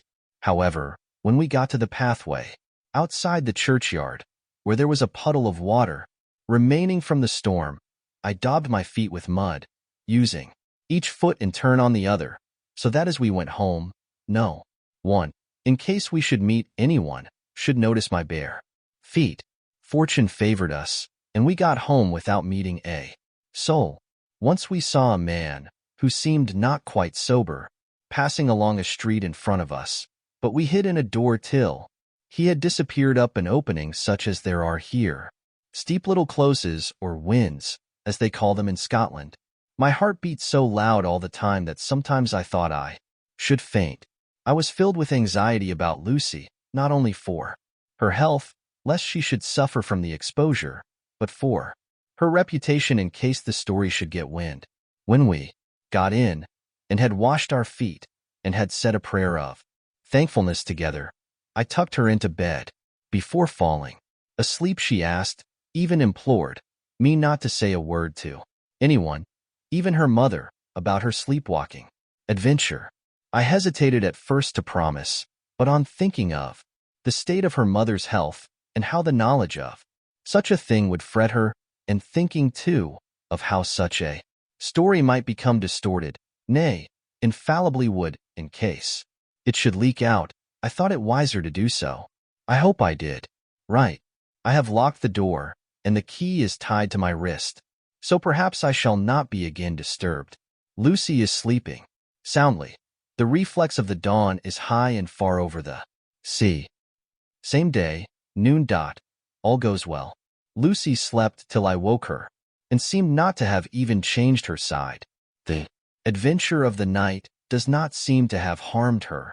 On the contrary, it has benefited her, for she looks better this morning than she has done for weeks. I was sorry to notice that my clumsiness with the safety pin hurt her. Indeed, it might have been serious, for the skin of her throat was pierced. I must have pinched up a piece of loose skin and have transfixed it, for there are two little red points like pinpricks, and on the band of her nightdress was a drop of blood. When I apologized and was concerned about it, she laughed and petted me, and said she did not even feel it. Fortunately, it cannot leave a scar, as it is so tiny. Same day, night. We passed a happy day. The air was clear, and the sun bright, and there was a cool breeze. We took our lunch to Mulgrave Woods, Mrs. Westenra driving by the road, and Lucy and I walking by the cliff path and joining her at the gate. I felt a little sad myself, for I could not but feel how absolutely happy it would have been had Jonathan been with me. But there, I must only be patient. In the evening we strolled in the casino terrace and heard some good music by Spar and Mackenzie, and went to bed early. Lucy seems more restful than she has been for some time, and fell asleep at once. I shall lock the door and secure the key the same as before, though I do not expect any trouble tonight. August 12th. My expectations were wrong, for twice during the night I was wakened by Lucy trying to get out. She seemed, even in her sleep, to be a little impatient at finding the door shut, and went back to bed under a sort of protest. I woke with the dawn, and heard the birds chirping outside of the window. Lucy woke too, and, I was glad to see, was even better than on the previous morning. All her old gaiety of manner seemed to have come back, and she came and snuggled in beside me and told me all about Arthur. I told her how anxious I was about Jonathan, and then she tried to comfort me. Well, she succeeded somewhat, for, though sympathy can't alter facts, it can help to make them more bearable. August 13th. Another quiet day, and to bed with the key on my wrist as before. Again I awoke in the night, and found Lucy sitting up in bed, still asleep, pointing to the window. I got up quietly, and pulling aside the blind, looked out. It was brilliant moonlight, and the soft effect of the light over the sea and sky, merged together in one great, silent mystery, was beautiful beyond words. Between me and the moonlight flitted a great bat, coming and going in great whirling circles. Once or twice it came quite close, but was, I suppose, frightened at seeing me, and flitted away across the harbor, towards the abbey. When I came back from the window, Lucy had lain down again, and was sleeping peacefully. She did not stir again all night. August 14th. On the East Cliff, reading and writing all day. Lucy seems to have become as much in love with the spot as I am, and it is hard to get her away from it when it is time to come home for lunch or tea or dinner. This afternoon she made a funny remark. We were coming home for dinner, and had come to the top of the steps up from the West Pier and stopped to look at the view, as we generally do. The setting sun, low down in the sky, was just dropping behind Kettleness. The red light was thrown over on the East Cliff, and the old abbey, and seemed to bathe everything in a beautiful rosy glow. We were silent for a while, and suddenly, Lucy murmured as if to herself, "His red eyes again. They are just the same." It was such an odd expression, coming apropos of nothing, that it quite startled me. I slewed round a little, so as to see Lucy well, without seeming to stare at her, and saw that she was in a half-dreamy state, with an odd look on her face that I could not quite make out, so I said nothing, but followed her eyes. She appeared to be looking over at our own seat, whereon was a dark figure seated alone. I was a little startled myself, for it seemed for an instant as if the stranger had great eyes. like burning flames. But a second look dispelled the illusion. The red sunlight was shining on the windows of St. Mary's Church behind our seat, and as the sun dipped there was just sufficient change in the refraction and reflection to make it appear as if the light moved. I called Lucy's attention to the peculiar effect, and she became herself with a start, but she looked sad all the same. It may have been that she was thinking of that terrible night up there. We never referred to it, so I said nothing, and we went home to dinner. Lucy had a headache and went early to bed. I saw her asleep and went out for a little stroll myself. I walked along the cliffs to the westward and was full of sweet sadness, for I was thinking of Jonathan. When coming home, it was then bright moonlight, so bright that though the front of our part of the crescent was in shadow, everything could be well seen. I threw a glance up at our window and saw Lucy's head leaning out. I thought that perhaps she was looking out for me, so I opened my handkerchief and waved it. She did not notice or make any movement whatever. Just then, the moonlight crept round an angle of the building, and the light fell on the window. There distinctly was Lucy with her head lying up against the side of the windowsill and her eyes shut. She was fast asleep, and by her, seated on the windowsill, was something that looked like a good-sized bird. I was afraid she might get a chill, so I ran upstairs, but as I came into the room she was moving back to her bed, fast asleep and breathing heavily. She was holding her hand to her throat as though to protect it from cold. I did not wake her, but tucked her up warmly.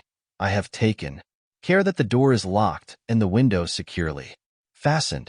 She looks so sweet as she sleeps, but she is paler than is her wont, and there is a drawn, haggard look under her eyes, which I do not like. I fear she is fretting about something.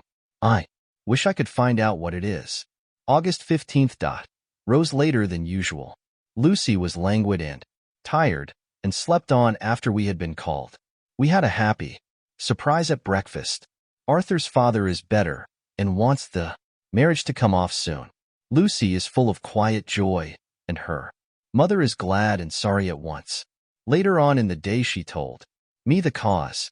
She is grieved to lose Lucy as her very own, but she is rejoiced that she is soon to have someone to protect her. Poor dear, sweet lady. She confided to me that she has got her death warrant. She has not told Lucy, and made me promise secrecy. Her doctor told her that within a few months, at most, she must die, for her heart is weakening. At any time, even now, a sudden shock would be almost sure to kill her. Ah, we were wise to keep from her the affair of the dreadful night of Lucy's sleepwalking. August 17th. No diary for 2 whole days. I have not had the heart to write. Some sort of shadowy pall seems to be coming over our happiness. No news from Jonathan, and Lucy seems to be growing weaker, whilst her mother's hours are numbering to a close. I do not understand Lucy's fading away as she is doing. She eats well and sleeps well, and enjoys the fresh air, but all the time the roses in her cheeks are fading, and she gets weaker and more languid day by day. At night I hear her gasping as if for air. I keep the key of our door always fastened to my wrist at night, but she gets up and walks about the room and sits at the open window. Last night I found her leaning out when I woke up, and when I tried to wake her I could not. She was in a faint. When I managed to restore her, she was as weak as water and cried silently between long, painful struggles for breath. When I asked her how she came to be at the window, she shook her head and turned away. I trust her feeling ill may not be from that unlucky prick of the safety pin. I looked at her throat just now as she lay asleep, and the tiny wounds seem not to have healed. They are still open, and, if anything, larger than before, and the edges of them are faintly white. They are like little white dots with red centers. Unless they heal within a day or two, I shall insist on the doctor seeing about them. Letter, Samuel F. Billington and Son, Solicitors, Whitby, 2. Messrs. Carter, Patterson and Co., London. August 17th. Dear Sirs, herewith please receive invoice of goods sent by Great Northern Railway. Same are to be delivered at Carfax, near Purfleet, immediately on receipt at Goods Station King's Cross. The house is at present empty, but enclosed please find keys, all of which are labeled. You will please deposit the boxes, 50 in number, which form the consignment, in the partially ruined building, forming part of the house and marked A on rough diagram. Enclosed. Your agent will easily recognize the locality, as it is the ancient chapel of the mansion. The goods leave by the train at 9:30 tonight, and will be due at King's Cross at 4:30 tomorrow afternoon. As our client wishes the delivery made as soon as possible, we shall be obliged by your having teams ready at King's Cross at the time named and forthwith conveying the goods to destination. In order to obviate any delays possible through any routine requirements as to payment in your departments, we enclose check herewith for £10, receipt of which please acknowledge. Should the charge be less than this amount, you can return balance. If greater, we shall at once send check for difference on hearing from you. You are to leave the keys on coming away in the main hall of the house, where the proprietor may get them on his entering the house by means of his duplicate key. Pray do not take us as exceeding the bounds of business courtesy in pressing you in all ways to use the utmost expedition. We are, dear sirs, faithfully yours, Samuel F. Billington and Son. Letter, Messrs. Carter, Patterson and Co., London, to Messrs. Billington and Son, Whitby, August 21st. Dear Sirs, we beg to acknowledge £10 received and to return check. 1英镑17 S. 9D. Amount of overplus, as shown and receipted. Account herewith. Goods are delivered in exact accordance with instructions and keys left in parcel in main hall, as directed. We are, dear sirs, yours respectfully, Pro Carter, Patterson and Co. Mina Murray, S. Journal. August 18th. I am happy today, and right sitting on the seat in the churchyard. Lucy is ever so much better. Last night, she slept well all night, and did not disturb me once. The roses seem coming back already to her cheeks, though she is still sadly pale and wan-looking. If she were in any way anemic, I could understand it, but she is not. She is in gay spirits and full of life and cheerfulness. All the morbid reticence seems to have passed from her, and she has just reminded me, as if I needed any reminding, of that night, and that it was here, on this very seat, I found her asleep. As she told me, she tapped playfully with the heel of her boot on the stone slab and said, "My poor little feet didn't make much noise then. I dare say poor old Mr. Swales would have told me that it was because I didn't want to wake up Geordie." As she was in such communicative humor, I asked her if she had dreamed at all that night. Before she answered, that sweet, puckered look came into her forehead, which Arthur, I call him Arthur, from her habit, says he loves, and indeed, I don't wonder that he does. Then she went on in a half-dreaming kind of way, as if trying to recall it to herself. I didn't quite dream, but it all seemed to be real. I only wanted to be here in this spot. I don't know why, for I was afraid of something. I don't know what. I remember, though, I suppose I was asleep, passing through the streets and over the bridge. A fish leaped as I went by, and I leaned over to look at it, and I heard a lot of dogs howling. The whole town seemed as if it must be full of dogs all howling at once, as I went up the steps. Then I had a vague memory of something long and dark with red eyes, just as we saw in the sunset, and something very sweet and very bitter all around me at once. And then I seemed sinking into deep green water, and there was a singing in my ears, as I have heard there is to drowning men, and then everything seemed passing away from me. My soul seemed to go out from my body and float about the air. I seem to remember that once the West lighthouse was right under me, and then there was a sort of agonizing feeling, as if I were in an earthquake, and I came Back and found you shaking my body. I saw you do it before. I felt you. Then she began to laugh. It seemed a little uncanny to me, and I listened to her breathlessly. I did not quite like it, and thought it better not to keep her mind on the subject, so we drifted on to other subjects, and Lucy was like her old self. Again, when we got home, the fresh breeze had braced her up, and her pale cheeks were really more rosy.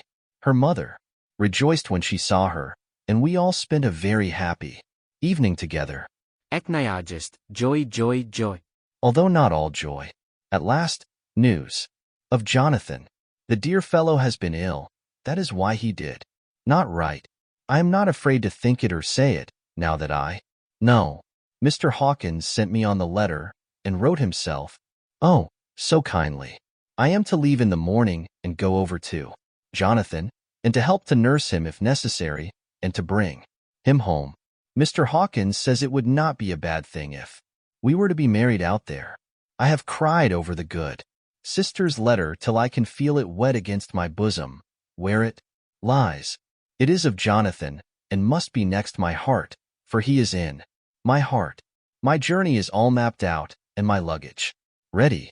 I am only taking one change of dress. Lucy will bring my trunk to London and keep it till I send for it may be that I must write no more.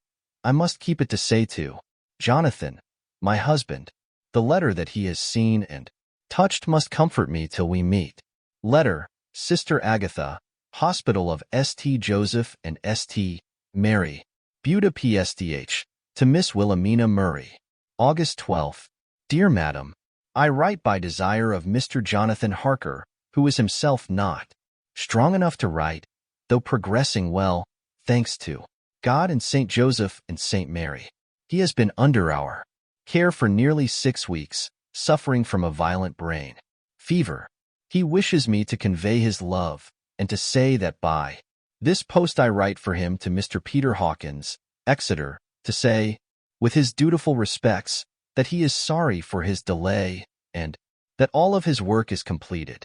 He will require some few weeks' rest in our sanatorium in the hills, but will then return. He wishes me to say that he has not sufficient money with him, and that he would like to pay for his staying here, so that others who need shall not be wanting for help. Believe me, yours, with sympathy and all blessings, Sister Agatha. P.S. My patient being asleep, I open this to let you know something more. He has told me all about you, and that you are shortly to be his wife. All blessings to you both. He has had some fearful shock, so says our doctor, and in his delirium his ravings have been dreadful, of wolves and poison and blood, of ghosts and demons, and I fear to say of what. Be careful with him always that there may be nothing to excite him of this kind for a long time to come. The traces of such an illness as his do not lightly die away. We should have written long ago, but we knew nothing of his friends, and there was on him nothing that anyone could understand. He came in the train from Klausenburg, and the guard was told by the station master there that he rushed into the station shouting for a ticket for home. Seeing from his violent demeanor that he was English, they gave him a ticket for the furthest station on the way thither that the train reached. Be assured that he is well cared for. He has won all hearts by his sweetness and gentleness. He is truly getting on well, and I have no doubt will in a few weeks be all himself. But be careful of him for safety's sake. There are, I pray God and St. Joseph and St. Mary, many, many happy years for you both. Dr. Seward S. Diary. August 19th. Strange and sudden change in Renfield last night. About 8 o'clock he began to get excited and sniff, about as a dog does when setting. The attendant was struck by his manner, and knowing my interest in him, encouraged him to talk. He is usually respectful to the attendant and at times servile, but tonight, the man tells me he was quite haughty, would not condescend to talk with him at all. All he would say was, I don't want to talk to you. You don't count now. The master is at hand. The attendant thinks it is some sudden form of religious mania which has seized him. If so, we must look out for squalls, for a strong man with homicidal and religious mania at once might be dangerous. The combination is a dreadful one. At 9 o'clock, I visited him myself. His attitude to me was the same as that to the attendant. In his sublime self, feeling the difference between myself and attendant seemed to him as nothing. It looks like religious mania, and he will soon think that he himself is God. These infinitesimal distinctions between man and man are too paltry for an omnipotent being. How these madmen give themselves away. The real God taketh heed lest a sparrow fall, but the God created from human vanity sees no difference between an eagle and a sparrow. Oh, if men only knew. For half an hour or more Renfield kept getting excited in greater and greater degree. I did not pretend to be watching him, but I kept strict observation all the same.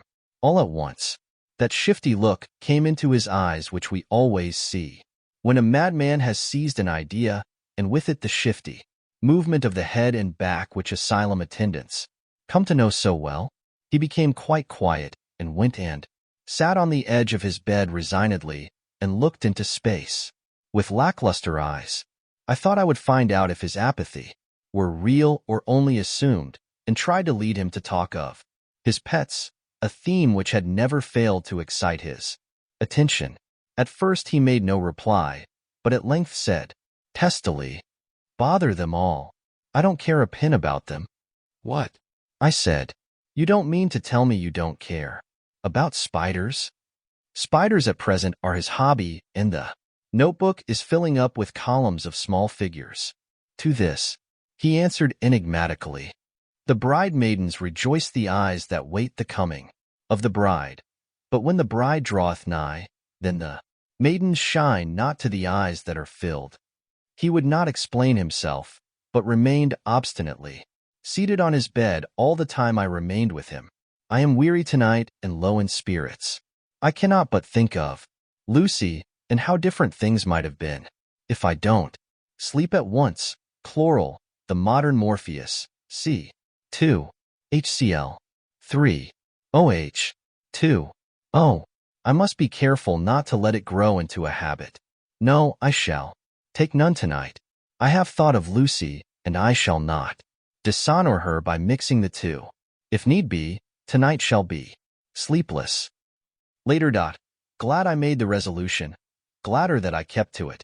I had lain tossing about, and had heard the clock strike only twice, when the night watchman came to me, sent up from the ward, to say that Renfield had escaped. I threw on my clothes and ran down at once. My patient is too dangerous a person to be roaming about. Those ideas of his might work out dangerously with strangers. The attendant was waiting for me. He said he had seen him not 10 minutes before, seemingly asleep in his bed, when he had looked through the observation trap in the door. His attention was called by the sound of the window being wrenched out. He ran back and saw his feet disappear through the window, and had at once sent up for me. He was only in his night gear, and cannot be far off. The attendant thought it would be more useful to watch where he should go than to follow him, as he might lose sight of him whilst getting out of the building by the door. He is a bulky man, and couldn't get through the window. I am thin, so with his aid, I got out, but feet foremost, and, as we were only a few feet above ground, landed unhurt.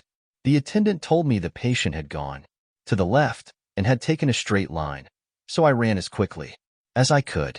As I got through the belt of trees, I saw a white figure scale the high wall which separates our grounds from those of the deserted house.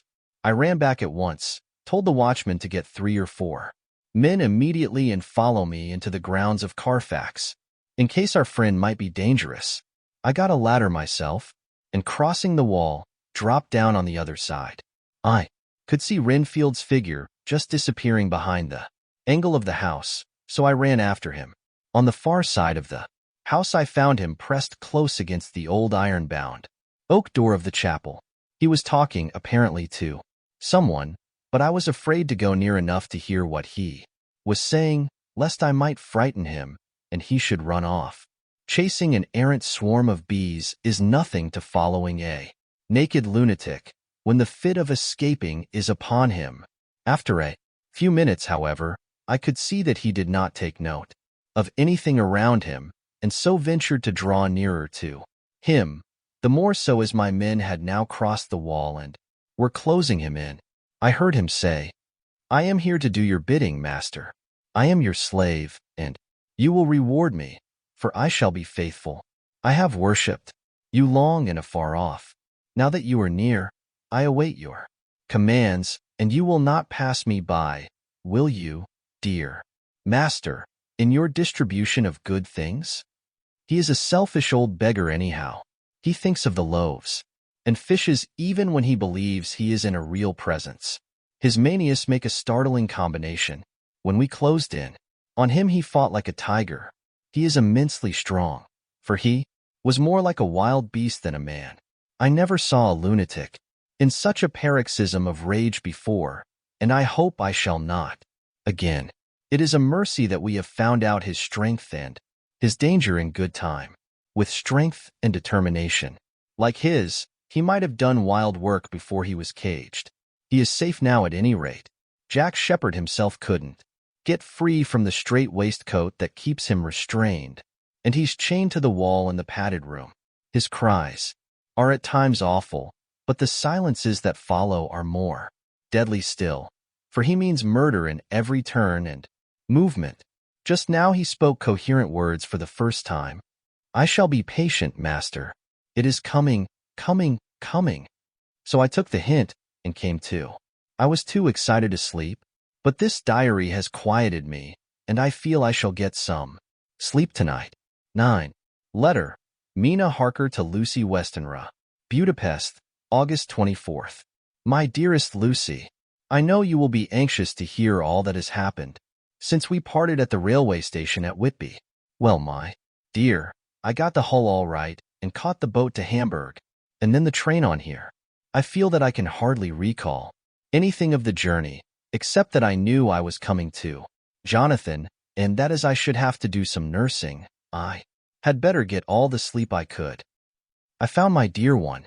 Oh, so thin and pale and weak-looking. All the resolution has gone out of his dear eyes, and that quiet dignity which I told you was in his face has vanished. He is only a wreck of himself, and he does not remember anything that has happened to him for a long time past. At least, he wants me to believe so, and I shall never ask.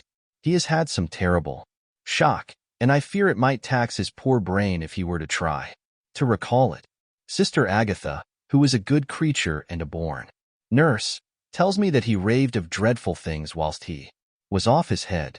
I wanted her to tell me what they were, but she would only cross herself and say she would never tell, that the ravings of the sick were the secrets of God, and that, if a nurse through her vocation should hear them, she should respect her trust.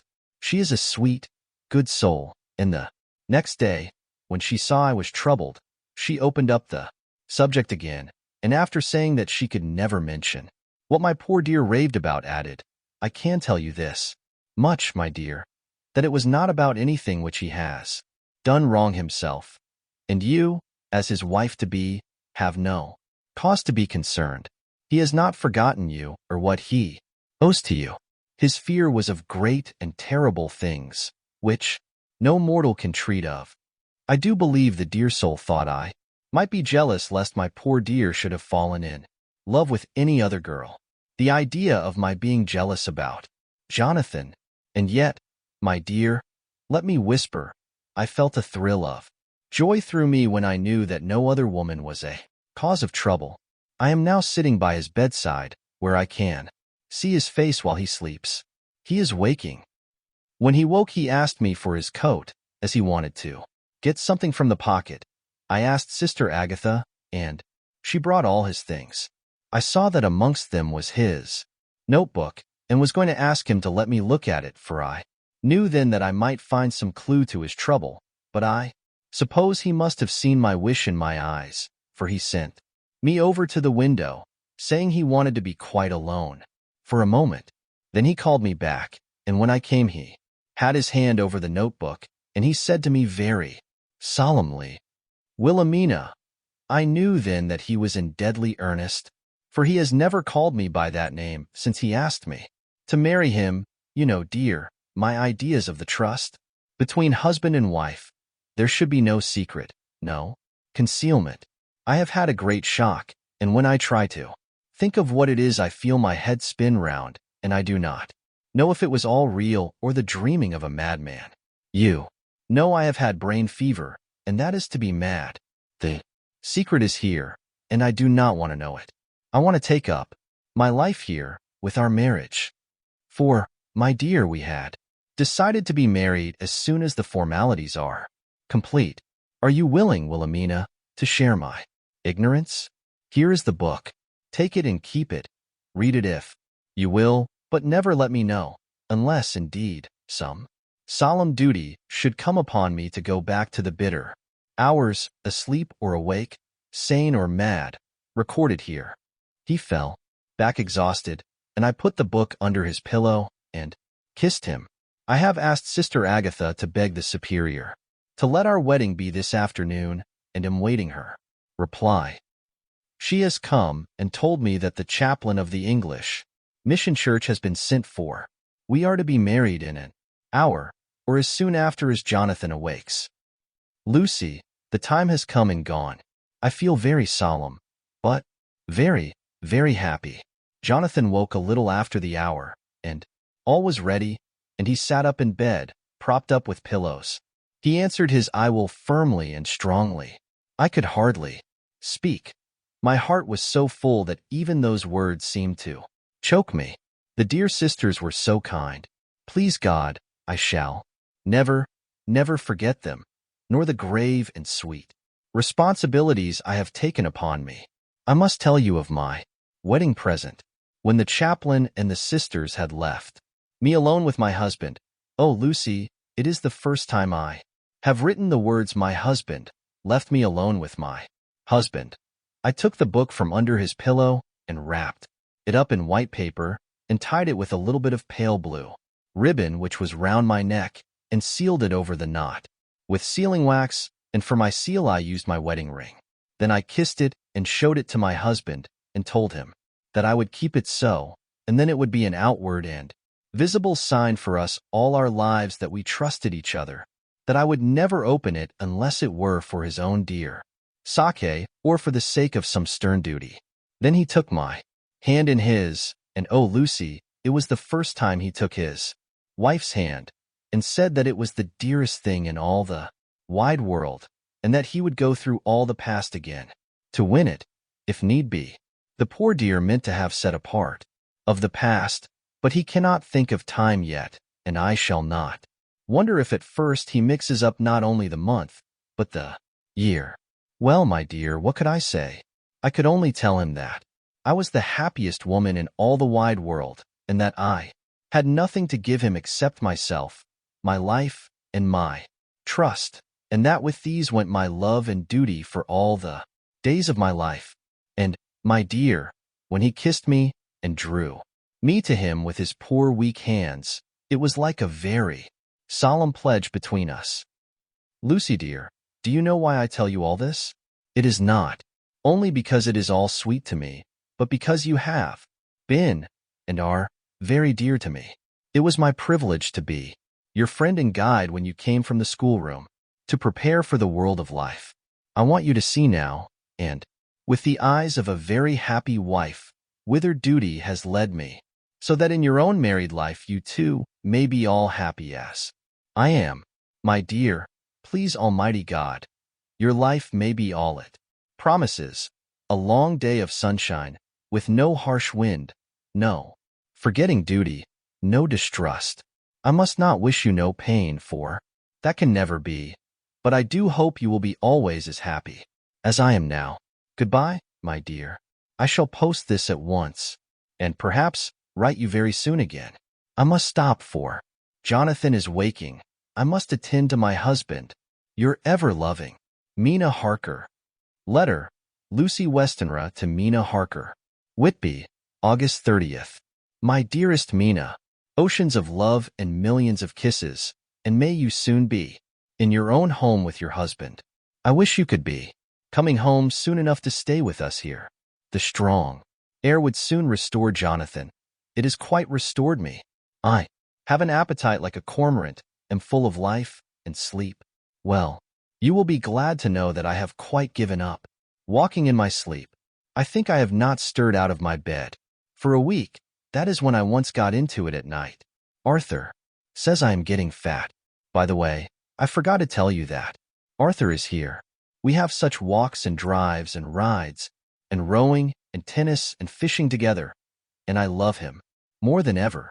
He tells me that he loves me more, but I doubt that, for at first he told me that he couldn't love me more than he did then. But this is nonsense. There he is, calling to me. So no more just at present from your loving Lucy. P.S. Mother sends her love. She seems better, poor dear. P.P.S. We are to be married on September 28th. Dr. Seward S. Diary. August 20th. The case of Renfield grows even more interesting. He has now so far quieted that there are spells of cessation from his passion.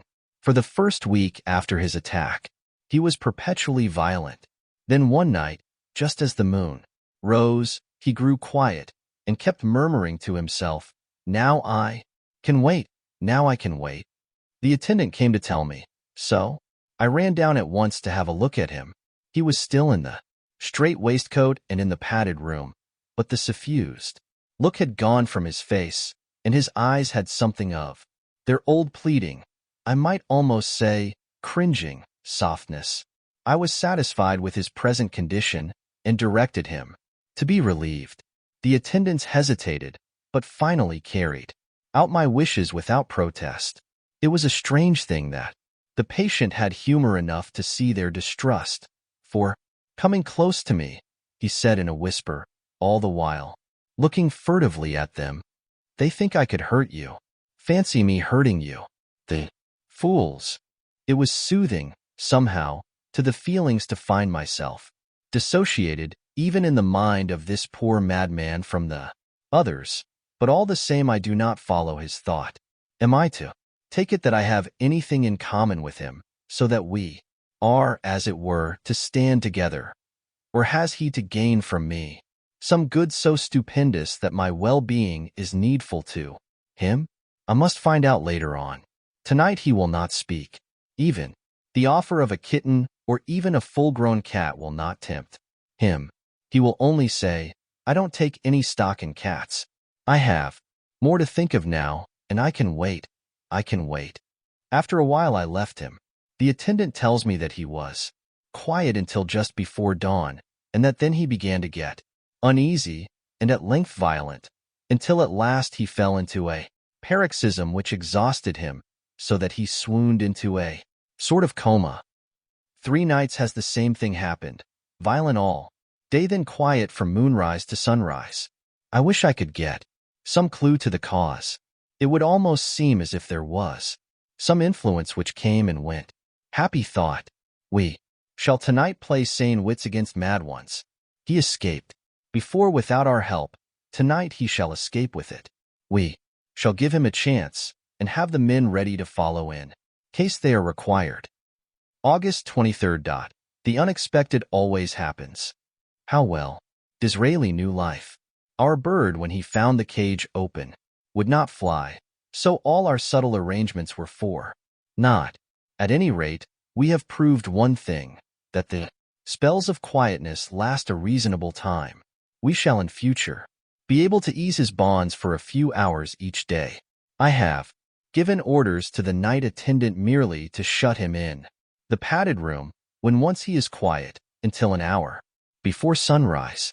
The poor soul's body will enjoy the relief, even if his mind cannot appreciate it. Hark! The unexpected. Again, I am called. The patient has once more escaped. Later. Another night adventure. Renfield artfully waited until the attendant was entering the room to inspect. Then he dashed out past him and flew down the passage. I sent word for the attendants to follow.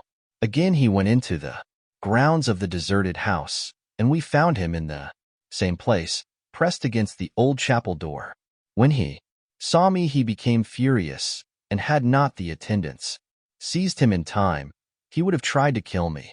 As we were holding him, a strange thing happened. He suddenly redoubled his efforts, and then as suddenly grew calm. I looked round instinctively, but could see nothing. Then I caught the patient's eye and followed it, but could trace nothing as it looked into the moonlit sky except a big bat, which was flapping its silent and ghostly way to the west. Bats usually wheel and flit about, but this one seemed to go straight on, as if it knew where it was bound for or had some intention of its own. The patient grew calmer every instant, and presently said, "You needn't tie me. I shall go quietly." Without trouble we came back to the house. I feel there is something ominous in his calm, and shall not forget this night. Lucy Westenra's Diary. Hillingham, August 24th. I must imitate Mina and keep writing things down. Then we can have long talks when we do meet. I wonder when it will be. I wish she were with me again, for I feel so unhappy. Last night I seemed to be dreaming again just as I was at Whitby. Perhaps it is the change of air, or getting home again. It is all dark and horrid to me, for I can remember nothing, but I am full of vague fear, and I feel so weak and worn out. When Arthur came to lunch, he looked quite grieved when he saw me, and I hadn't the spirit to try to be cheerful. I wonder if I could sleep in Mother's room tonight. I shall make an excuse and try. August 25th. Another bad night. Mother did not seem to take to my proposal. She seems not too well herself, and doubtless she fears to worry me. I tried to keep awake, and succeeded for a while, but when the clock struck 12 it waked me from a doze, so I must have been falling asleep. There was a sort of scratching or flapping at the window, but I did not mind it, and as I remember no more, I suppose I must then have fallen asleep. More bad dreams. I wish I could remember them. This morning I am horribly weak. My face is ghastly pale, and my throat pains me. It must be something wrong with my lungs, for I don't seem ever to get air enough. I shall try to cheer up when Arthur comes, or else I know he will be miserable to see me so. Letter. Arthur Holmwood to Dr. Seward. Albemarle Hotel, August 31st. My dear Jack, I want you to do me a favor. Lucy is ill. That is, she has no special disease, but she looks awful and is getting worse every day. I have asked her if there is any cause. I do not dare to ask her mother, for to disturb the poor lady's mind about her daughter in her present state of health would be fatal. Mrs. Westenra has confided to me that her doom is spoken, disease of the heart, though poor Lucy does not know it yet. I am sure that there is something preying on my dear girl's mind. I am almost distracted when I think of her. To look at her gives me a pang. I told her I should ask you to see her, and though she demurred at first, I know why, old fellow, she finally consented. It will be a painful task for you, I know, old friend, but it is for her sake, and I must not hesitate to ask, or you to act. You are to come to lunch at Hillingham tomorrow, 2 o'clock, so as not to arouse any suspicion in Mrs. Westenra, and after lunch Lucy will take an opportunity of being alone with you. I shall come in for tea, and we can go away together. I am filled with anxiety, and want to consult with you alone as soon as I can after you have seen her. Do not fail. Arthur. Telegram. Arthur Holmwood to Seward. September 1st. A.M. summoned to see my father, who is worse. A.M. writing. Write me fully by tonight's post to ring. Wire me if necessary. Letter from Dr. Seward to Arthur Holmwood. September 2nd. My dear old fellow, with regard to Miss Westenra's health, I hasten to let you know at once that in my opinion there is not any functional disturbance or any malady that I know of. At the same time, I am not by any means satisfied with her appearance. She is woefully different from what she was when I saw her last. Of course you must bear in mind that I did not have full opportunity of examination such as I should wish. Our very friendship makes a little difficulty which not even medical science or custom can bridge over. I had better tell you exactly what happened, leaving you to draw, in a measure, your own conclusions. I shall then say what I have done and Propose Douin. I found Miss Westenra in seemingly gay spirits. Her mother was present, and in a few seconds I made up my mind that she was trying all she knew to mislead her mother and prevent her from being anxious. I have no doubt she guesses, if she does not know, what need of caution there is. We lunched alone, and as we all exerted ourselves to be cheerful, we got, as some kind of reward for our labors, some real cheerfulness amongst us. Then Mrs. Westenra went to lie down, and Lucy was left with me. We went into her boudoir. Until we got there her gaiety remained, for the servants were coming and going. As soon as the door was closed, however, the mask fell from her face, and she sank down into a chair with a great sigh and hid her eyes with her hand. When I saw that her high spirits had failed, I at once took advantage of her reaction to make a diagnosis. She said to me very sweetly, "I cannot tell you how I loathe talking about myself." I reminded her that a doctor's confidence was sacred, but that you were grievously anxious about her. She caught on to my meaning at once and settled that matter in a word. "Tell Arthur everything you choose. I do not care for myself, but all for him. So I am quite free." I could easily see that she is somewhat bloodless, but I could not see the usual anemic signs, and by a chance I was actually able to test the quality of her blood. For in opening a window which was stiff, a cord gave way, and she cut her hand slightly with broken glass. It was a slight matter in itself, but it gave me an evident chance, and I secured a few drops of the blood and have analyzed them. The qualitative analysis gives a quite normal condition and shows, I should infer, in itself a vigorous state of health. In other physical matters, I was quite satisfied that there is no need for anxiety, but as there must be a cause somewhere, I have come to the conclusion that it must be something mental.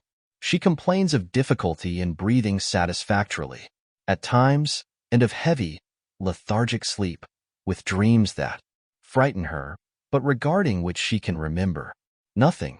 She says that as a child she used to walk in her sleep, and that when in Whitby the habit came back, and that once she walked out in the night and went to East Cliff, where Miss Murray found her, but she assures me that of late the habit has not returned. I am in doubt, and so have done the best thing I know of. I have written to my old friend and master, Professor Van Helsing, of Amsterdam, who knows as much about obscure diseases as anyone in the world. I have asked him to come over, and as you told me that all things were to be at your charge, I have mentioned to him who you are and your relations to Miss Westenra. This, my dear fellow, is in obedience to your wishes, for I am only too proud and happy to do anything I can for her. Van Helsing would, I know, do anything for me for a personal reason, so, no matter on what ground he comes, we must accept his wishes. He is a seemingly arbitrary man, but this is because he knows what he is talking about better than anyone else. He is a philosopher and a metaphysician, and one of the most advanced scientists of his day, and he has, I believe, an absolutely open mind. This, with an iron nerve, a temper of the icebrook, an indomitable resolution, self-command, and toleration exalted from virtues to blessings, and the kindliest and truest heart that beats. These form his equipment for the noble work that he is doing for mankind, work both in theory and practice, for his views are as wide as his all-embracing sympathy. I tell you these facts that you may know why I have such confidence in him. I have asked him to come at once. I shall see Miss Westenra tomorrow. Again, she is to meet me at the stores, so that I may not alarm her mother by too early a repetition of my call. Yours always, John Seward. Letter, Abraham Van Helsing, M.D., D.Ph., D.Lit., etc., etc., to Dr. Seward. September 2nd. My good friend, when I have received your letter, I am already coming to you. By good fortune I can leave just at once, without wrong, to any of those who have trusted me. Were fortune other, then it were bad for those who have trusted, for I come to my friend when he call me to aid those he holds dear. Tell your friend that when that time you suck from my wound so swiftly the poison of the gangrene from that knife that hour. Other friend, too nervous, let slip, you did more for him when he wants my aids and you call for them than all his great fortune could do. But it is pleasure added to do for him, your friend. It is to you that I come. Have then rooms for me at the Great Eastern Hotel, so that I may be near to hand, and please it so arrange that we may see the young lady not too late on tomorrow, for it is likely that I may have to return here that night. But if need be I shall come again in 3 days, and stay longer if it must. Till then goodbye, my friend. John Van Helsing. Letter, Dr. Seward to Hon. Arthur Holmwood. September 3rd. My dear Art, Van Helsing has come and gone. He came on with me to Hillingham, and found that, by Lucy's discretion, her mother was lunching out, so that we were alone with her. Van Helsing made a very careful examination of the patient. He is to report to me, and I shall advise you, for of course I was not present all the time. He is, I fear, much concerned, but says he must think. When I told him of our friendship and how you trust to me in the matter, he said, you must tell him all you think. Tell him what I think, if you can guess it, if you will. Nay, I am not jesting. This is no jest, but life and death, perhaps more. I asked what he meant by that, for he was very serious. This was when we had come back to town, and he was having a cup of tea before starting on his return to Amsterdam. He would not give me any further clue. You must not be angry with me, Art, because his very reticence means that all his brains are working for her good. He will speak plainly enough when the time comes, be sure. So I told him I would simply write an account of our visit, just as if I were doing a descriptive special article for the Daily Telegraph. He seemed not to notice, but remarked that the smuts in London were not quite so bad as they used to be when he was a student here. I am to get his report tomorrow, if he can possibly make it. In any case, I am to have a letter. Well, as to the visit, Lucy was more cheerful than on the day I first saw her, and certainly looked better. She had lost something of the ghastly look that so upset you, and her breathing was normal. She was very sweet to the professor, as she always is, and tried to make him feel at ease, though I could see that the poor girl was making a hard struggle for it. I believe Van Helsing saw it too, for I saw the quick look under his bushy brows that I knew of old. Then he began to chat of all things except ourselves and diseases, and with such an infinite geniality that I could see poor Lucy's pretense of animation merge into reality. Then, without any seeming change, he brought the conversation gently round to his visit, and suavely said, My dear young miss, I have the so great pleasure, because you are so much beloved. That is much, my dear. Ever were there that which I do not see. They told me you were down in the spirit, and that you were of a ghastly pale. To them I say, poof. And he snapped his fingers at me and went on, but you and I shall show them how wrong they are. How can he? And he pointed at me with the same look and gesture as that with which once he pointed me out to his class on, or rather after, a particular occasion which he never fails to remind me of. Know anything of a young ladies? He has his madams to play with, and to bring them back to happiness, and to those that love them. It is much to do, and, oh, but there are rewards in that we can bestow such happiness. But the young ladies, he has no wife nor daughter, and the young do not tell themselves to the young, but to the old, like me, who have known so many sorrows and the causes of them. So, my dear, we will send him away to smoke the cigarette in the garden, whiles you and I have little talk all to ourselves. I took the hint, and strolled about, and presently the professor came to the window and called me in. He looked grave, but said, I have made careful examination, but there is no functional cause. With you I agree that there has been much blood lost. It has been, but is not. But the conditions of her are in no way anemic. I have asked her to send me her maid, that I may ask just one or two questions, that so I may not chance to miss nothing. I know well what she will say.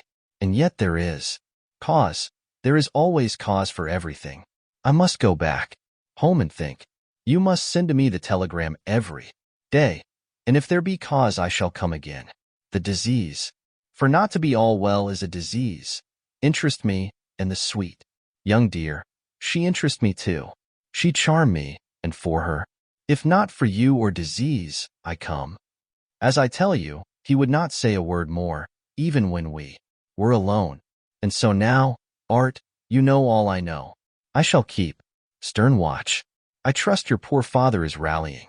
It must be a terrible thing to you, my dear old fellow, to be placed in such a position between two people who are both so dear to you. I know your idea of duty to your father, and you are right to stick to it. But if need be, I shall send you word to come at once to Lucy. So do not be over-anxious unless you hear from me. Dr. Seward's Diary. September 4th. Zoophagus patient still keeps up our interest in him. He had only one outburst, and that was yesterday at an unusual time. Just before the stroke of noon, he began to grow restless. The attendant knew the symptoms and at once summoned aid. Fortunately, the men came at a run and were just in time, for at the stroke of noon he became so violent that it took all their strength to hold him. In about 5 minutes, however, he began to get more and more quiet and finally sank into a sort of melancholy, in which state he has remained up to now. The attendant tells me that his screams whilst in the paroxysm were really appalling. I found my hands full when I got in, attending to some of the other patients who were frightened by him. Indeed, I can quite understand the effect, for the sounds disturbed even me, though I was some distance away. It is now after the dinner hour of the asylum, and as yet my patient sits in a corner brooding, with a dull, sullen, woebegone look in his face, which seems rather to indicate than to show something directly. I cannot quite understand it. Later. Another change in my patient. At 5 o'clock I looked in on him, and found him seemingly as happy and contented as he used to be.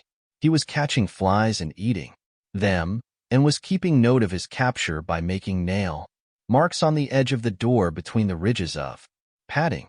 When he saw me, he came over and apologized for his bad conduct and asked me in a very humble, cringing way to be led back to his own room and to have his notebook again. I thought it well to humor him. So he is back in his room with the window open. He has the sugar of his tea spread out on the windowsill and is reaping quite a harvest of flies. He is not now eating them, but putting them into a box, as of old, and is already examining the corners of his room to find a spider. I tried to get him to talk about the past few days, for any clue to his thoughts would be of immense help to me, but he would not rise. For a moment or two he looked very sad, and said in a sort of faraway voice, as though saying it rather to himself than to me, all over, all over. He has deserted me. No hope for me now unless I do it for myself. Then suddenly turning to me, in a resolute way, he said, Doctor, won't you be very good to me and let me have a little more sugar? I think it would be good for me. And the flies? I said, yes, the flies like it too, and I like the flies, therefore I like it.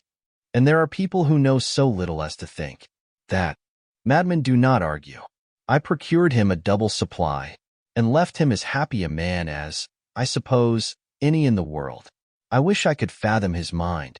Midnight. Another change in him. I had been to see Miss Westenra, whom I found much better, and had just returned, and was standing at our own gate looking at the sunset, when once more I heard him yelling. As his room is on this side of the house, I could hear it better than in the morning. It was a shock to me to turn from the wonderful smoky beauty of a sunset over London, with its lurid lights and inky shadows, and all the marvelous tints that come on foul clouds, even as on foul water, and to realize all the grim sternness of my own cold stone building, with its wealth of breathing misery, and my own desolate heart to endure it all. I reached him just as the sun was going down, and from his window saw the red disk sink. As it sank, he became less and less frenzied, and just as it dipped, he slid from the hands that held him, an inert mass, on the floor.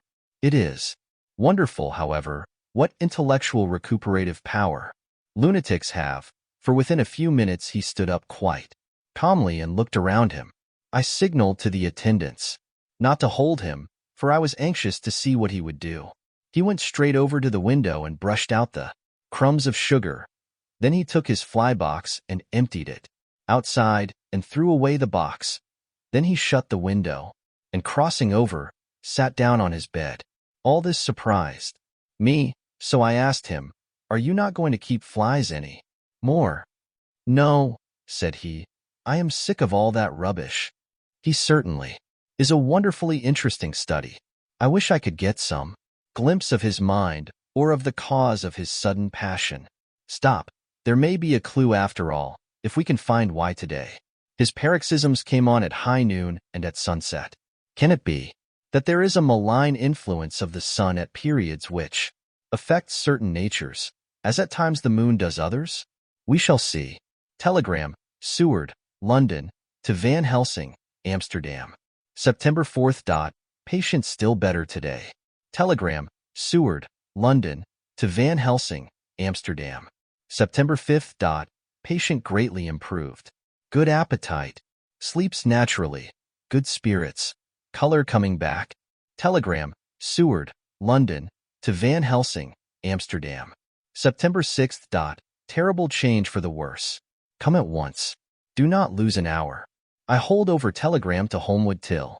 Have seen you. X. Letter, Dr. Seward to Hon. Arthur Holmwood. September 6th. My dear Art, my news today is not so good. Lucy this morning had gone back a bit. There is, however, one good thing which has arisen from it. Mrs. Westenra was naturally anxious concerning Lucy, and has consulted me professionally about her.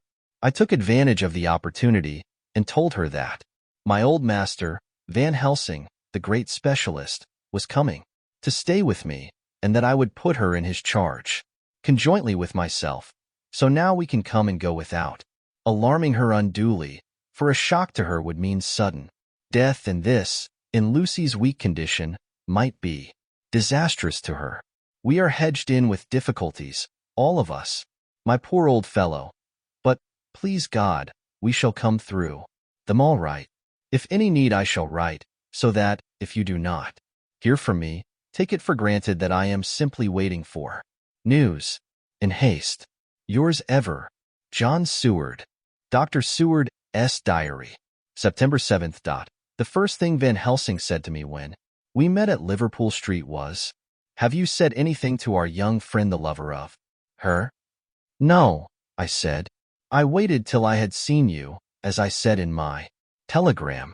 I wrote him a letter simply telling him that you were coming, as Miss Westenra was not so well, and that I should let him know if need be." "Right, my friend," he said. "Quite right. Better he not know as yet. Perhaps he shall never know. I pray so. But if it be needed, then he shall know all. And my good friend John, let me caution you. You deal with the madman. All men are mad in some way or the other, and inasmuch as you deal discreetly with your madman, so deal with God's madman, too, the rest of the world. You tell not your madman what you do nor why you do it. You tell them not what you think. So you shall keep knowledge in its place, where it may rest, where it may gather its kind around it and breed. You and I shall keep as yet what we know here and here." He touched me on the heart and on the forehead, and then touched himself the same way. I have for myself thoughts at the present. Later I shall unfold to you. Why not now? I asked. It may do some good. We may arrive at some decision. He stopped and looked at me, and said, "My friend John, when the corn is grown, even before it has ripened, while the milk of its mother earth is in him, and the sunshine has not yet begun to paint him with his gold, the husbandman he pull the ear and rub him between his rough hands, and blow away the green chaff, and say to you, "Look, he's good corn. He will make good crop when the time comes." I did not see the application, and told him so. For reply he reached over, and took my ear in his hand, and pulled it playfully, as he used long ago to do at lectures, and said, "The good husbandman tell you so then because he knows, but not till then. But you do not find the good husbandman dig up his planted corn to see if he grow. That is for the children who play at husbandry, and not for those who take it as of the work of their life. See you now, friend John? I have sown my corn, and nature has her work to do in making it sprout. If he sprout at all, there's some promise.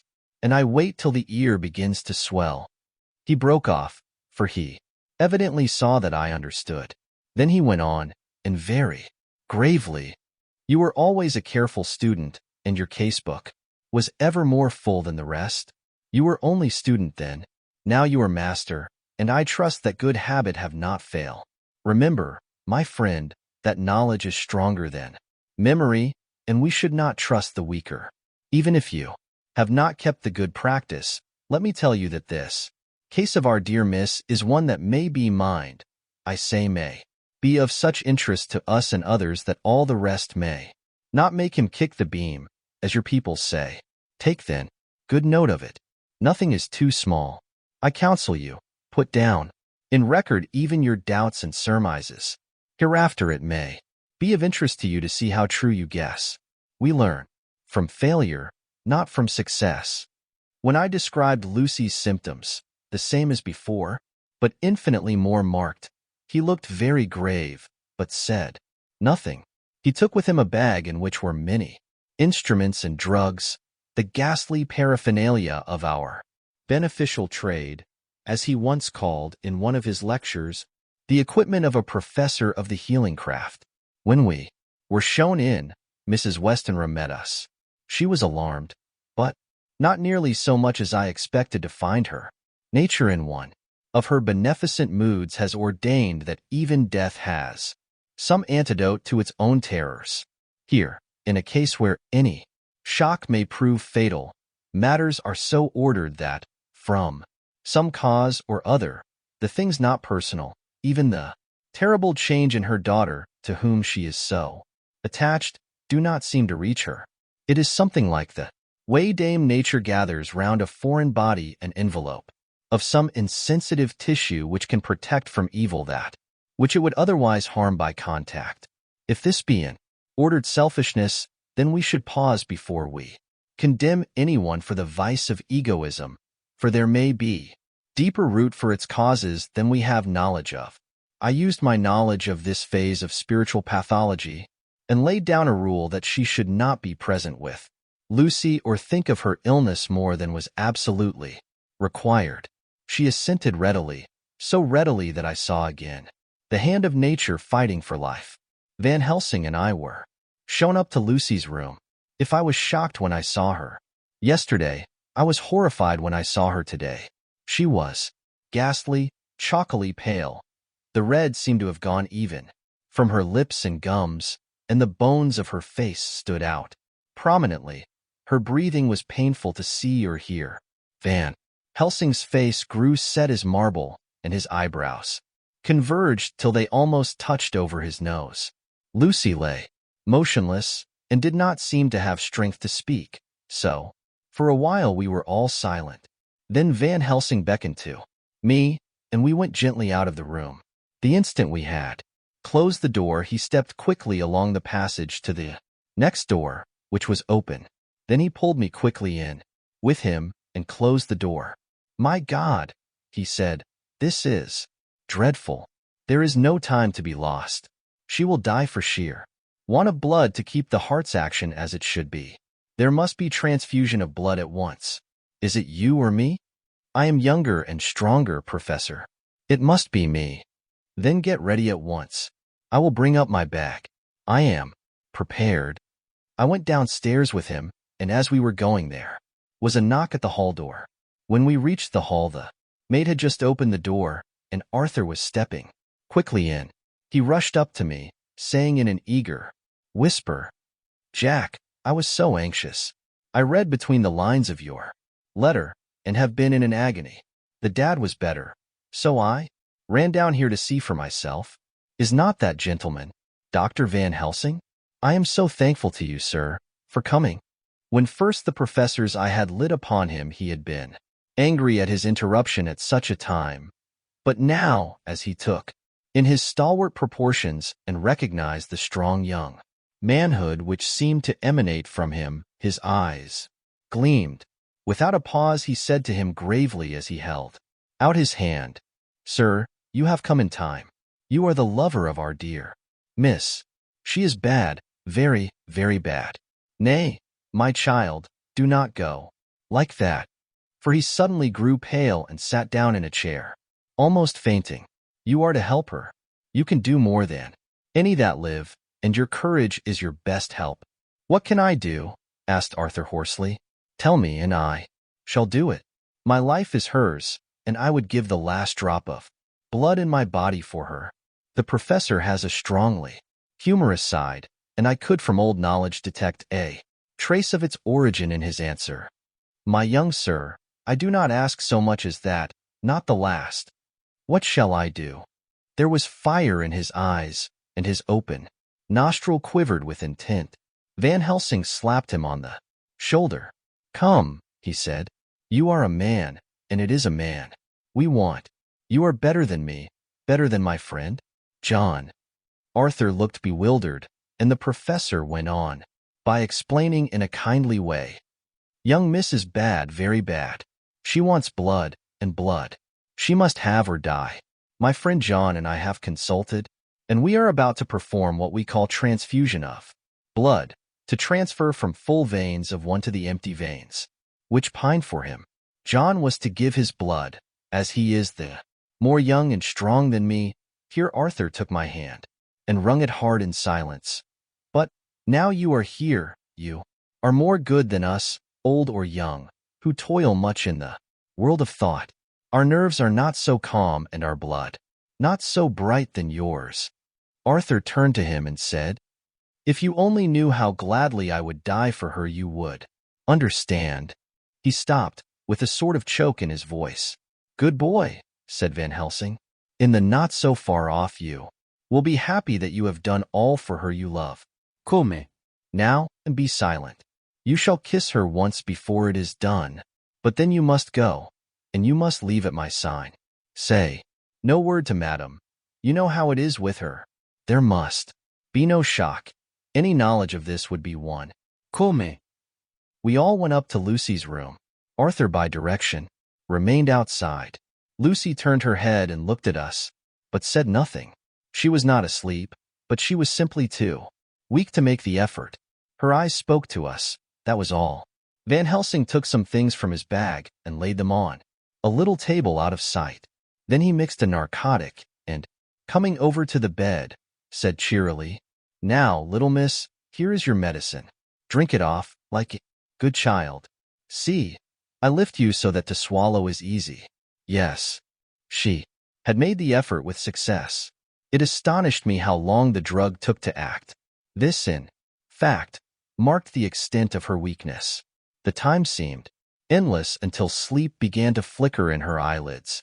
At last, however, the narcotic began to manifest its potency, and she fell into a deep sleep.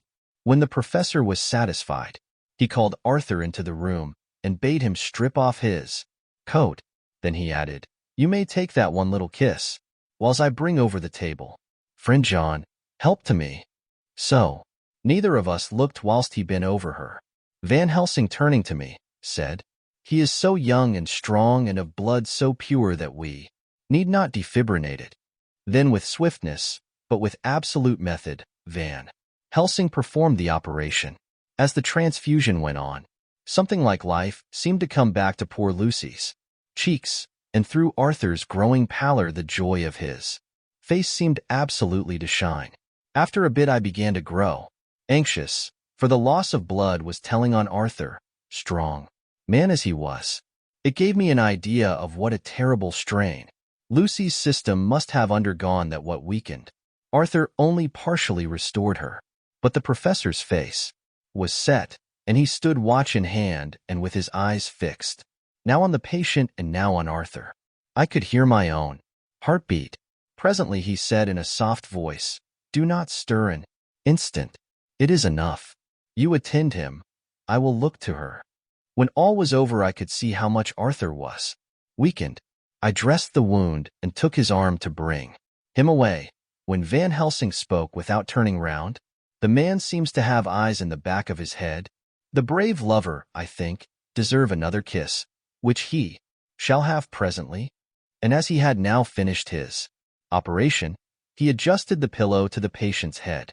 As he did so, the narrow black velvet band which she seems always to wear round her throat, buckled with an old diamond buckle which her lover had given her, was dragged a little up and showed a red mark on her throat. Arthur did not notice it, but I could hear the deep hiss of indrawn breath, which is one of Van Helsing's ways of betraying emotion. He said nothing at the moment, but turned to me, saying, "Now take down our brave young lover, give him of the port wine, and let him lie down a while. He must then go home and rest, sleep much and eat much, that he may be recruited of what he has so given to his love. He must not stay here. Hold a moment. I may take it, sir, that you are anxious of result. Then bring it with you that in all ways the operation is successful. You have saved her life this time, and you can go home and rest easy in mind that all that can be is. I shall tell her all when she is well. She shall love you none the less for what you have done. Goodbye." When Arthur had gone, I went back to the room. Lucy was sleeping gently, but her breathing was stronger. I could see the counterpane move as her breast heaved. By the bedside sat Van Helsing, looking at her intently. The velvet band again covered the red mark. I asked the professor in a whisper, "What do you make of that mark on her throat? What do you make of it?" "I have not examined it yet," I answered, and there proceeded to loose the band. Just over the external jugular vein there were 2 punctures, not large, but not wholesome looking. There was no sign of disease, but the edges were white and worn-looking, as if by some trituration. It at once occurred to me that this wound, or whatever it was, might be the means of that manifest loss of blood, but I abandoned the idea as soon as formed, for such a thing could not be. The whole bed would have been drenched to a scarlet with the blood which the girl must have lost to leave such a pallor as she had before the transfusion. "Well?" said Van Helsing. "Well," said I can make nothing of it." The professor stood up. "I must go back to Amsterdam tonight," he said. "There are books and things there which I want. You must remain here all the night, and you must not let your sight pass from her." "Shall I have a nurse?" I asked. "We are the best nurses, you and I. You keep watch all night. See that she is well fed, and that nothing disturbs her. You must not sleep all the night. Later on we can sleep, you and I. I shall be back as soon as possible, and then we may begin." "May begin?" I said. "What on earth do you mean?" "We shall see," he answered, as he hurried out. He came back a moment later and put his head inside the door and said with warning finger held up, "Remember, she is your charge. If you leave her, and harm befall, you shall not sleep easy hereafter." Dr. Seward's diary continued. September 8th. I sat up all night with Lucy. The opiate worked itself off towards dusk, and she waked naturally. She looked a different being from what she had been before the operation. Her spirits even were good, and she was full of a happy vivacity, but I could see evidences of the absolute prostration which she had undergone. When I told Mrs. Westenra that Dr. Van Helsing had directed that I should sit up with her, she almost pooh-poohed the idea, pointing out her daughter's renewed strength and excellent spirits. I was firm, however, and made preparations for my long vigil. When her maid had prepared her for the night, I came in, having in the meantime had supper, and took a seat by the bedside. She did not in any way make objection, but looked at me gratefully whenever I caught her eye. After a long spell she seemed sinking off to sleep, but with an effort seemed to pull herself together and shook it off. This was repeated several times, with greater effort and with shorter pauses as the time moved on. It was apparent that she did not want to sleep, so I tackled the subject at once. You do not want to go to sleep? No, I am afraid. Afraid to go to sleep. Why so? It is the boon we all crave. For, not if you were like me, if sleep was to you a presage of horror. A presage of horror. What on earth do you mean? I don't know. Oh, I don't know. And that is what is so terrible.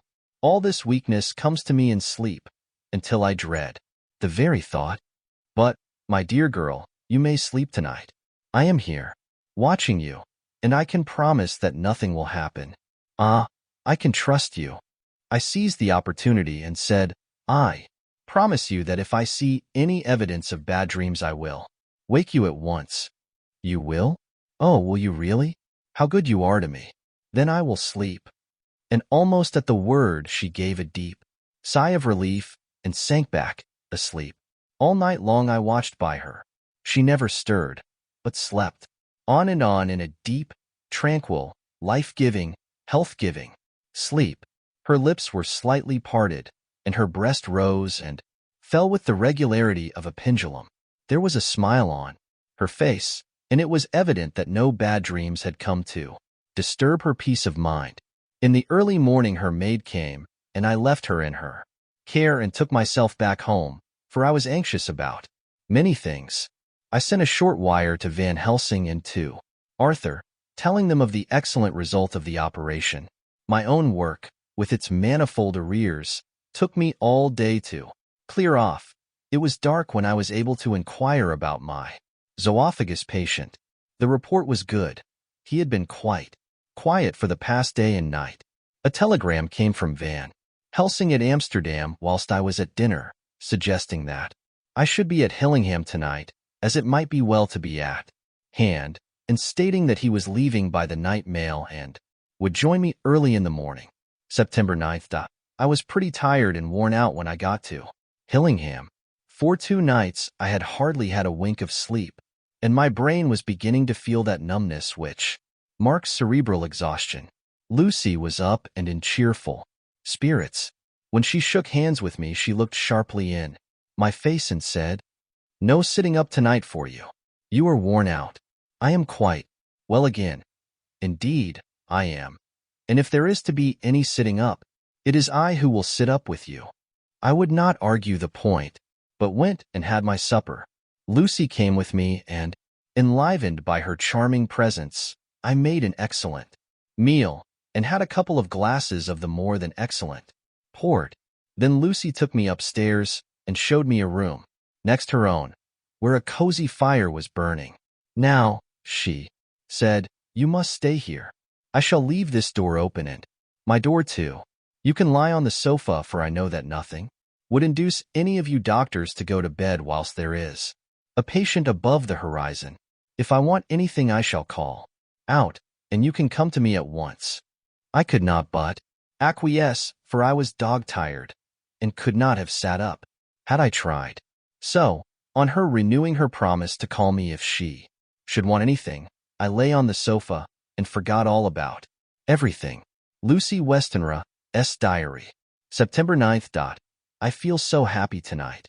I have been so miserably weak that to be able to think and move about is like feeling sunshine after a long spell of east wind out of a steel sky.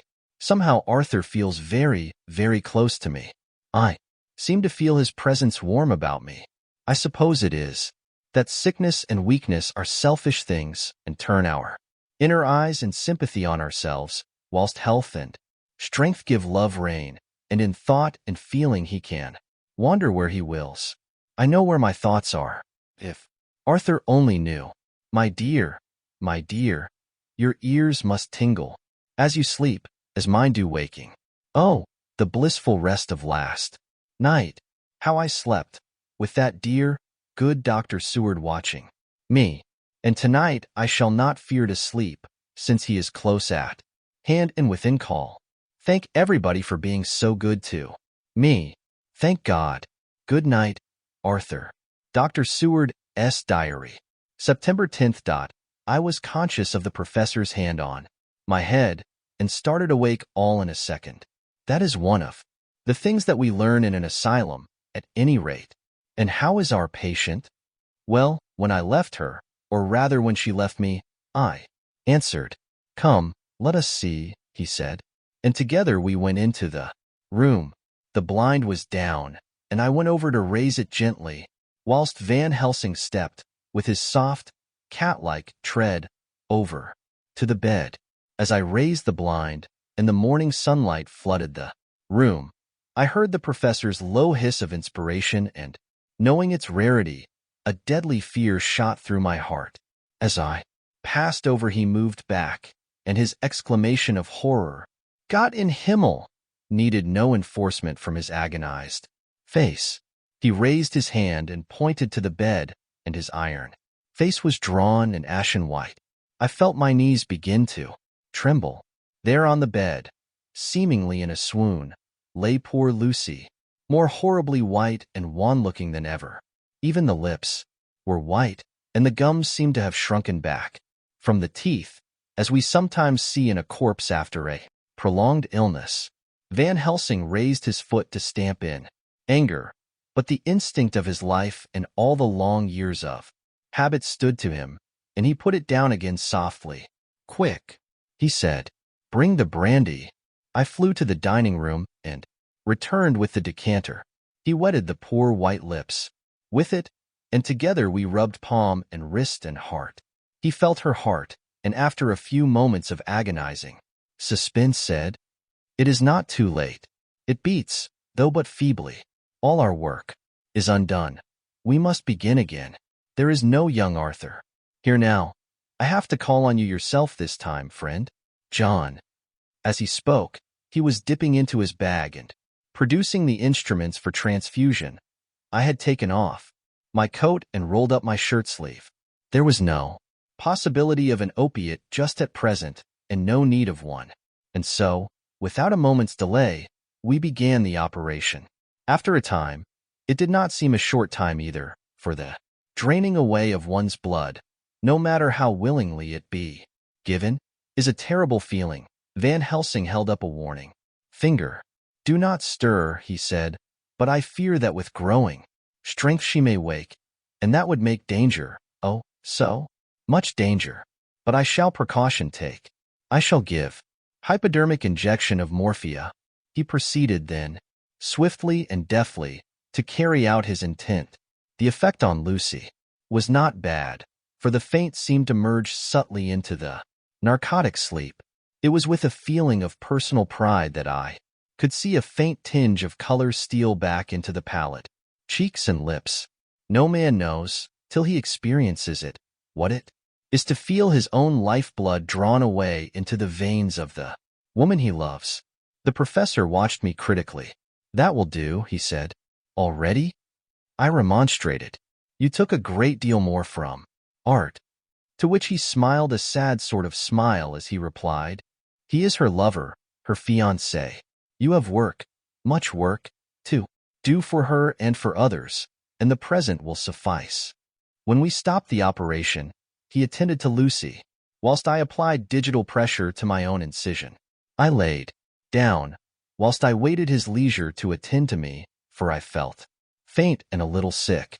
By and by he bound up my wound, and sent me downstairs to get a glass of wine for myself. As I was leaving the room, he came after me and half whispered, "Mind, nothing must be said of this. If our young lover should turn up unexpected, as before, no word to him. It would at once frighten him and ingelis him too. There must be none." So, when I came back, he looked at me carefully, and then said, "You are not much the worse.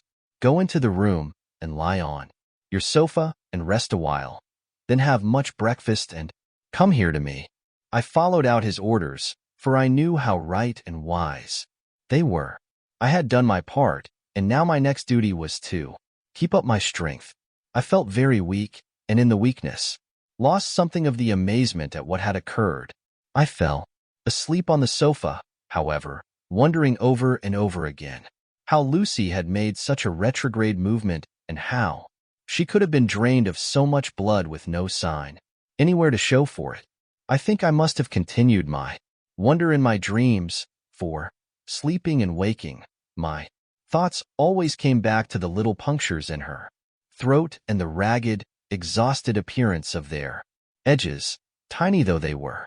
Lucy slept well into the day, and when she woke she was fairly well and strong, though not nearly so much so as the day before. When Van Helsing had seen her, he went out for a walk, leaving me in charge, with strict injunctions that I was not to leave her for a moment. I could hear his voice in the hall, asking the way to the nearest telegraph office. Lucy chatted with me freely and seemed quite unconscious that anything had happened. I tried to keep her amused and interested. When her mother came up to see her, she did not seem to notice any change whatever, but said to me gratefully, "We owe you so much, Dr. Seward, for all you have done. But you really must now take care not to overwork yourself. You are looking pale yourself. You want a wife to nurse and look after you a bit, that you do." As she spoke, Lucy turned crimson, though it was only momentarily, for her poor, wasted veins could not stand for long such an unwanted drain to the head. The reaction came in excessive pallor as she turned imploring eyes on me. I smiled and nodded, and laid my finger on my lips. With a sigh, she sank back amid her pillows. Van Helsing returned in a couple of hours, and presently said to me, "Now you go home, and eat much and drink enough. Make yourself strong. I stay here tonight, and I shall sit up with little miss myself. You and I must watch the case, and we must have none other to know. I have grave reasons. No, do not ask them. Think what you will. Do not fear to think even the most not probable. Good night." In the hall 2 of the maids came to me and asked if they, or either of them, might not sit up with Miss Lucy. They implored me to let them, and when I said it was Dr. Van Helsing's wish that either he or I should sit up, they asked me quite piteously to intercede with the foreign gentleman. I was much touched by their kindness. Perhaps it is because I am weak at present, and perhaps because it was on Lucy's account that their devotion was manifested, for over and over again have I seen similar instances of woman's kindness. I got back here in time for a late dinner, went my rounds, all well, and set this down whilst waiting for sleep. It is coming. September 11th. This afternoon I went over to Hillingham, found Van Helsing in excellent spirits, and Lucy much better. Shortly after I had arrived, a big parcel from abroad came for the professor. He opened it with much impressment, assumed, of course, and showed a great bundle of white flowers. "These are for you, Miss Lucy," he said. "For me? Oh, Dr. Van Helsing? Yes, my dear, but not for you to play with. These are medicines." Here Lucy made a wry face. "Nay, but they are not to take in a decoction or in nauseous form, so you need not snub that so charming nose, or I shall point out to my friend Arthur what woes he may have to endure in seeing so much beauty that he so loves so much distort. Aha, my pretty miss, that bring the so nice nose all straight again. This is medicinal, but you do not know how. I put him in your window. I make pretty wreath, and hang him round your neck, so that you sleep well. Oh yes, they like the lotus flower, make your trouble forgotten. It smells so like the waters of Lethe, and of that fountain of youth that the conquistadores sought for in the Floridas, and find him all too late." Whilst he was speaking, Lucy had been examining the flowers and smelling them. Now she threw them down, saying, with half laughter and half disgust, "Oh, Professor, I believe you are only putting up a joke on me. Why, These flowers are only common garlic. To my surprise, Van Helsing rose up and said with all his sternness, his iron jaw set and his bushy eyebrows, "Meeting, no trifling with me. I never jest. There is grim purpose in all I do, and I warn you that you do not thwart me. Take care, for the sake of others if not for your own." Then seeing poor Lucy scared, as she might well be, he went on more gently. "Oh, little miss, my dear, do not fear me. I only do for your good.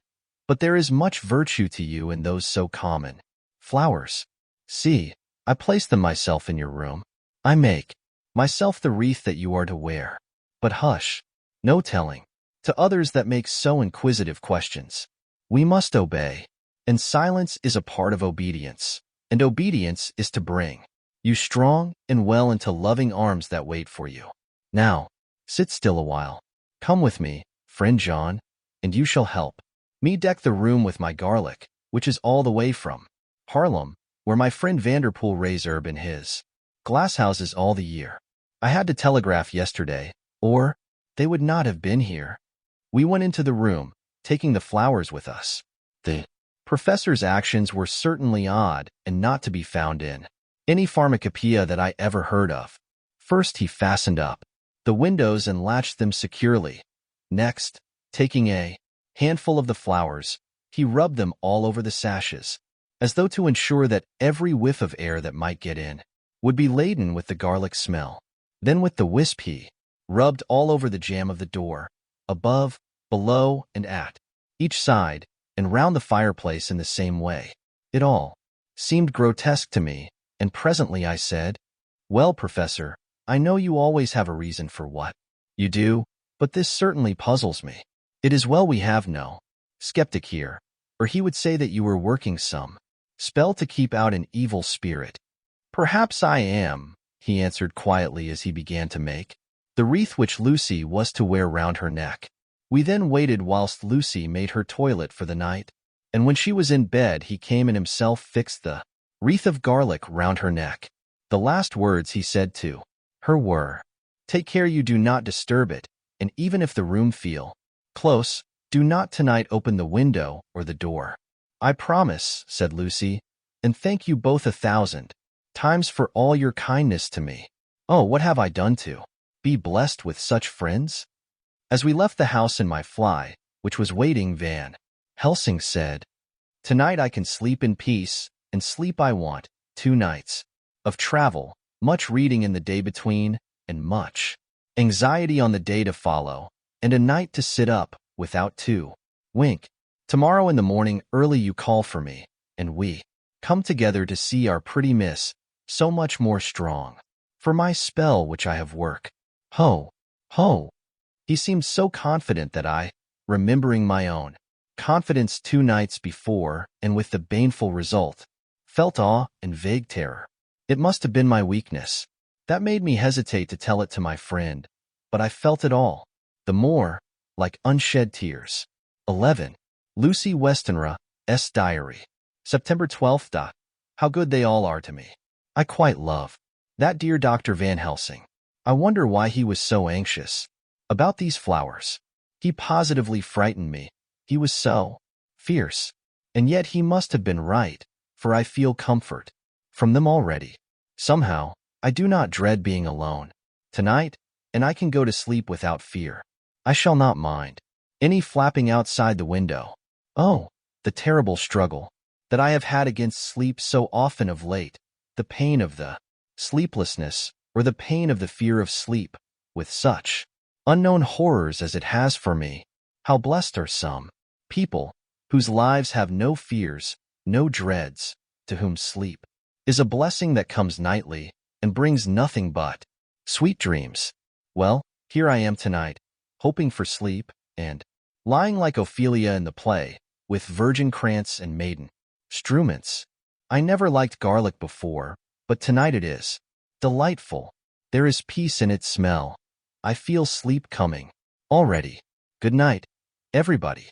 Dr. Seward's Diary. September 13th.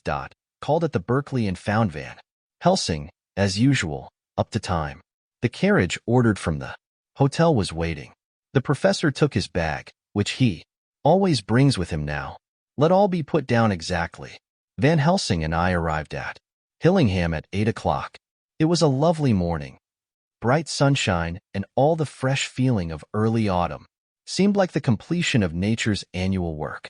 The leaves were turning to all kinds of beautiful colors, but had not yet begun to drop from the trees. When we entered, we met Mrs. Westenra coming out of the morning room. She is always an early riser. She greeted us warmly and said, "You will be glad to know that Lucy is better. The dear child is still asleep." I looked into her room and saw her, but did not go in, lest I should disturb her. The professor smiled and looked quite jubilant. He rubbed his hands together and said, "Aha, I thought I had diagnosed the case. My treatment is working," to which she answered, "You must not take all the credit to yourself, doctor.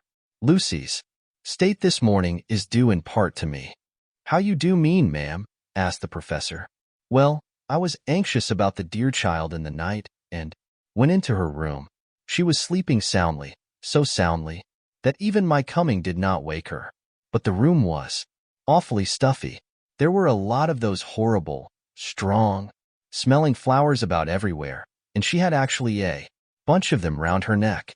I feared that the heavy odor would be too much for the dear child in her weak state, so I took them all away and opened a bit of the window to let in a little fresh air. You will be pleased with her, I am sure." She moved off into her boudoir, where she usually breakfasted early. As she had spoken, I watched the professor's face and saw it turn ashen gray. He had been able to retain his self-command whilst the poor lady was present, for he knew her state and how mischievous a shock would be. He actually smiled on her as he held open the door for her to pass into her room. But the instant she had disappeared, he pulled me, suddenly and forcibly, into the dining room and closed the door. Then, for the first time in my life, I saw Van Helsing break down. He raised his hands over his head in a sort of mute despair, and then beat his palms together in a helpless way. Finally, he sat down on a chair, and putting his hands before his face, began to sob, with loud, dry sobs that seemed to come from the very racking of his heart. Then he raised his arms again, as though appealing to the whole universe. "God, God, God," he said, "what have we done? What has this poor thing done, that we are so sore beset? Is there fate amongst us still, sent down from the pagan world of old, that such things must be, and in such way? This poor mother, all unknowing and all for the best as she think, does such thing as lose her daughter body and soul, and we must not tell her, we must not even warn her, or she die, and then both. Oh, how we are beset! How are all the powers of the devils against us?" Suddenly he jumped to his feet. Come? He said, "Come, we must see and act. Devils or no devils, or all the devils at once, it matters not. We fight him all the same." He went to the hall door for his bag, and together we went up to Lucy's room. Once again I drew up the blind, whilst Van Helsing went towards the bed. This time he did not start as he looked on the poor face with the same awful, waxen pallor as before. He wore a look of stern sadness and infinite pity. "As I expected," he murmured, with that hissing inspiration of his which meant so much. Without a word he went and locked the door, and then began to set out on the little table the instruments for yet another operation of transfusion of blood. I had long ago recognized the necessity and begun to take off my coat, but he stopped me with a warning hand. "No," he said, "today you must operate. I shall provide. You are weakened already." As he spoke, he took off his coat and rolled up his shirt sleeve. Again the operation, again the narcotic, again some return of color to the ashy cheeks, and the regular breathing of healthy sleep. This time I watched whilst Van Helsing recruited himself and rested. Presently he took an opportunity of telling Mrs. Westenra that she must not remove anything from Lucy's room without consulting him, that the flowers were of medicinal value, and that the breathing of their odor was a part of the system of cure. Then he took over the care of the case himself, saying that he would watch this night and the next, and would send me word when to come. After another hour, Lucy waked from her sleep, fresh and bright and seemingly not much the worse for her terrible ordeal. What does it all mean? I am beginning to wonder if my long habit of life amongst the insane is beginning to tell upon my own brain. Lucy Westenra's Diary, September 17th. 4 days and nights of peace. I am getting so strong again that I hardly know myself. It is as if I had passed through some long nightmare and had just awakened to see the beautiful sunshine and feel the fresh air of the morning around me. I have a dim remembrance of long, anxious times of waiting and fearing, darkness in which there was not even the pain of hope to make present distress more poignant, and then long spells of oblivion and the rising back to life as a diver coming up through a great press of water. Since, however, Dr. Van Helsing has been with me, all this bad dreaming seems to have passed away. The noises that used to frighten me out of my wits, the flapping against the windows, the distant voices which seemed so close to me, the harsh sounds that came from I know not where and commanded me to do I know not what, have all ceased. I go to bed now without any fear of sleep. I do not even try to keep awake. I have grown quite fond of the garlic, and a boxful arrives for me every day from Harlem. Tonight Dr. Van Helsing is going away, as he has to be for a day in Amsterdam. But I need not be watched. I am well enough to be left alone. Thank God for Mother's sake and dear Arthur's, and for all our friends who have been so kind. I shall not even feel the change, for last night Dr. Van Helsing slept in his chair a lot of the time. I found him asleep twice when I awoke, but I did not fear to go to sleep again, although the boughs or bats or something napped almost angrily against the window panes. The Pall Mall Gazette, September 18th. The Escaped Wolf. Perilous adventure of our interviewer. Interview with the keeper in the zoological gardens. After many inquiries and almost as many refusals, and perpetually using the words Pall Mall Gazette as a sort of talisman, I managed to find the keeper of the section of the zoological gardens in which the wolf department is included. Thomas Builder lives in one of the cottages in the enclosure behind the elephant house and was just sitting down to his tea when I found him. Thomas and his wife are hospitable folk, elderly, and without children, and if the specimen I enjoyed of their hospitality be of the average kind, their lives must be pretty comfortable. The keeper would not enter on what he called business until the supper was over, and we were all satisfied. Then when the table was cleared, and he had lit his pipe, he said, "Now, sir, you can go on and ask me what you want. You'll excuse me refusin' to talk of professional subjects afore meals. I gives the wolves and the jackals and the hyenas in all our section their tea afore I begins to arsk them questions." "How do you mean, ask them questions?" I queried, wishful to get him into a talkative humor. "Ittin' of them over the ear with a pole is one way. Scratchin' of their hears is another, when gents as is flush wants a bit of a show-orf to their gals. I don't so much mind the fust, the ittin' with a pole afore I chucks in their dinner, but I waits till they've 'ad their sherry and coffee, so to speak, afore I tries on with the ear-scratchin'. Mind you," he added philosophically, "there's a deal of the same nature in us as in them the Huron emiles. Here's you a-comin' and arskin' of me questions about my business, and I that grumpy like, that only for your bloomin' arfquid I'd a seen you blowed. Fust for I'd answer. Not even when you arsked me sarcastic, like if I'd like you to arsk the superintendent if you might arsk me questions. Without offense did I tell yer to go to L?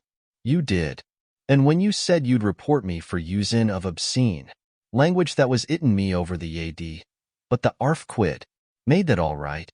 I weren't a-goin' to fight, so I waited for the food, and did with my owl as the wolves and lions and tigers does. But, Lord love your art, now that the old ooman has stuck a chunk of her tea cake in me and rinsed me out with her bloomin' old teapot, and I've lit hup, you may scratch my ears for all you're worth, and won't get even a growl out of me. Drive along with your questions. I know what you're a-comin' at, that air escaped wolf. Exactly. I want you to give me your view of it. Just tell me how it happened, and when I know the facts I'll get you to say what you consider was the cause of it and how you think the whole affair will end. All right, governor. This air is about the old story. That air wolf what we called Berserker was one of 3 gray ones that came from Norway to Jamraka's, which we bought off him 4 years ago. He was a nice, well-behaved wolf that never gave no trouble to talk of. I'm more surprised at him for wanting to get out nor any other animal in the place. But there, you can't trust wolves no more nor women. Don't you mind him, sir, broke in Mrs. Tom, with a cheery laugh. He's got mendin' the animals so long that blessed if he ain't like a old wolf hisself. But there ain't no arm in him. Well, sir, it was about 2 hours after feed-in yesterday when I first hear my disturbance. I was making up a litter in the monkey house for a young puma which is ill, but when I heard the yelping and owlin', I kim away straight. There was Berserker a-tearin' like a mad thing at the bars as if he wanted to get out. There wasn't much people about that day, and close at hand was only one man, a tall, thin chap, with a okay nose and a pointed beard, with a few white hairs running through it. He had a hard, cold look and red eyes, and I took a sort of mislike to him, for it seemed as if it was him as they was irritated at. He had white kid gloves on his hands, and he pointed out the animals to me and says, "Keeper, these wolves seem upset at something." "Maybe it's you," says I, for I did not like the airs as he give hisself. He didn't get angry, as I op-ed he would, but he smiled a kind of insolent smile, with a mouth full of white, sharp teeth. "Oh no, they wouldn't like me," he says. "Oh yes, they would," says I, imitatin' of him. "They always likes a bone or two to clean their teeth on about tea time, which you as a bagful." Well, it was a odd thing, but when the animals see us talkin' they lay down, and when I went over to Berserker he let me stroke his ears same as ever. That there man came over and blessed, but if he didn't put in his hand and stroke the old wolf's ears too. "Take care," says I. "Berserker is quick." "Never mind," he says. "I'm used to him. Are you in the business yourself?" I says, taking off my hat. "For a man what trades in wolves, Ansiterer is a good friend to keepers." "No," says he, "not exactly in the business, but I have made pets of several." And with that he lifts his hat as polite as a lord and walks away. Old Berserker kept a-lookin' arter him till he was out of sight, and then went and lay down in a corner and wouldn't come out the ol' heavening. Well, larst night, so soon as the moon was hup, the wolves here all began a-owling. There warn't nothing for them to owl at. There warn't no one near, except someone that was evidently a-callin' a dog somewheres out back of the gardings in the park road. Once or twice I went out to see that all was right, and it was, and then the owling stopped. Just before 12 o'clock, I just took a look round afore tonnin' in, and bust me. But when I kim opposite to old Berserker's cage, I see the rails broken and twisted about and the cage empty. And that's all I know for certain. Did anyone else see anything? One of our gardeners was a-comin' 'ome about that time from a harmony, when he sees a big gray dog comin' out through the garden edges. At least, so he says, but I don't give much for it myself, for if he did he never said a word about it to his missus when he got 'ome, and it was only after the escape of the wolf was made known, and we had been up all night a-huntin' of the park for Berserker, that he remembered seeing anything. My own belief was that the harmony had got into his iddy. Now, Mr. Builder, can you account in any way for the escape of the wolf? Well, sir, he said, with a suspicious sort of modesty. "I think I can, but I don't know as 'ow you'd be satisfied with the theory." "Certainly I shall. If a man like you, who knows the animals from experience, can't hazard a good guess at any rate, who is even to try? Well then, sir, I accounts for it this way. It seems to me that wolf escaped simply because he wanted to get out." From the hearty way that both Thomas and his wife laughed at the joke, I could see that it had done service before, and that the whole explanation was simply an elaborate sell. I couldn't cope in badinage with the worthy Thomas, but I thought I knew a surer way to his heart, so I said, "Now, Mr. Builder, we'll consider that first half-sovereign worked off, and this brother of his is waiting to be claimed. When you've told me what you think will happen." "Right wire, sir," he said briskly. "Ye'll excuse me, I know, for a chaffin' of ye, but the old woman here winked at me, which was as much as telling me to go on." "Well, I never," said the old lady. "My opinion is this, that wolf is a idin of somewheres. The gardener what didn't remember said he was a gallopin' northward faster than a horse could go, but I don't believe him, for, yer see, sir, wolves don't gallop no more nor dogs does, they not bein' built that way. Wolves is fine things in a storybook, and I dessy when they gets in packs and does be chivvyin' somethin' that's more afeard than they can make a devil of a noise and chop it up, whatever it is. But, Lord bless you, in real life a wolf is only a low creature, not half so clever or bold as a good dog, and not half a quarter so much fight in him. This one ain't been used to fightin', or even to providin' for hisself, and more like he's somewhere round the park a-idin' and a-shiverin' of, and, if he thinks at all, wonderin' where he is to get his breakfast from, or maybe he's got down some area and is in a coal cellar.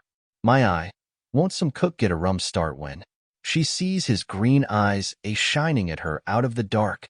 If he can't get food, he's bound to look for it, and mayhap he may chance to light on a butcher's shop in time. If he doesn't, and some nursemaid goes a-walkin' orf with a soldier, leavin' of the hinfant in the perambulator, well, then I shouldn't be surprised if the census is one babby the less. That's all." I was handing him the half-sovereign, when something came bobbing up against the window, and Mr. Builder's face doubled its natural length with surprise. "God bless me," he said, "if there ain't old Berserker come back by hisself." He went to the door and opened it, a most unnecessary proceeding it seemed to me. I have always thought that a wild animal never looks so well as when some obstacle of pronounced durability is between us. A personal experience has intensified rather than diminished that idea. After all, however, there is nothing like custom, for neither Builder nor his wife thought any more of the wolf than I should of a dog. The animal itself was as peaceful and well behaved as that father of all picture wolves, Red Riding Hood's quondam friend, whilst moving her confidence in masquerade. The whole scene was an unutterable mixture of comedy and pathos. The wicked wolf that for half a day had paralyzed London and set all the children in the town shivering in their shoes was there in a sort of penitent mood, and was received and petted like a sort of vulpine Prodigal son. Old Builder examined him all over with most tender solicitude, and when he had finished with his penitent said, "There, I knew the poor old chap would get into some kind of trouble. Didn't I say it all along? Here's his head all cut and full of broken glass. He's been a-gettin' over some bloomin' wall or other. It's a shime that people are allowed to top their walls with broken bottles. This air's what comes of it. Come along, Berserker." He took the wolf and locked him up in a cage, with a piece of meat that satisfied, in quantity at any rate, the elementary conditions of the fatted calf, and went off to report. I came off, too, to report the only exclusive information that is given today regarding the strange escapade at the zoo. Dr. Seward S. Diary. September 17th. I was engaged after dinner in my study, posting up my books, which, through press of other work, and the many visits to Lucy, had fallen sadly into arrear. Suddenly the door was burst open, and in rushed my patient, with his face distorted with passion. I was thunderstruck, for such a thing as a patient getting of his own accord into the superintendent's study is almost unknown. Without an instant's pause, he made straight at me. He had a dinner knife in his hand, and, as I saw he was dangerous, I tried to keep the table between us. He was too quick and too strong for me, however, for before I could get my balance he had struck at me and cut my left wrist rather severely. Before he could strike again, however, I got in my right, and he was sprawling on his back on the floor. My wrist bled freely, and quite a little pool trickled onto the carpet. I saw that my friend was not intent on further effort, and occupied myself binding up my wrist, keeping a wary eye on the prostrate figure all the time. When the attendants rushed in, and we turned our attention to him, his employment positively sickened me. He was lying on his belly on the floor, licking up, like a dog, the blood which had fallen from my wounded wrist. He was easily secured, and, to my surprise, went with the attendants quite placidly, simply repeating over and over again, "The blood is the life. The blood is the life. I cannot afford to lose blood just at present. I have lost too much of late for my physical good, and then the prolonged strain of Lucy's illness and its horrible phases is telling on me. I am overexcited and weary, and I need rest, rest, rest. Happily Van Helsing has not summoned me, so I need not forgo my sleep. Tonight I could not well do without it. Telegram, Van Helsing, Antwerp, to Seward, Carfax. Sent to Carfax, Sussex, as no county given. Delivered late by 22 hours. September 17th. Do not fail to be at Hillingham tonight. If not watching all the time, frequently visit and see that flowers are as placed. Very important. Do not fail. Shall be with you as soon as possible after arrival. Dr. Seward S. Diary. September 18th. Just off for train to London. The arrival of Van Helsing's telegram filled me with dismay. A whole night lost, and I know by bitter experience what may happen in a night. Of course it is possible that all may be well, but what may have happened?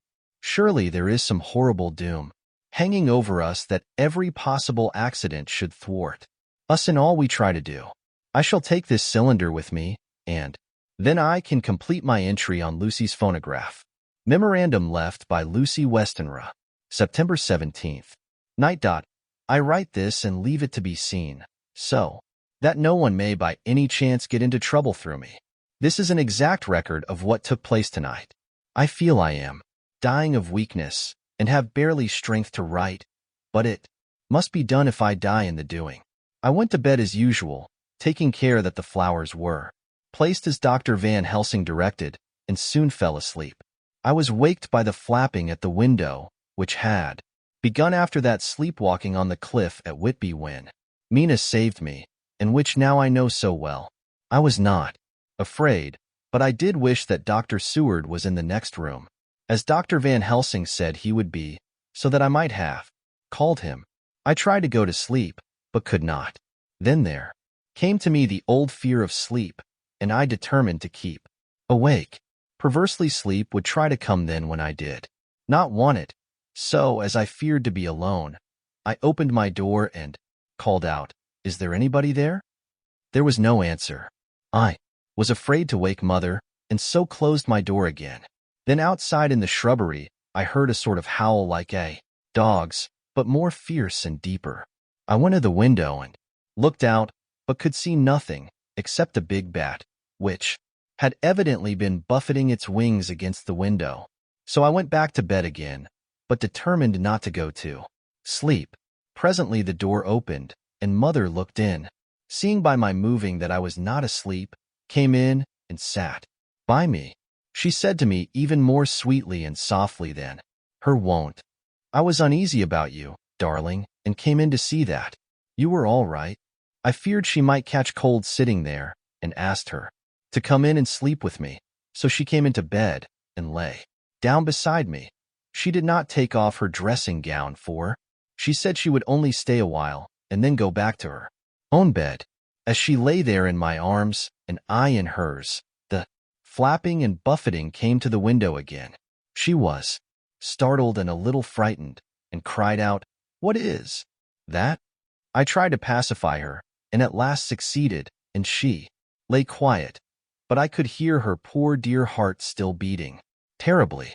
After a while, there was the low howl again out in the shrubbery, and shortly after there was a crash at the window, and a lot of broken glass was hurled on the floor. The window blind blew back with the wind that rushed in, and in the aperture of the broken panes there was the head of a great, gaunt gray wolf.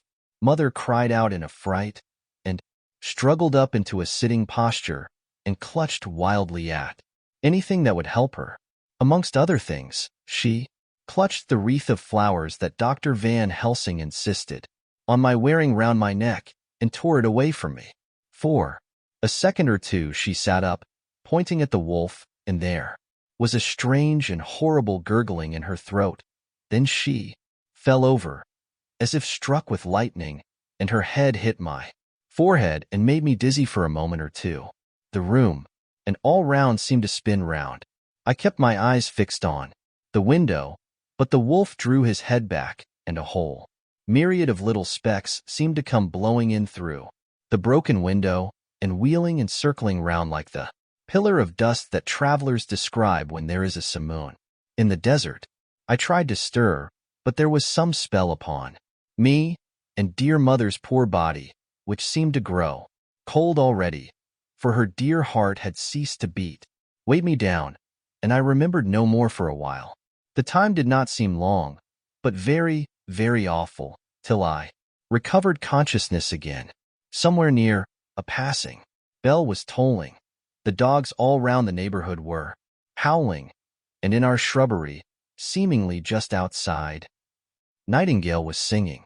I was dazed and stupid with pain, and terror and weakness, but the sound of the nightingale seemed like the voice of my dead mother come back to comfort me.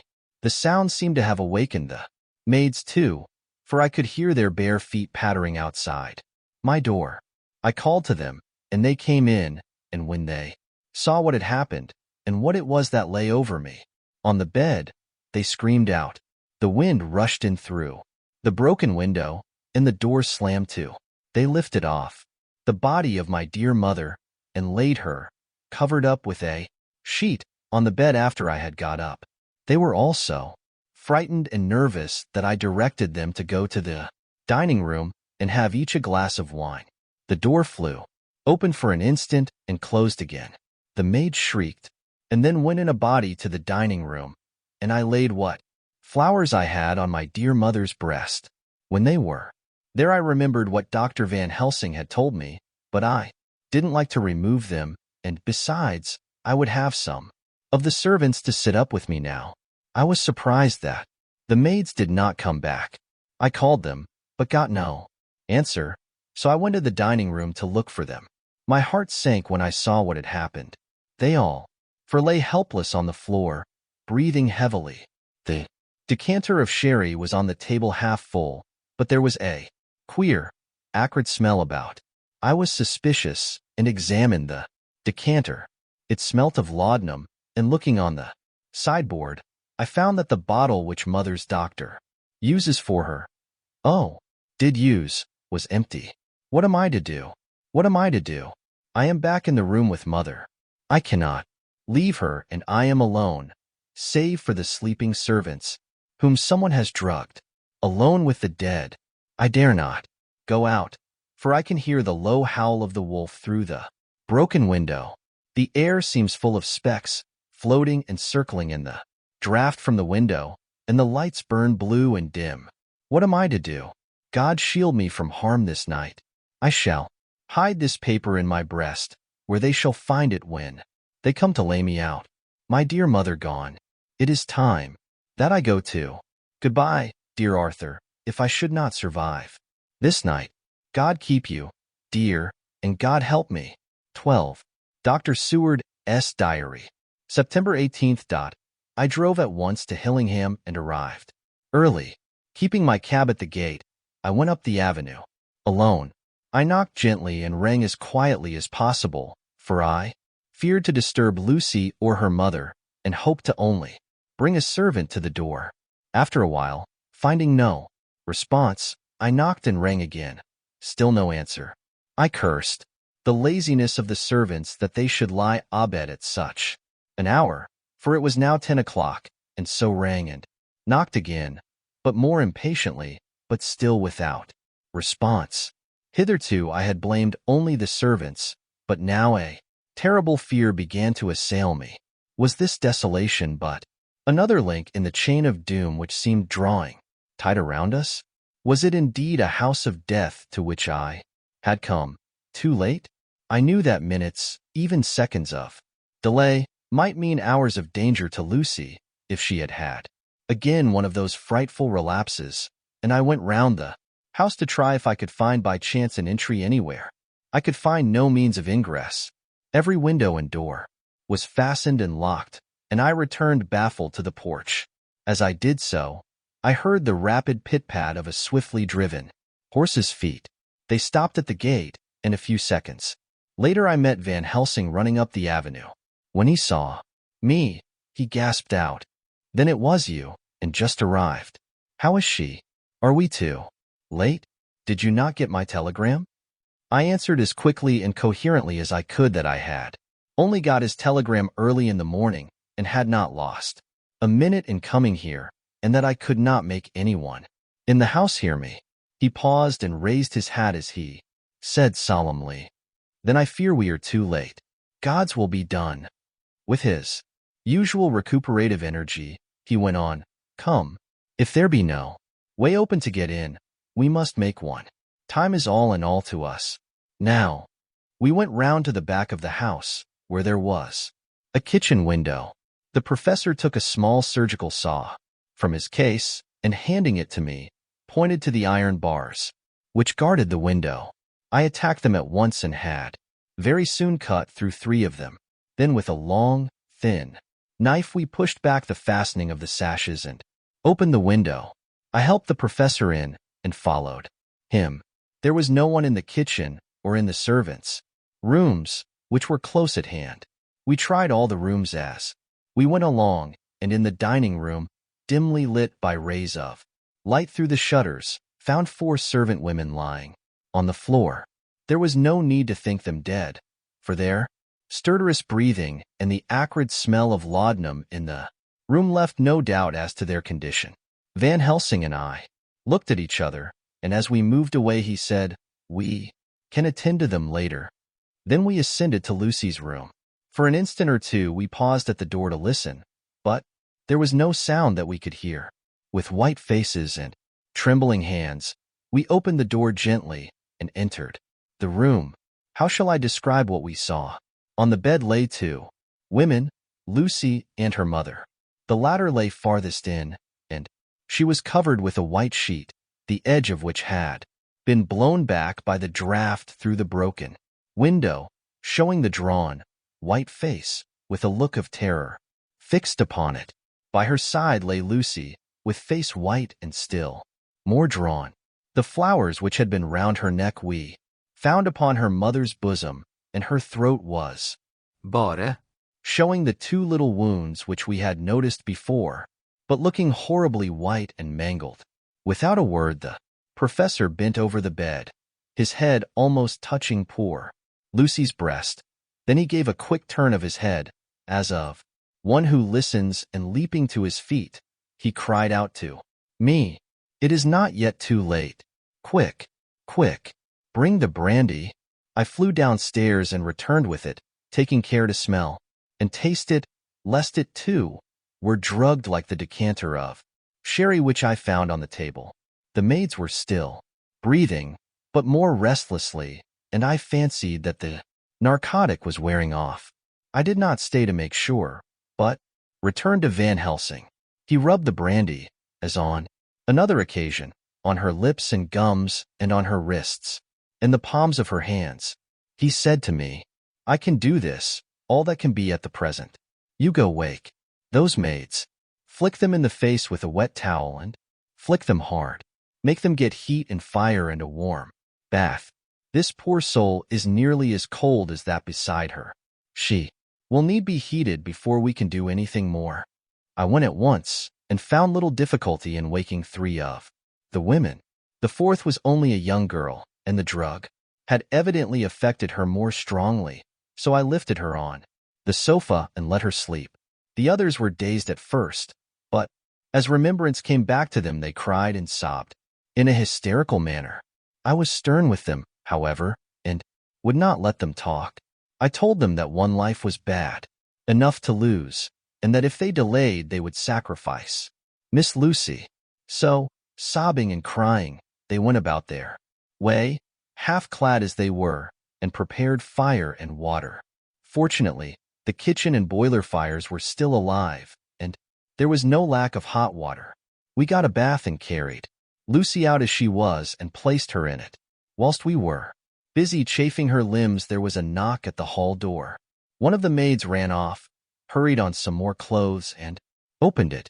Then she returned and whispered to us that there was a gentleman who had come with a message from Mr. Holmwood.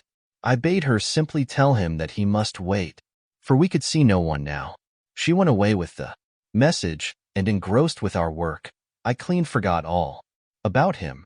I never saw in all my experience the professor work in such deadly earnest. I knew as he knew that it was a stand-up fight with death, and in a pause told him so. He answered me in a way that I did not understand, but with the sternest look that his face could wear. If that were all, I would stop here where we are now, and let her fade away into peace, for I see no light in life over her horizon. He went on with his work with, if possible, renewed and more frenzied vigor. Presently we both began to be conscious that the heat was beginning to be of some effect.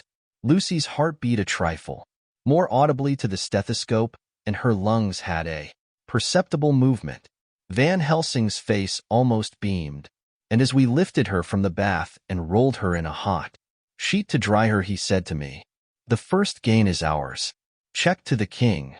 We took Lucy into another room, which had by now been prepared, and laid her in bed and forced a few drops of brandy down her throat. I noticed that Van Helsing tied a soft silk handkerchief round her throat. She was still unconscious, and was quite as bad as, if not worse than, we had ever seen her. Van Helsing called in one of the women and told her to stay with her and not to take her eyes off her till we returned, and then beckoned me out of the room. "We must consult as to what is to be done," he said as we descended the stairs. In the hall he opened the dining room door, and we passed in, he closing the door carefully behind him. The shutters had been opened, but the blinds were already down, with that obedience to the etiquette of death, which the British woman of the lower classes always rigidly observes. The room was, therefore, dimly dark. It was, however, light enough for our purposes. Van Helsing's sternness was somewhat relieved by a look of perplexity. He was evidently torturing his mind about something, so I waited for an instant, and he spoke. "What are we to do now? Where are we to turn for help? We must have another transfusion of blood, and that soon, or that poor girl's life won't be worth an hour's purchase. You are exhausted already. I'm exhausted too. I fear to trust those women, even if they would have courage to submit. What are we to do for someone who will open his veins for her? What's the matter with me, anyhow?" The voice came from the sofa across the room, and its tones brought relief and joy to my heart, for they were those of Quincey Morris. Van Helsing started angrily at the first sound, but his face softened and a glad look came into his eyes as I cried out, "Quincey Morris," and rushed towards him with outstretched hands. "What brought you here?" I cried as our hands met. "I guess art is the cause." He handed me a telegram. "Have not heard from Seward for 3 days and am terribly anxious. Cannot leave. Father's still in same condition. Send me word how Lucy is. Do not delay. Holmwood." I think I came just in the nick of time. You know you have. Only to tell me what to do.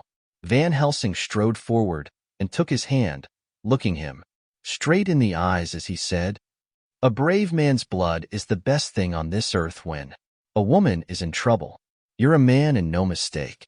Well, the devil may work against us for all he's worth, but God sends us men when we want them." Once again we went through that ghastly operation. I have not the heart to go through with the details. Lucy had got a terrible shock, and it told on her more than before, for, though plenty of blood went into her veins, her body did not respond to the treatment as well as on the other occasions. Her struggle back into life was something frightful to see and hear. However, the action of both heart and lungs improved, and Van Helsing made a subcutaneous injection of morphia, as before, and with good effect. Her faint became a profound slumber. The professor watched whilst I went downstairs with Quincy Morris and sent one of the maids to pay off one of the cabmen who were waiting. I left Quincy lying down after having a glass of wine and told the cook to get ready a good breakfast. Then a thought struck me, and I went back to the room where Lucy now was. When I came softly in, I found Van Helsing with a sheet or two of notepaper in his hand. He had evidently read it and was thinking it over as he sat with his hand to his brow. There was a look of grim satisfaction in his face, as of one who has had a doubt solved. He handed me the paper, saying only, "It dropped from Lucy's breast when we carried her to the bath." When I had read it, I stood looking at the professor and, after a pause, asked him, "In God's name, what does it all mean? Was she, or is she, mad? Or what sort of horrible danger is it?" I was so bewildered that I did not know what to say more. Van Helsing put out his hand and took the paper, saying, "Do not trouble about it now. Forget it for the present. You shall know and understand it all in good time, but it will be later. And now what is it that you came to me to say?" This brought me back to fact, and I was all myself again. "I came to speak about the certificate of death. If we do not act properly and wisely, there may be an inquest, and that paper would have to be produced. I am in hopes that we need have no inquest, for if we had it would surely kill poor Lucy, if nothing else did. I know, and you know, and the other doctor who attended her knows, that Mrs. Westenra had disease of the heart, and we can certify that she died of it. Let us fill up the certificate at once, and I shall take it myself to the registrar and go on to the undertaker." "Good, oh my friend John. Well thought of. Truly Miss Lucy, if she be sad in the foes that beset her, is at least happy in the friends that love her. 1, 2, 3, all open their veins for her, besides one old man. Ah yes, I know, friend John. I am not blind. I love you all the more for it. Now go." In the hall I met Quincy Morris, with a telegram for Arthur, telling him that Mrs. Westenra was dead, that Lucy also had been ill, but was now going on better, and that Van Helsing and I were with her. I told him where I was going, and he hurried me out, but as I was going said, "When you come back, Jack, may I have 2 words with you all to ourselves?" I nodded in reply and went out. I found no difficulty about the registration and arranged with the local undertaker to come up in the evening to measure for the coffin and to make arrangements. When I got back, Quincy was waiting for me. I told him I would see him as soon as I knew about Lucy and went up to her room. She was still sleeping, and the professor seemingly had not moved from his seat at her side. From his putting his finger to his lips, I gathered that he expected her to wake before long and was afraid of forestalling nature. So I went down to Quincy and took him into the breakfast room, where the blinds were not drawn down, and which was a little more cheerful, or rather less cheerless, than the other rooms. When we were alone, he said to me, "Jack Seward, I don't want to shove myself in anywhere where I've no right to be, but this is no ordinary case. You know I loved that girl and wanted to marry her, but although that's all past and gone, I can't help feeling anxious about her all the same. What is it that's wrong with Her? The Dutchman? And a fine old fellow he is, I can see. That said, that time you two came into the room, that you must have another transfusion of blood, and that both you and he were exhausted. Now I know well that you medical men speak in camera, and that a man must not expect to know what they consult about in private. But this is no common matter, and whatever it is, I have done my part. Is not that so? That's so, I said, and he went on. I take it that both you and Van Helsing had done already what I did today. Is not that so? That's so. And I guess Art was in it too. When I saw him 4 days ago down at his own place, he looked queer. I have not seen anything pulled down so quick since I was on the pampas, and had a mare that I was fond of go to grass all in a night. One of those big bats that they call vampires had got at her in the night, and what with his gorge and the vein left open, there wasn't enough blood in her to let her stand up, and I had to put a bullet through her as she lay. Jack, if you may, tell me without betraying confidence, Arthur was the first. Is not that so? As he spoke, the poor fellow looked terribly anxious. He was in a torture of suspense regarding the woman he loved, and his utter ignorance of the terrible mystery which seemed to surround her intensified his pain. His very heart was bleeding, and it took all the manhood of him, and there was a royal lot of it too, to keep him from breaking down. I paused before answering, for I felt that I must not betray anything which the professor wished kept secret. But already he knew so much, and guessed so much, that there could be no reason for not answering. So I answered in the same phrase, that's so. And how long has this been going on? About 10 days. 10 days. Then I guess Jack Seward, that poor pretty creature that we all love has had put into her veins within that time the blood of 4 strong men. Man alive, her whole body wouldn't hold it. Then, coming close to me, he spoke in a fierce half-whisper. What took it out? I shook my head. That, I said, is the crux. Van Helsing-ish. Simply frantic about it, and I am at my wit's end. I can't even hazard a guess. There has been a series of little circumstances which have thrown out all our calculations as to Lucy being properly watched. But these shall not occur again. Here we stay until all be well or ill. Quincy held out his hand. Count me in, he said. You and the Dutchman will tell me what to do, and I'll do it. When she woke late in the afternoon, Lucy's first movement was to feel in her breast, and, to my surprise, produced the paper which Van Helsing had given me to read.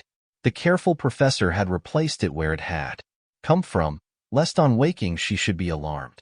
Her eye then lit on Van Helsing and on me too, and gladdened. Then she looked around the room, and seeing where she was, shuddered. She gave a loud cry, and put her poor thin hands before her pale face. We both understood what that meant, that she had realized to the full her mother's death. So we tried what we could to comfort her. Doubtless sympathy eased her somewhat, but she was very low in thought and spirit, and wept silently and weakly for a long time. We told her that either or both of us would now remain with her all the time, and that seemed to comfort her. Towards dusk she fell into a doze. Here a very odd thing occurred. Whilst still asleep, she took the paper from her breast and tore it in two. Van Helsing stepped over and took the pieces from her. All the same, however, she went on with the action of tearing, as though the material were still in her hands. Finally she lifted her hands and opened them as though scattering the fragments. Van Helsing seemed surprised, and his brows gathered as if in thought, but he said nothing. September 19th. All last night she slept fitfully, being always afraid to sleep, and something weaker when she woke from it. The professor and I took it in turns to watch, and we never left her for a moment unattended. Quincy Morris said nothing about his intention, but I knew that all night long he patrolled round and round the house. When the day came, its searching light showed the ravages in poor Lucy's strength. She was hardly able to turn her head, and the little nourishment which she could take seemed to do her no good. At times she slept, and both Van Helsing and I noticed the difference in her between sleeping and waking. Whilst asleep she looked stronger, although more haggard, and her breathing was softer. Her open mouth showed the pale gums drawn back from the teeth, which thus looked positively longer and sharper than usual. When she woke, the softness of her eyes evidently changed the expression, for she looked her own self, although a dying one. In the afternoon she asked for Arthur, and we telegraphed for him. Quincy went off to meet him at the station. When he arrived, it was nearly 6 o'clock, and the sun was setting full and warm, and the red light streamed in through the window and gave more color to the pale cheeks. When he saw her, Arthur was simply choking with emotion, and none of us could speak. In the hours that had passed, the fits of sleep, or the comatose condition that passed for it, had grown more frequent, so that the pauses when conversation was possible were shortened. Arthur's presence, however, seemed to act as a stimulant. She rallied a little and spoke to him more brightly than she had done since we arrived. He too pulled himself together and spoke as cheerily as he could, so that the best was made of everything. It was now nearly 1 o'clock, and he and Van Helsing are sitting with her. I am to relieve them in a quarter of an hour, and I am entering this on Lucy's phonograph. Until 6 o'clock they are to try to rest. I fear that tomorrow will end our watching, for the shock has been too great. The poor child cannot rally. God help us all. Letter, Mina Harker to Lucy Westenra. Unopened by her. September 17th. My dearest Lucy, it seems an age since I heard from you, or indeed since I wrote. You will pardon me, I know, for all my faults when you have read all my budget of news. Well, I got my husband back all right. When we arrived at Exeter there was a carriage waiting for us, and in it, though he had an attack of gout, Mr. Hawkins, he took us to his house, where there were rooms for us all nice and comfortable, and we dined together. After dinner Mr. Hawkins said, My dears, I want to drink your health and prosperity, and may every blessing attend you both. I know you both from children, and have, with love and pride, seen you grow up. Now I want you to make your home here with me. I have left to me neither chick nor child. All are gone, and in my will I have left you everything. I cried, Lucy dear, as Jonathan and the old man clasped hands. Our evening was a very, very happy one. So here we are, installed in this beautiful old house, and from both my bedroom and the drawing room I can see the great elms of the cathedral close, with their great black stems standing out against the old yellow stone of the cathedral, and I can hear the rooks overhead cawing and chattering and gossiping all day, after the manner of rooks and humans. I am busy, I need not tell you, arranging things and housekeeping. Jonathan and Mr. Hawkins are busy all day, for, now that Jonathan is a partner, Mr. Hawkins wants to tell him all about the clients. How is your dear mother getting on? I wish I could run up to town for a day or two to see you, dear, but I dare not go. Yet, with so much on my shoulders, and Jonathan wants looking after still. He is beginning to put some flesh on his bones again, but he was terribly weakened by the long illness. Even now he sometimes starts out of his sleep in a sudden way and awakes all trembling until I can coax him back to his usual placidity. However, thank God, these occasions grow less frequent as the days go on, and they will in time pass away altogether, I trust. And now I have told you my news, let me ask yours. When are you to be married? And where? And who is to perform the ceremony? And what are you to wear? And is it to be a public or a private wedding? Tell me all about it, dear. Tell me all about everything, for there is nothing which interests you which will not be dear to me. Jonathan asks me to send his respectful duty, but I do not think that is good enough from the junior partner of the important firm Hawkins and Harker. And so, as you love me, and he loves me, and I love you with all the moods and tenses of the verb, I send you simply his love instead. Goodbye, my dearest Lucy, and all blessings on you. Yours, Mina Harker. Report from Patrick Hennessy, MD, MRCSLKQZPI, etc., etc., to John Seward, MD, September 20th. My dear sir, in accordance with your wishes, I enclose report of the conditions of everything left in my charge. With regard to patient Renfield, there is more to say. He has had another outbreak, which might have had a dreadful ending, but which, as it fortunately happened, was unattended with any unhappy results. This afternoon a carrier's cart with 2 men made a call at the empty house whose grounds abut on ours, the house to which, you will remember, the patient twice ran away. The men stopped at our gate to ask the porter their way, as they were strangers. I was myself, looking out of the study window, having a smoke after dinner, and saw one of them come up to the house.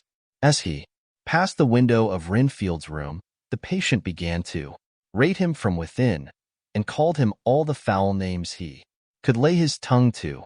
The man, who seemed a decent fellow enough, contented himself by telling him to shut up, for a foul-mouthed beggar, whereon our man accused him of robbing him and wanting to murder him, and said that he would hinder him if he were to swing for it. I opened the window and signed to the man not to notice, so he contented himself after looking the place over and making up his mind as to what kind of a place he had got to buy, saying, Lord bless yer, sir, I wouldn't mind what was said to me in a bloomin' madhouse. I pity ye and the governor for having to live in the house with a wild beast like that. Then he asked his way civilly enough, and I told him where the gate of the empty house was. He went away, followed by threats and curses and revilings from our man. I went down to see if I could make out any cause for his anger, since he is usually such a well-behaved man, and except his violent fits, nothing of the kind had ever occurred. I found him, to my astonishment, quite composed and most genial in his manner. I tried to get him to talk of the incident, but he blandly asked me questions as to what I meant, and led me to believe that he was completely oblivious of the affair. It was, I am sorry to say, however, only another instance of his cunning, for within half an hour I heard of him again. This time he had broken out through the window of his room and was running down the avenue. I called to the attendants to follow me and ran after him, for I feared he was intent on some mischief.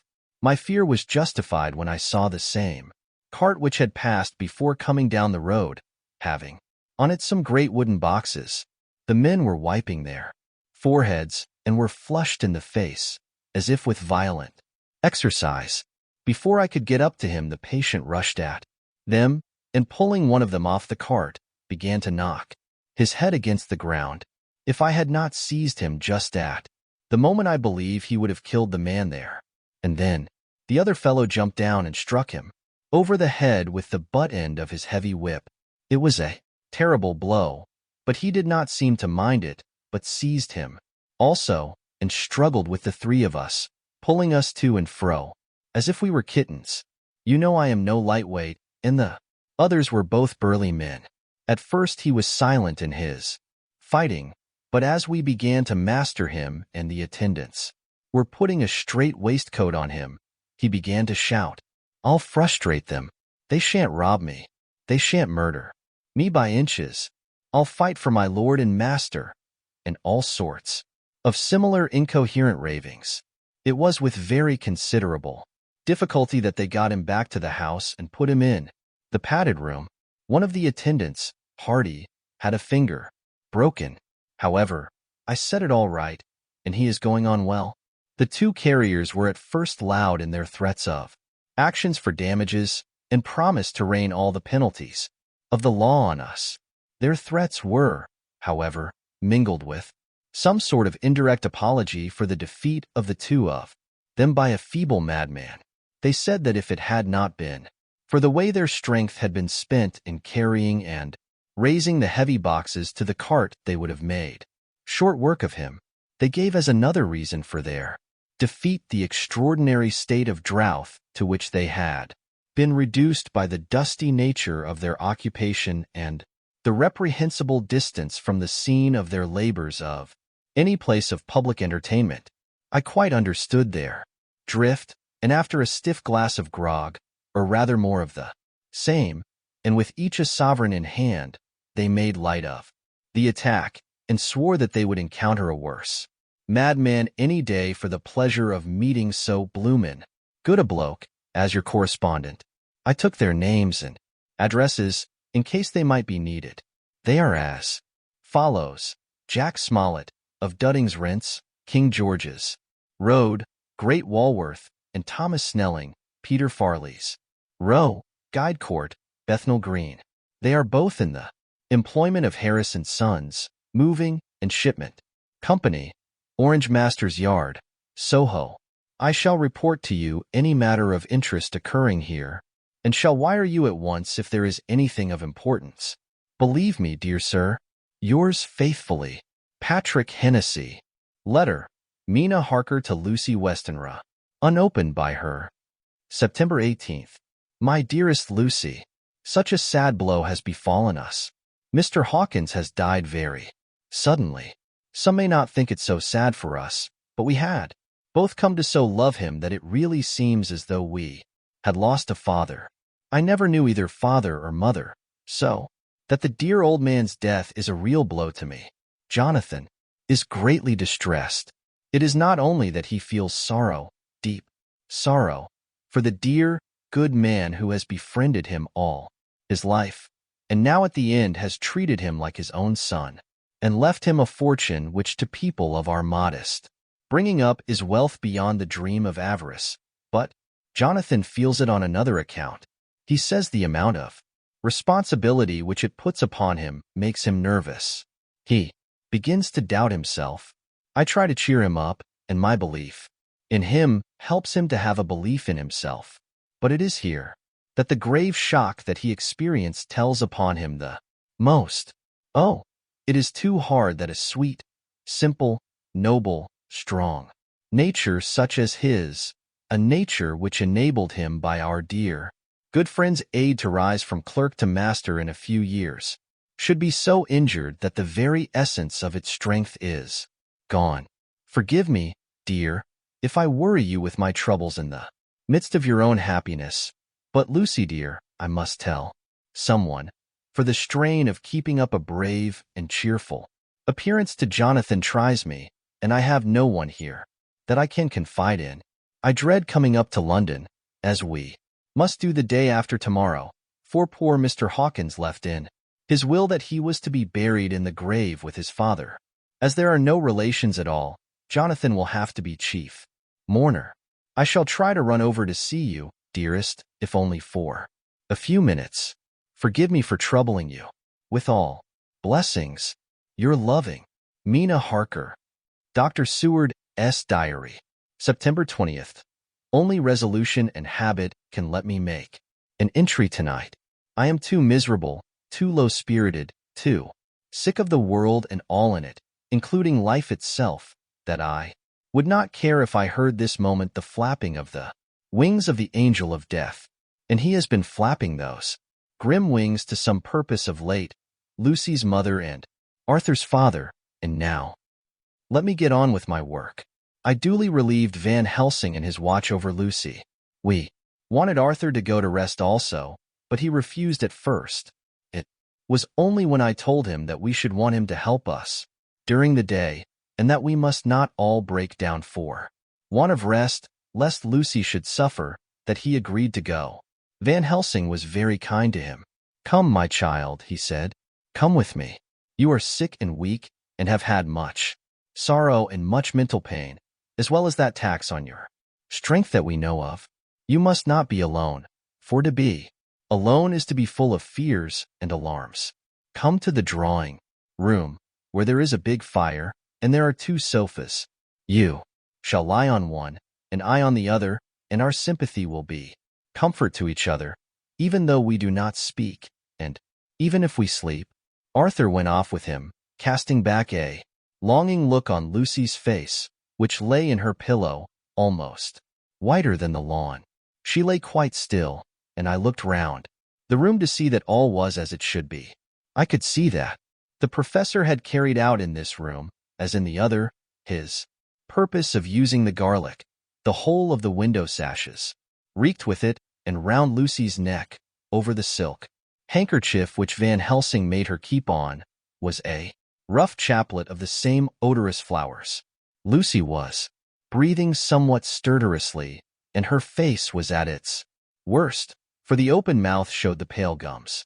Her teeth, in the dim, uncertain light, seemed longer and sharper than they had been in the morning. In particular, by some trick of the light, the canine teeth looked longer and sharper than the rest. I sat down by her, and presently she moved uneasily.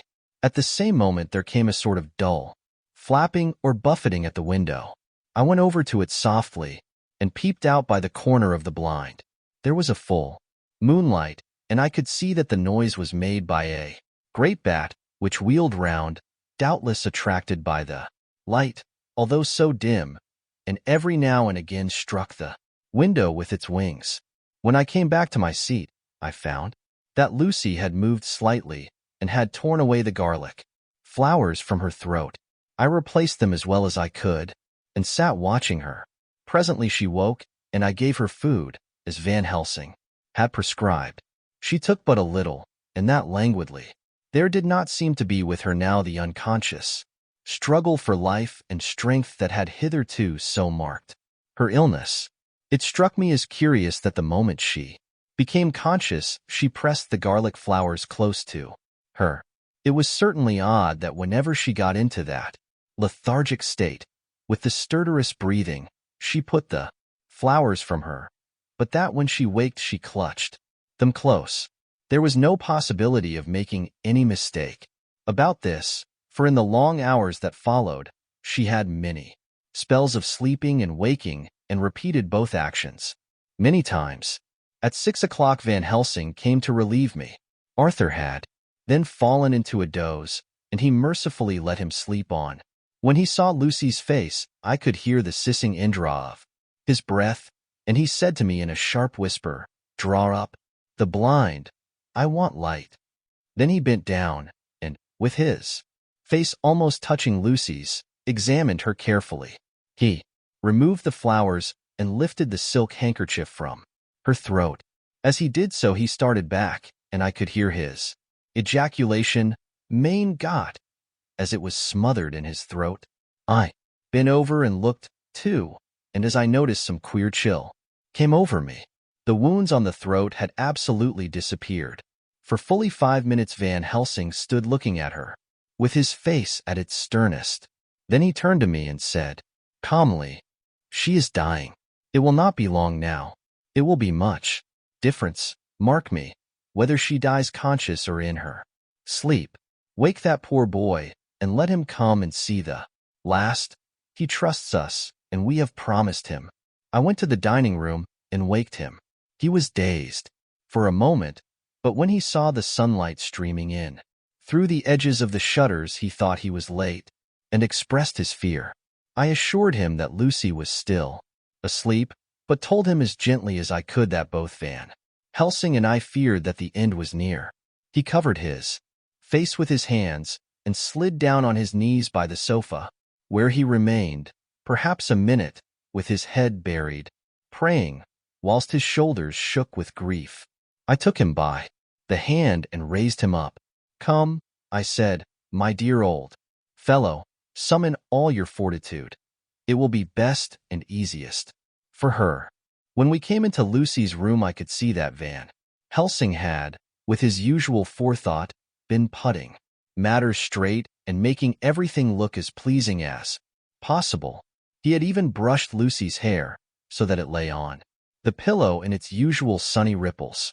When we came into the room she opened her eyes, and seeing him, whispered softly, "Arthur, oh, my love, I am so glad you have come." He was stooping to kiss her, when Van Helsing motioned him back. "No," he whispered, "not yet. Hold her hand. It will comfort her more." So Arthur took her hand and knelt beside her, and she looked her best, with all the soft lines matching the angelic beauty of her eyes. Then gradually her eyes closed, and she sank to sleep. For a little bit her breast heaved softly, and her breath came and went like a tired child's. And then insensibly there came the strange change which I had noticed in the night. Her breathing grew stertorous, the mouth opened, and the pale gums, drawn back, made the teeth look longer and sharper than ever. In a sort of sleep, waking, vague, unconscious way she opened her eyes, which were now dull and hard at once, and said in a soft, voluptuous voice, such as I had never heard from her lips, "Arthur, oh, my love, I am so glad you have come. Kiss me."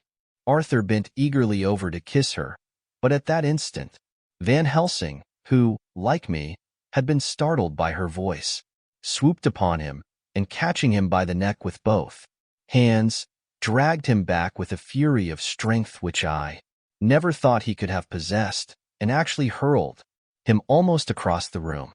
"Not for your life," he said, "not for your living soul and hers." And he stood between them like a lion at bay. Arthur was so taken aback that he did not for a moment know what to do or say, and before any impulse of violence could seize him he realized the place and the occasion, and stood silent, waiting. I kept my eyes fixed on Lucy, as did Van Helsing, and we saw a spasm as of rage flit like a shadow over her face. The sharp teeth champed together. Then her eyes closed, and she breathed heavily. Very shortly after she opened her eyes in all their softness, and putting out her poor, pale, thin hand, took Van Helsing's great brown one. Drawing it to her, she kissed it. "My true friend," she said, in a faint voice, but with untellable pathos, "my true friend and his. Oh, guard him, and give me peace."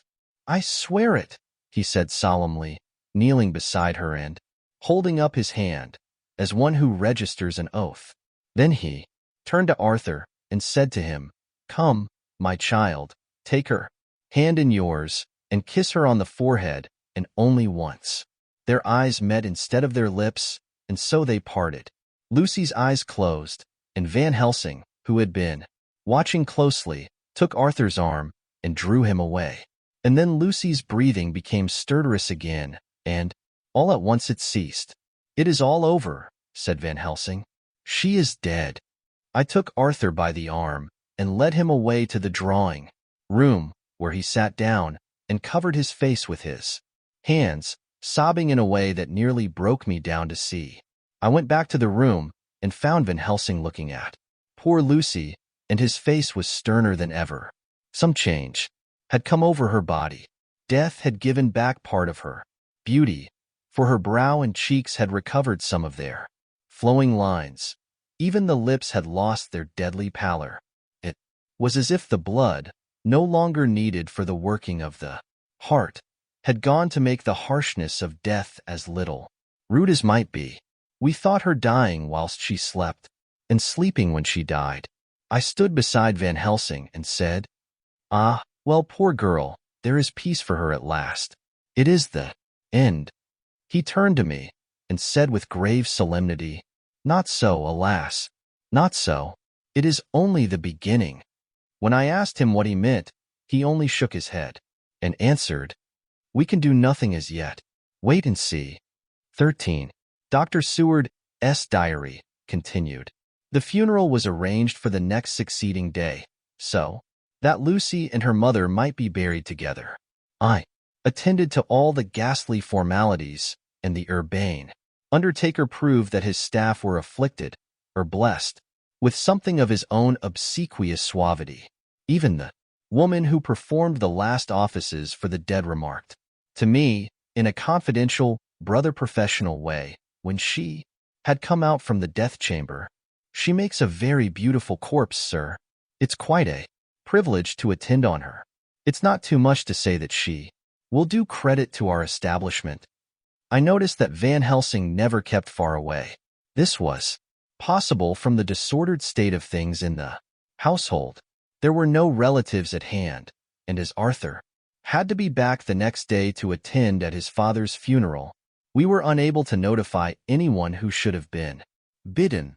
Under the circumstances, Van Helsing and I took it upon ourselves to examine papers, etc. He insisted upon looking over Lucy's papers himself. I asked him why, for I feared that he, being a foreigner, might not be quite aware of English legal requirements, and so might in ignorance make some unnecessary trouble. He answered me, I know. You forget that I am a lawyer as well as a doctor, but this is not altogether for the law. You knew that when you avoided the coroner. I have more than him to avoid. There may be papers more, such as this. As he spoke, he took from his pocketbook the memorandum which had been in Lucy's breast, and which she had torn in her sleep. When you find anything of the solicitor who is for the late Mrs. Westenra, seal all her papers, and write him tonight. For me, I watch here in the room and in Miss Lucy's old room all night, and I myself search for what may be. It is not well that her very thoughts go into the hands of strangers. I went on with my part of the work, and in another half hour had found the name and address of Mrs. Westenra's solicitor and had written to him. All the poor lady's papers were in order. Explicit directions regarding the place of burial were given. I had hardly sealed the letter when, to my surprise, Van Helsing walked into the room, saying, Can I help you, friend John? I am free, and if I may, my service is to you. Have you got what you looked for? I asked, to which he replied, I did not look for any specific thing. I only hoped to find, and find I have, all that there was, only some letters and a few memoranda, and a diary new begun.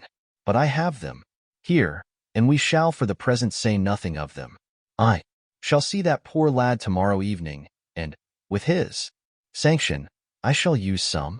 When we had finished the work in hand, he said to me, And now, friend John, I think we made a bed.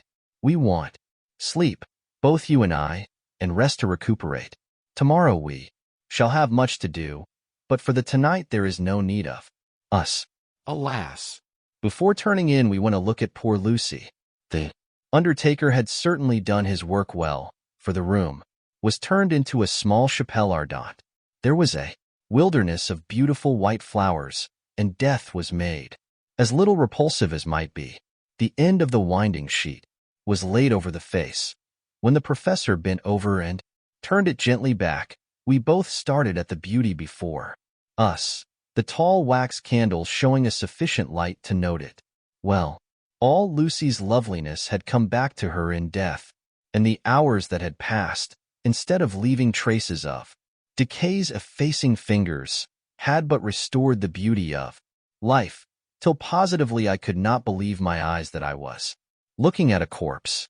The professor looked sternly grave. He had not loved her, as I had, and there was no need for tears in his eyes. He said to me, Remain till I return, and left the room. He came back with a handful of wild garlic from the box waiting in the hall, but which had not been opened, and placed the flowers amongst the others on and around the bed. Then he took from his neck, inside his collar, a little gold crucifix and placed it over the mouth. He restored the sheet to its place, and we came away. I was undressing in my own room, when, with a premonitory tap at the door, he entered, and at once began to speak. Tomorrow I want you to bring me, before night, a set of post-mortem knives. Must we make an autopsy? I asked. Yes and no.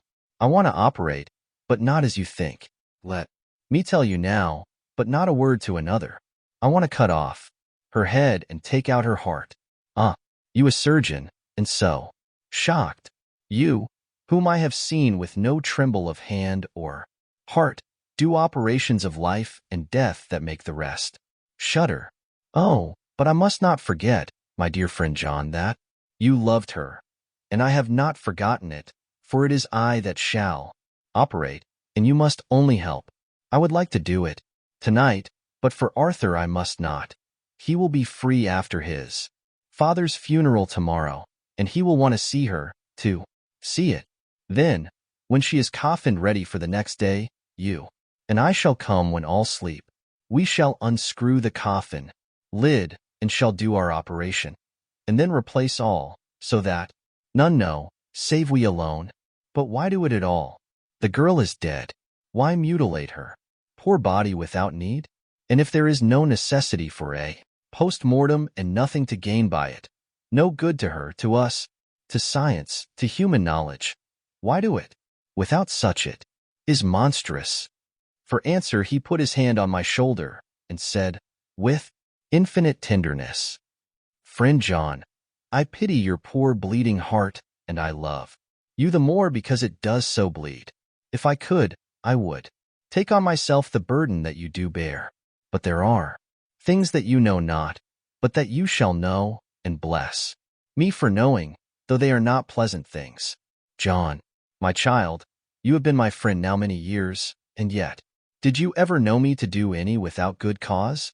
I may err, I am but man, but I believe in all I do. Was it not for these causes that you sinned for me when the great trouble came? Yes. Were you not amazed, nay horrified, when I would not let Arthur kiss his love, though she was dying, and snatched him away by all my strength? Yes. And yet you saw how she thanked me, with her so beautiful dying eyes, her voice, too, so weak, and she kissed my rough old hand and bless me? Yes. And did you not hear me swear promise to her, that so she closed her eyes grateful? Yes. Well, I have good reason now for all I want to do. You have, for many years, trust me. You have believed me weeks past, when there be things so strange that you might have well doubt. Believe me yet a little, friend John, if you trust me. Not, then I must tell what I think, and that is not perhaps. Well, and if I work, as work I shall, no matter trust or no trust. Without my friend trust in me, I work with heavy heart, and feel, oh, so lonely when I want all help and courage that may be. He paused a moment and went on solemnly. Friend John, there are strange and terrible days before us. Let us not be two, but one, that so we work to a good end. Will you not have faith in me? I took his hand and promised him. I held my door open as he went away and watched him go into his room and close the door. As I stood without moving, I saw one of the maids pass silently along the passage. She had her back towards me, so did not see me, and go into the room where Lucy lay. The sight touched me. Devotion is so rare, and we are so grateful to those who show it unasked to those we love. Here was a poor girl putting aside the terrors which she naturally had of death to go watch alone by the bier of the mistress, whom she loved, so that the poor clay might not be lonely, till laid to eternal rest. I must have slept long and soundly, for it was broad daylight, when Van Helsing waked me by coming into my room. He came over to my bedside and said, You need not trouble about the knives. We shall not do it. Why not? I asked, for his solemnity of the night before had greatly impressed me. Because, he said sternly, it is too late or too early. See, here he held up the little golden crucifix. This was stolen in the night. How stolen? I asked in wonder, since you have it now? Because I get it back from the worthless wretch who stole it, from the woman who robbed the dead and the living. Her punishment will surely come, but not through me. She knew not altogether what she did, and thus unknowing, she only stole. Now we must wait. He went away on the word, leaving me with a new mystery to think of, a new puzzle to grapple with. The forenoon was a dreary time, but at noon the solicitor came, Mr. Marquand, of Holman, Sons, Marquand and Litterdale. He was very genial and very appreciative of what we had done, and took off our hands all cares as to details. During lunch he told us that Mrs. Westenra had for some time expected sudden death from her heart, and had put her affairs in absolute order. He informed us that, with the exception of a certain entailed property of Lucy's father's which now in default of direct issue, went back to a distant branch of the family. The whole estate, real and personal, was left absolutely to Arthur Holmwood. When he had told us so much, he went on, "Frankly, we did our best to prevent such a testamentary disposition and pointed out certain contingencies that might leave her daughter either penniless or not so free as she should be to act regarding a matrimonial alliance. Indeed, we pressed the matter so far that we almost came into collision, for she asked us if we were or were not prepared to carry out her wishes. Of course, we had then no alternative but to accept. We were right in principle, and 99 times out of 100 we should have proved, by the logic of events, the accuracy of our judgment.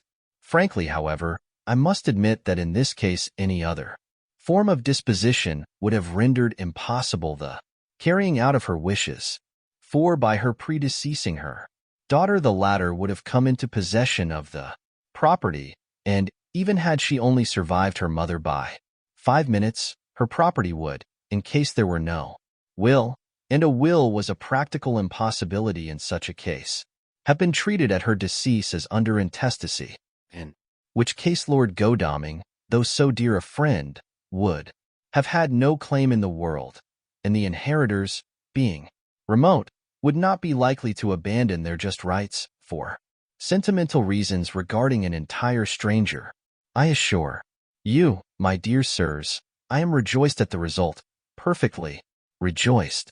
He was a good fellow, but his rejoicing at the one little part in which he was officially interested of so great a tragedy was an object lesson in the limitations of sympathetic understanding.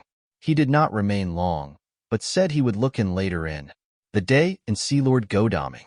His coming, however, had been a certain comfort to us, since it assured us that we should not have to dread hostile criticism as to any of our acts.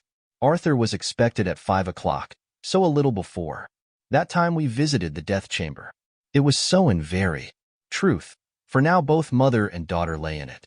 The undertaker, true to his craft, had made the best display he could of his goods, and there was a mortuary air about the place that lowered our spirits at once.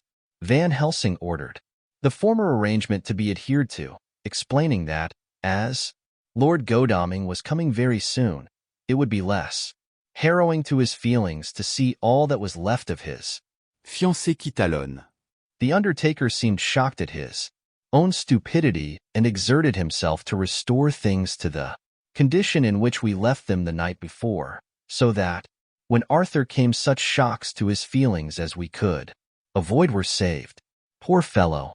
He looked desperately sad and broken.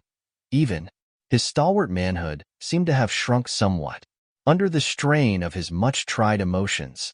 He had, I knew, been very genuinely and devotedly attached to his father, and to lose him, and at such a time, was a bitter blow to him. With me he was warm as ever, and to Van Helsing he was sweetly courteous, but I could not help seeing that there was some constraint with him. The professor noticed it, too, and motioned me to bring him upstairs. I did so, and left him at the door of the room, as I felt he would like to be quite alone with her, but he took my arm and led me in, saying, huskily, "You loved her too, old fellow. She told me all about it, and there was no friend had a closer place in her heart than you.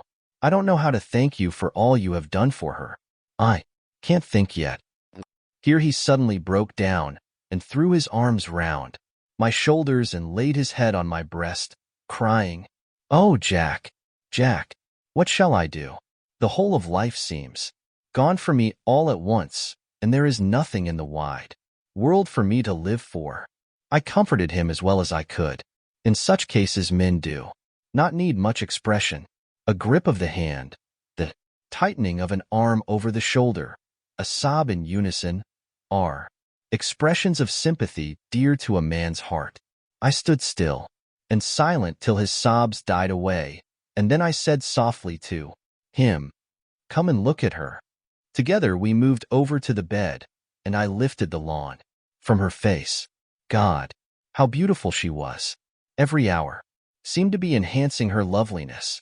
It frightened and amazed me somewhat, and as for Arthur, he fell a-trembling, and finally was shaken with doubt as with an ague. At last, after a long pause, he said to me in a faint whisper, "Jack, is she really dead?" I assured him sadly that it was so, and went on to suggest, for I felt that such a horrible doubt should not have life for a moment longer than I could help, that it often happened that after death faces became softened and even resolved into their youthful beauty, that this was especially so when death had been preceded by any acute or prolonged suffering. It seemed to quite do away with any doubt, and after kneeling beside the couch for a while and looking at her lovingly and long, he turned aside. I told him that that must be goodbye, as the coffin had to be prepared. So he went back and took her dead hand in his and kissed it, and bent over and kissed her forehead. He came away, fondly looking back over his shoulder at her as he came. I left him in the drawing-room and told Van Helsing that he had said goodbye. So the latter went to the kitchen to tell the undertaker's men to proceed with the preparations and to screw up the coffin. When he came out of the room again, I told him of Arthur's question, and he replied, "I am not surprised. Just now I doubted for a moment. Myself, we all dined together, and I could see that poor Art was trying to make the best of things." Van Helsing had been silent all dinner time, but when we had lit our cigars he said, "Lord," but Arthur interrupted him. "No, no, not that, for God's sake. Not yet at any rate. Forgive me, sir. I did not mean to speak offensively. It is only because my loss is so recent." The professor answered very sweetly, "I only used that name because I was in doubt. I must not call you Mister. And I have grown to love you. Yes, my dear boy, to love you, as Arthur." Arthur held out his hand and took the old man's warmly. "Call me what you will," he said. "I hope I may always have the title of a friend. And let me say that I am at a loss for words to thank you for your goodness to my poor dear." He paused a moment and went on, "I know that she understood your goodness even better than I do, and if I was rude or in any way wanting at that time you acted so, you remember." The professor nodded. "You must forgive me," he answered with a grave kindness. "I know it was hard for you to quite trust me then, for to trust such violence needs to understand, and I take it that you do not, that you cannot trust me now, for you do not yet understand, and there may be more times when I shall want you to trust when you cannot, and may not, and must not yet understand. But the time will come when your trust shall be whole and complete in me, and when you shall understand as though the sunlight himself shone through. Then you shall bless me from first to last for your own sake, and for the sake of others, and for her dear sake to whom I swore to protect." "And indeed, sir," said Arthur warmly, "I shall always trust you. I know and believe you have a very noble heart, and you are Jack's friend, and you are hers. You shall do what you like." The professor cleared his throat a couple of times as though about to speak, and finally said, "May I ask you something now?" "Certainly. You know that Mrs. Westenra left you all her property?" "No, poor dear. I never thought of it.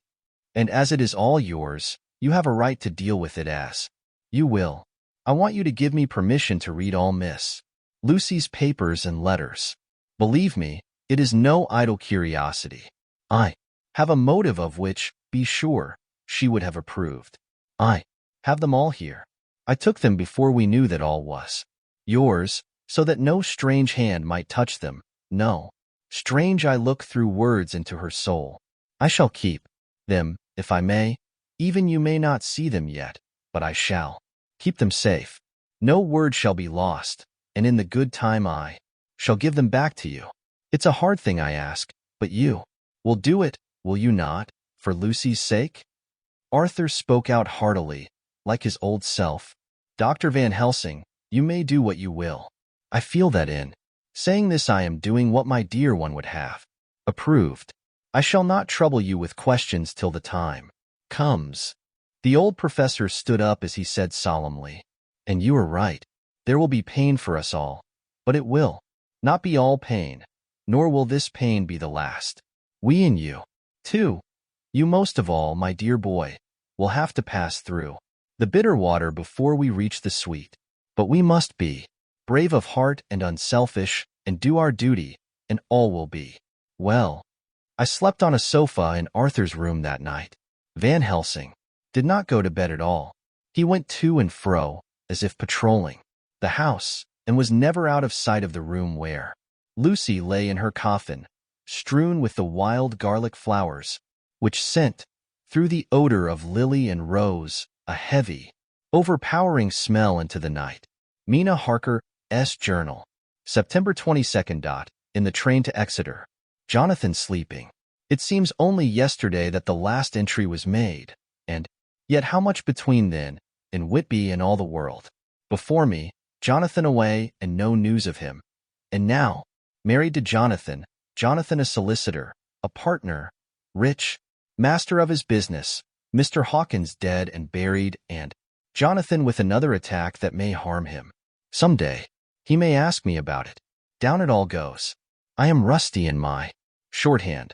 See what unexpected prosperity does for us, so it may be as well to freshen it up again with an exercise. Anyhow, the service was very simple and very solemn. There were only ourselves and the servants there, one or two old friends of his from Exeter, his London agent, and a gentleman representing Sir John Paxton, the president of the Incorporated Law Society. Jonathan and I stood hand in hand, and we felt that our best and dearest friend was gone from us. We came back to town quietly, taking a bus to Hyde Park Corner. Jonathan thought it would interest me to go into the row for a while, so we sat down.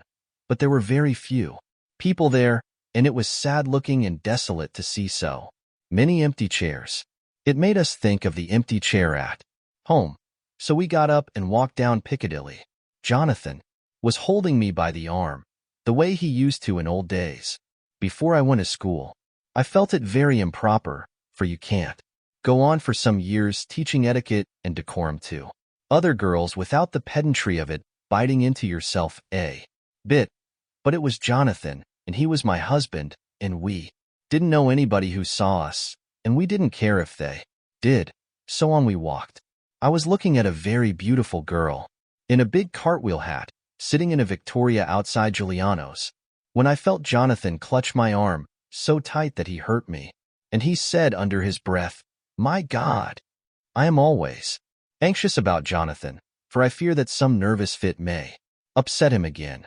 So I turned to him quickly and asked him what it was that disturbed him.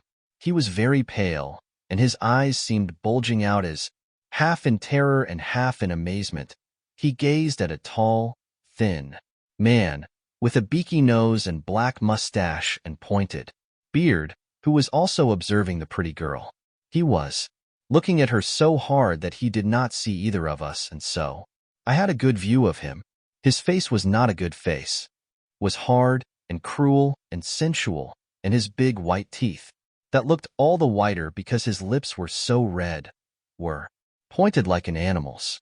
Jonathan kept staring at him, till I was afraid he would notice. I feared he might take it ill. He looked so fierce and nasty. I asked Jonathan why he was disturbed, and he answered, evidently thinking that I knew as much about it as he did. "Do you see who it is?" "No, dear," I said. "I don't know him. Who is it?" His answer seemed to shock and thrill me, for it was said as if he did not know that it was to me, Mina, to whom he was speaking. "It is the man himself." The poor dear was evidently terrified at something, very greatly terrified. I do believe that if he had not had me to lean on and to support him, he would have sunk down. He kept staring. A man came out of the shop with a small parcel and gave it to the lady, who then drove off. The dark man kept his eyes fixed on her, and when the carriage moved up Piccadilly, he followed in the same direction and hailed a hansom. Jonathan kept looking after him and said, as if to himself, "I believe it is the Count, but he has grown young. My God, if this be so, oh my God." My God, if I only knew. If I only knew. He was distressing himself so much that I feared to keep his mind on the subject by asking him any questions, so I remained silent. I drew him away quietly, and he, holding my arm, came easily. We walked a little further, and then went in and sat for a while in the green park. It was a hot day for autumn, and there was a comfortable seat in a shady place. After a few minutes staring at nothing, Jonathan's eyes closed, and he went quietly into a sleep, with his head on my shoulder. I thought it was the best thing for him, so did not disturb him. In about 20 minutes he woke up and said to me quite cheerfully, "Why, Mina, have I been asleep? Oh, do forgive me for being so rude. Come, and we'll have a cup of tea somewhere." He had evidently forgotten all about the dark stranger, as in his illness he had forgotten all that this episode had reminded him of. I don't like this lapsing into forgetfulness. It may make or continue some injury to the brain. I must not ask him, for fear I shall do more harm than good. But I must somehow learn the facts of his journey abroad. The time is come, I fear, when I must open that parcel and know what is written. Oh, Jonathan, you will, no, forgive me if I do wrong, but it is for your own dear sake. Later. A sad homecoming in every way, the house empty, of the dear soul who was so good to us. Jonathan still pale and dizzy under a slight relapse of his malady, and now a telegram from Van Helsing, whoever he may be. You will be grieved to hear that Mrs. Westenra died 5 days ago, and that Lucy died the day before yesterday. They were both buried today. Oh, what a wealth of sorrow in a few words. Poor Mrs. Westenra, poor Lucy, gone, never to return to us. And poor Arthur, to have lost such sweetness out of his life. God help us all to bear our troubles. Dr. Seward's Diary, September 22nd. It is all over. Arthur has gone back to Ring, and has taken Quincy Morris with him. What a fine fellow is Quincy. I believe in my heart of hearts that he suffered as much about Lucy's death as any of us, but he bore himself through it like a moral Viking. If America can go on breeding men like that, she will be a power in the world indeed. Van Helsing is lying down, having a rest preparatory to his journey. He goes over to Amsterdam tonight, but says he returns tomorrow night, that he only wants to make some arrangements which can only be made personally. He is to stop with me then, if he can. He says he has work to do in London which may take him some time. Poor old fellow. I fear that the strain of the past week has broken down even his iron strength. All the time of the burial he was, I could see, putting some terrible restraint on himself.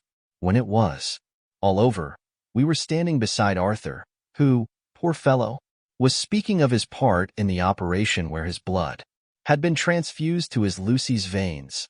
I could see Van Helsing's face grow white and purple by turns. Arthur was saying that he felt since then as if they two had been really married, and that she was his wife in the sight of God. None of us said a word of the other operations, and none of us ever shall. Arthur and Quincy went away together to the station, and Van Helsing and I came on here. The moment we were alone in the carriage, he gave way to a regular fit of hysterics. He has denied to me since that it was hysterics, and insisted that it was only his sense of humor asserting itself under very terrible conditions. He laughed till he cried, and I had to draw down the blinds lest anyone should see us and misjudge. And then he cried till he laughed again, and laughed and cried together, just as a woman does. I tried to be stern with him, as one is to a woman under the circumstances, but it had no effect. Men and women are so different in manifestations of nervous strength or weakness. Then when his face grew grave and stern again, I asked him why his mirth and why at such a time. His reply was in a way characteristic of him, for it was logical and forceful and mysterious. He said, "Ah, you don't comprehend, friend John. Do not think that I am not sad, though I laugh. See, I have cried even when the laugh did choke me.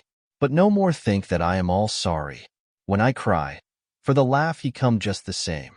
Keep it always with you, that laughter who knock at your door and say, "May I come in?" is not the true laughter. No, he is a king, and he come when and how he like. He ask no person. He choose no time of suitability. He say, "I am here.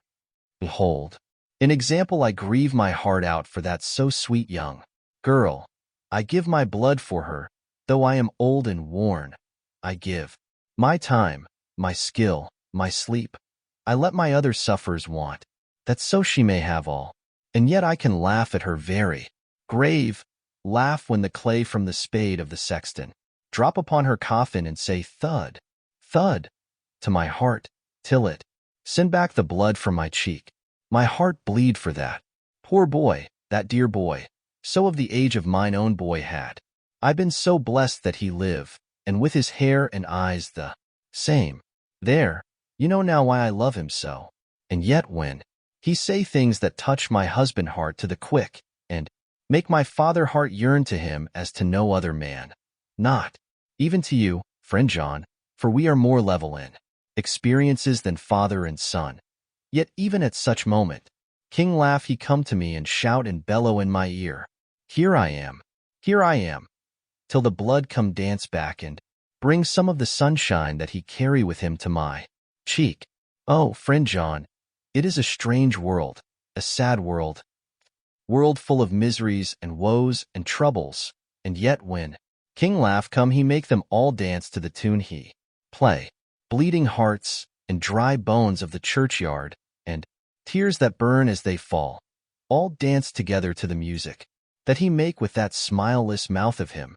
And believe me, friend John, that he is good to come and kind. Ah, we men and women are like ropes drawn tight with strain that pull us different ways. Then tears come, and, like the rain on the ropes, they brace us up, until perhaps the strain become too great, and we break. But King laugh he come like the sunshine, and he ease off the strain again, and we bear to go on with our labor, what it may be. I did not like to wound him by pretending not to see his idea, but, as I did not yet understand the cause of his laughter, I asked him. As he answered me, his face grew stern, and he said in quite a different tone, "Oh, it was the grim irony of it all.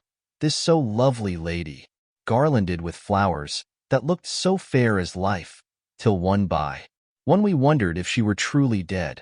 She laid in that so fine marble house in that lonely churchyard, where rest so many of her kin, laid there with the mother who loved her, and whom she loved, and that sacred bell going toll, toll, toll, so sad and slow, and those holy men with the white garments of the angel, pretending to read books, and yet all the time their eyes never on the page, and all of us with the bowed head, and all for what? She is dead. So, is it not? Well, for the life of me, Professor, I said, I can't see anything to laugh at in all that. Why, your explanation makes it a harder puzzle than before. But even if the burial service was comic, what about poor Art and his trouble? Why, his heart was simply breaking. Just so. Said he not that the transfusion of his blood to her veins had made her truly his bride? Yes, and it was a sweet and comforting idea for him. Quite so. But there was a difficulty, friend John. If so that, then what about the others? Ho, ho. Then this so sweet maid is a polyandrist, and me, with my poor wife dead to me, but alive by church's law, though no wits, all gone. Even I, who am faithful husband to this now no wife, am bigamist. I don't see where the joke comes in there either, I said, and I did not feel particularly pleased with him for saying such things. He laid his hand on my arm and said, Friend John, forgive me if I pain. I showed not my feeling to others when it would wound, but only to you, my old friend, whom I can trust. If you could have looked into my very heart then when I want to laugh, if you could have done so when the laugh arrived, If you could do so now, when King Laugh have pack up his crown, and all that is to him, for he go far, far away from me, and for a long, long time. Maybe you would perhaps pity me the most of all. I was touched by the tenderness of his tone, and asked, why? Because I know. And now we are all scattered, and for many a long day, loneliness will sit over our roofs with brooding wings. Lucy lies in the tomb of her kin, a lordly death house in a lonely churchyard, away from teeming London, where the air is fresh, and the sun rises over Hampstead Hill, and where wild flowers grow of their own accord. So I can finish this diary, and God only knows if I shall ever begin another. If I do, or if I even open this again, it will be to deal with different people and different themes. For here at the end, where the romance of my life is told, ere I go back to take up the thread of my life work, I say sadly and without hope. Finus. The Westminster Gazette, September 25th. A Hampstead mystery. The neighborhood of Hampstead is just at present exercised with a series of events which seem to run on lines parallel to those of what was known to the writers of headlines as the Kensington Horror, or the Stabbing Woman, or the Woman in Black. During the past 2 or 3 days, several cases have occurred of young children straying from home or neglecting to return from there, playing on the heath. In all these cases, the children were too young to give any properly intelligible account of themselves, but the consensus of their excuses is that they had been with a bloofer lady. It has always been late in the evening when they have been missed, and on 2 occasions, the children have not been found until early in the following morning. It is generally supposed in the neighborhood that, as the first child missed gave as his reason for being away that a bloofer lady had asked him to come for a walk, that others had picked up the phrase and used it as occasion served. This is the more natural, as the favorite game of the little ones at present is luring each other away by whiles. A correspondent writes us that to see some of the tiny tots pretending to be the bloofer lady is supremely funny. Some of our caricaturists might, he says, take a lesson in the irony of grotesque by comparing the reality in the picture. It is only in accordance with general principles of human nature that the bloofer lady should be the popular role at these al fresco performances. Our correspondent naively says that even Ellen Terry could not be so winningly attractive as some of these grubby-faced little children pretend and even imagine themselves to be. There is, however, possibly a serious side to the question. For some of the children, indeed all who have been missed at night, have been slightly torn or wounded in the throat. The wounds seem such as might be made by a rat or a small dog, and although of not much importance individually, would tend to show that whatever animal inflicts them has a system or method of its own. The police of the division have been instructed to keep a sharp lookout for straying children, especially when very young, in and around Hampstead Heath, and for any stray dog which may be about. The Westminster Gazette, September 25th. Extra special. The Hampstead Horror. Another child injured. The bloofer lady. We have just received intelligence that another child, missed last night, was only discovered late in the morning, under a furze bush at the Shooter's hillside of Hampstead Heath, which is, perhaps, less frequented than the other parts. It has the same tiny wound in the throat as has been noticed in other cases. It was terribly weak and looked quite emaciated. It too, when partially restored, had the common story to tell of being lured away by the bloofer lady. 14. Mina Harker's Journal. September 23rd. Jonathan is better after a bad night. I am so glad that he has plenty of work to do, for that keeps his mind off the terrible things. And oh, I am rejoiced that he is not now weighed down with the responsibility of his new position. I knew he would be true to himself, and now how proud I am to see my Jonathan rising to the height of his advancement and keeping pace in all ways with the duties that come upon him.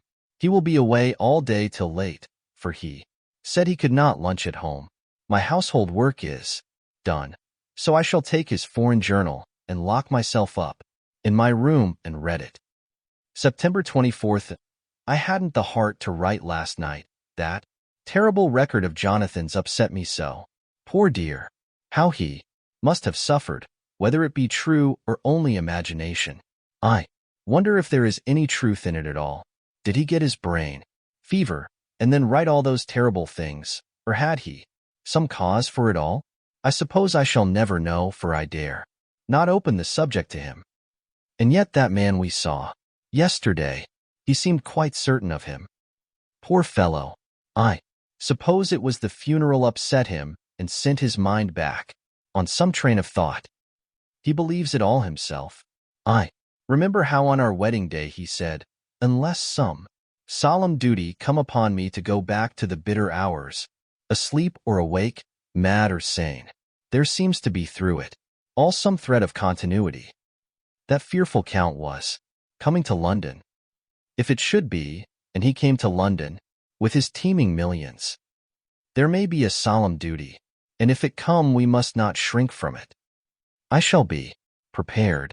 I shall get my typewriter this very hour and begin transcribing. Then we shall be ready for other eyes if required, and if it be wanted, then perhaps if I am ready, poor Jonathan may not be upset, for I can speak for him and never let him be troubled or worried with it at all. If ever Jonathan quite gets over the nervousness, he may want to tell me of it all, and I can ask him questions and find out things, and see how I may comfort him. Letter, Van Helsing to Mrs. Harker, September 24th.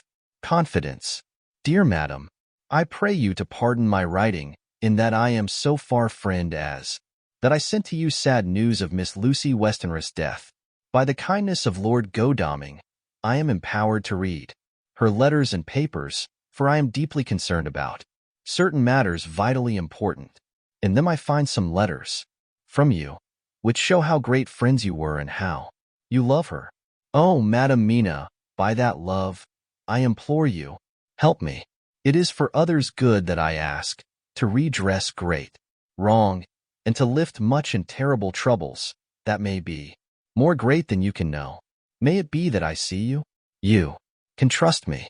I am friend of Dr. John Seward and of Lord Godalming. That was Arthur of Miss Lucy. I must keep it private for the present from all. I should come to Exeter to see you at once if you tell me I am privileged to come, and where and when. I implore your pardon, madam. I have read your letters to poor Lucy, and know how good you are and how your husband suffer. So I pray you, if it may be, enlighten him not, lest it may harm.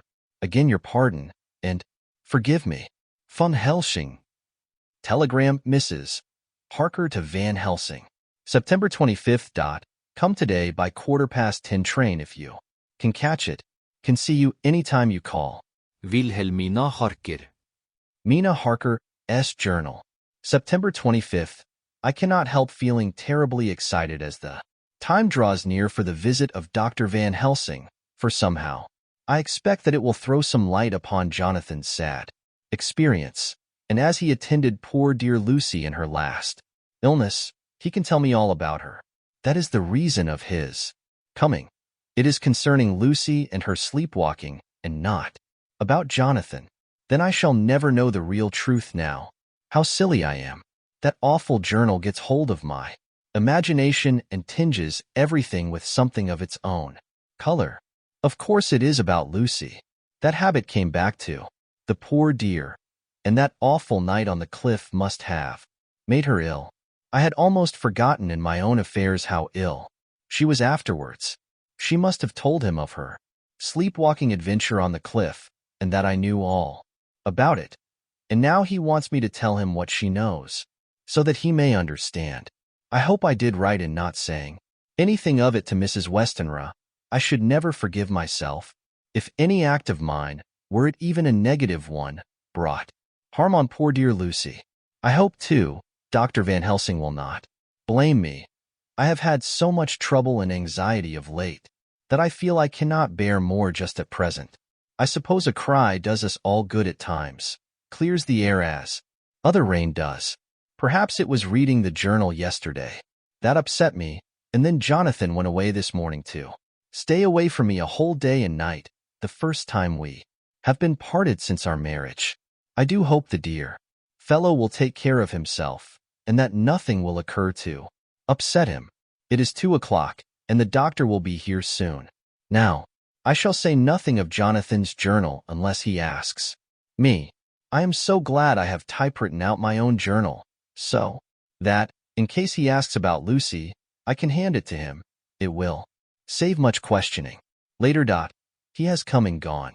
Oh, what a strange meeting, and how it all makes my head whirl round. I feel like one in a dream. Can it be all possible, or even a part of it? If I had not read Jonathan's journal first, I should never have accepted even a possibility. Poor, dear Jonathan, how he must have suffered. Please the good God, all this may not upset him again. I shall try to save him from it, but it may be even a consolation and a help to him, terrible though it be and awful in its consequences, to know for certain that his eyes and ears and brain did not deceive him, and that it is all true. It may be that it is the doubt which haunts him, that, when the doubt is removed, no matter which, waking or dreaming, may prove the truth, he will be more satisfied and better able to bear the shock. Dr. Van Helsing must be a good man as well as a clever one if he is Arthur's friend and Dr. Seward's, and if they brought him all the way from Holland to look after Lucy. I feel from having seen him that he is good and kind and of a noble nature.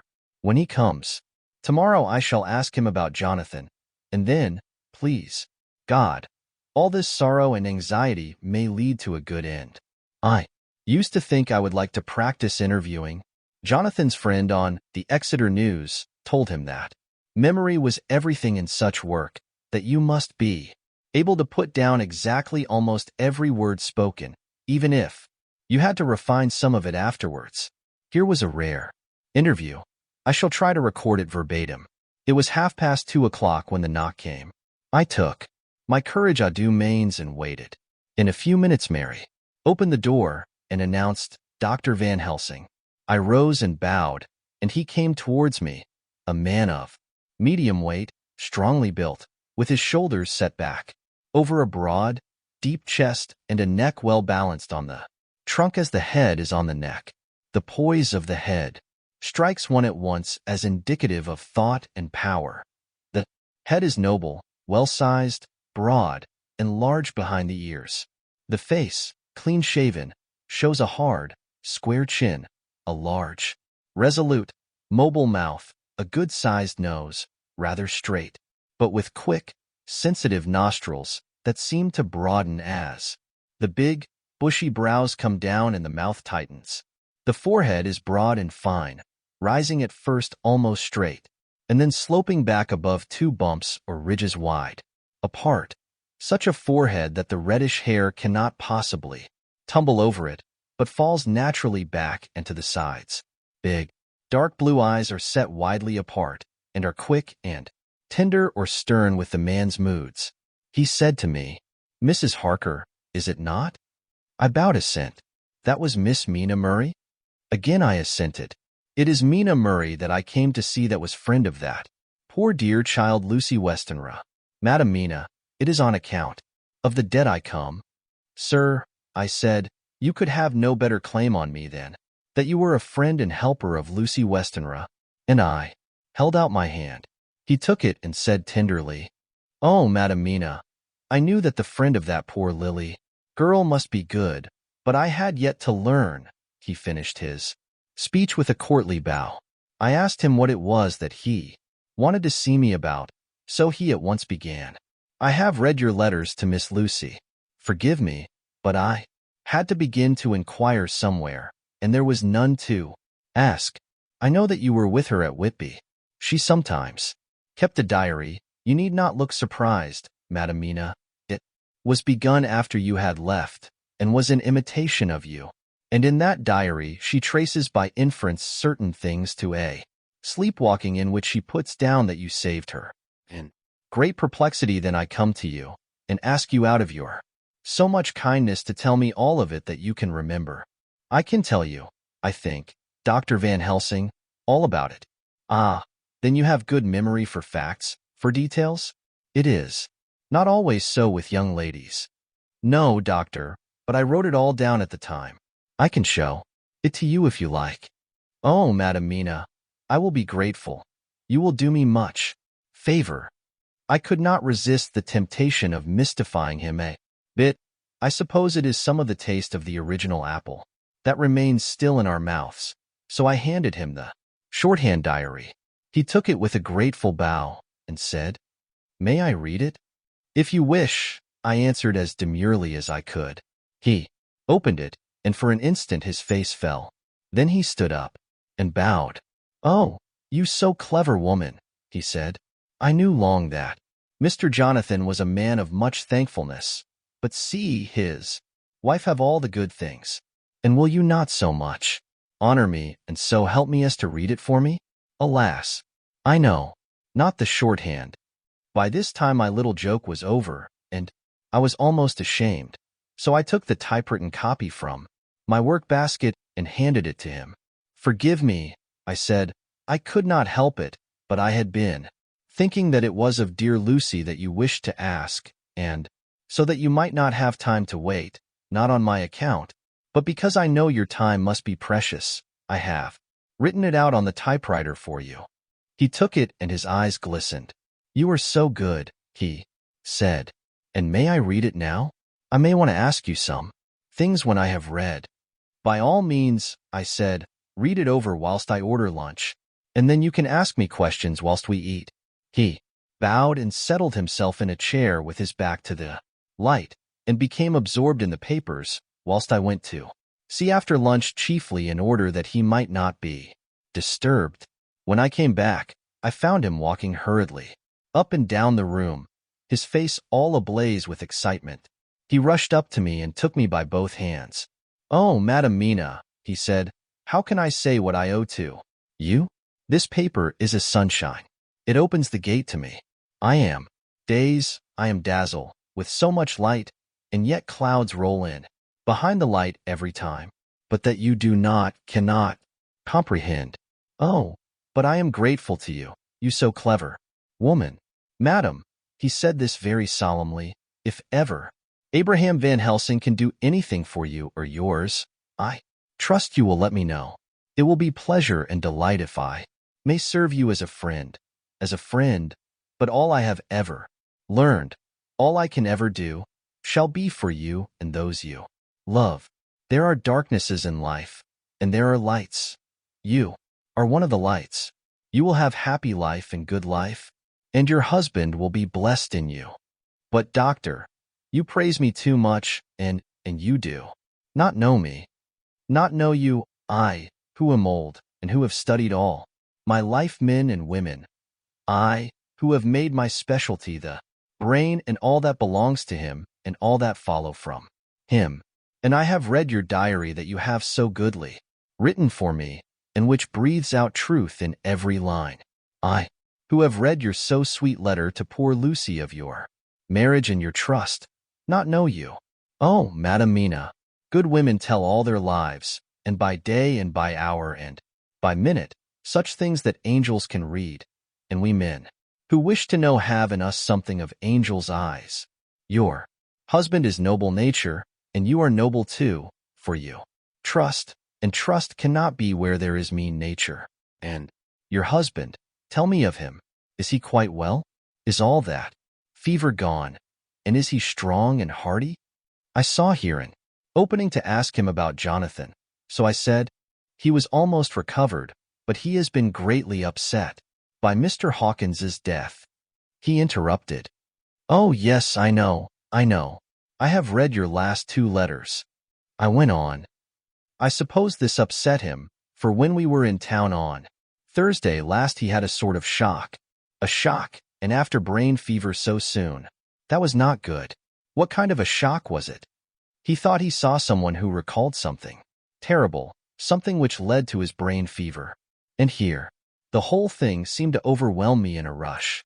The pity for Jonathan, the horror which he experienced, the whole fearful mystery of his diary, and the fear that has been brooding over me ever since, all came in a tumult. I suppose I was hysterical, for I threw myself on my knees and held up my hands to him and implored him to make my husband well again. He took my hands and raised me up and made me sit on the sofa and sat by me.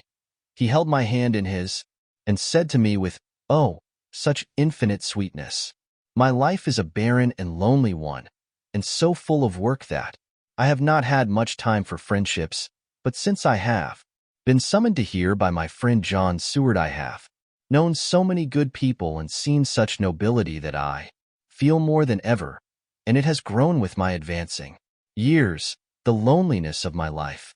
Believe me, then, that I come here full of respect for you, and you have given me hope, not in what I am seeking of, but that there are good women still left to make life happy, good women whose lives and whose truths may make good lesson for the children that are to be.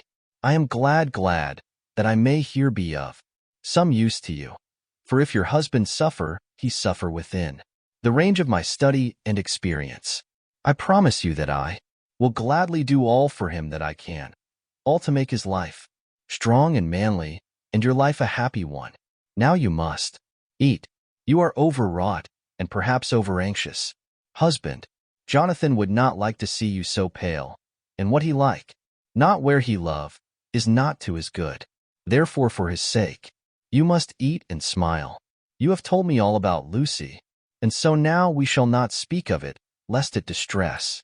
I shall stay in Exeter tonight, for I want to think much over what you have told me, and when I have thought I will ask you questions, if I may.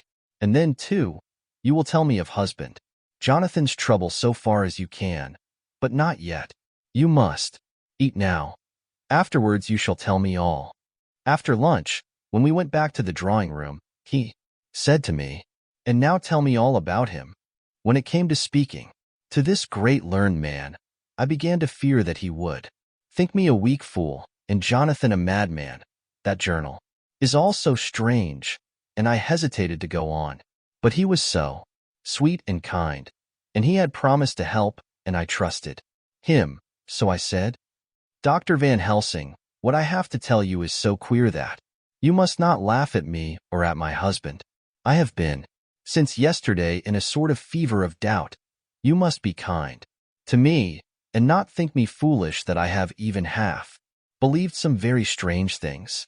He reassured me by his manner as well as his words when he said, oh, my dear, if you only know how strange is the matter regarding which I am here, it is you who would laugh.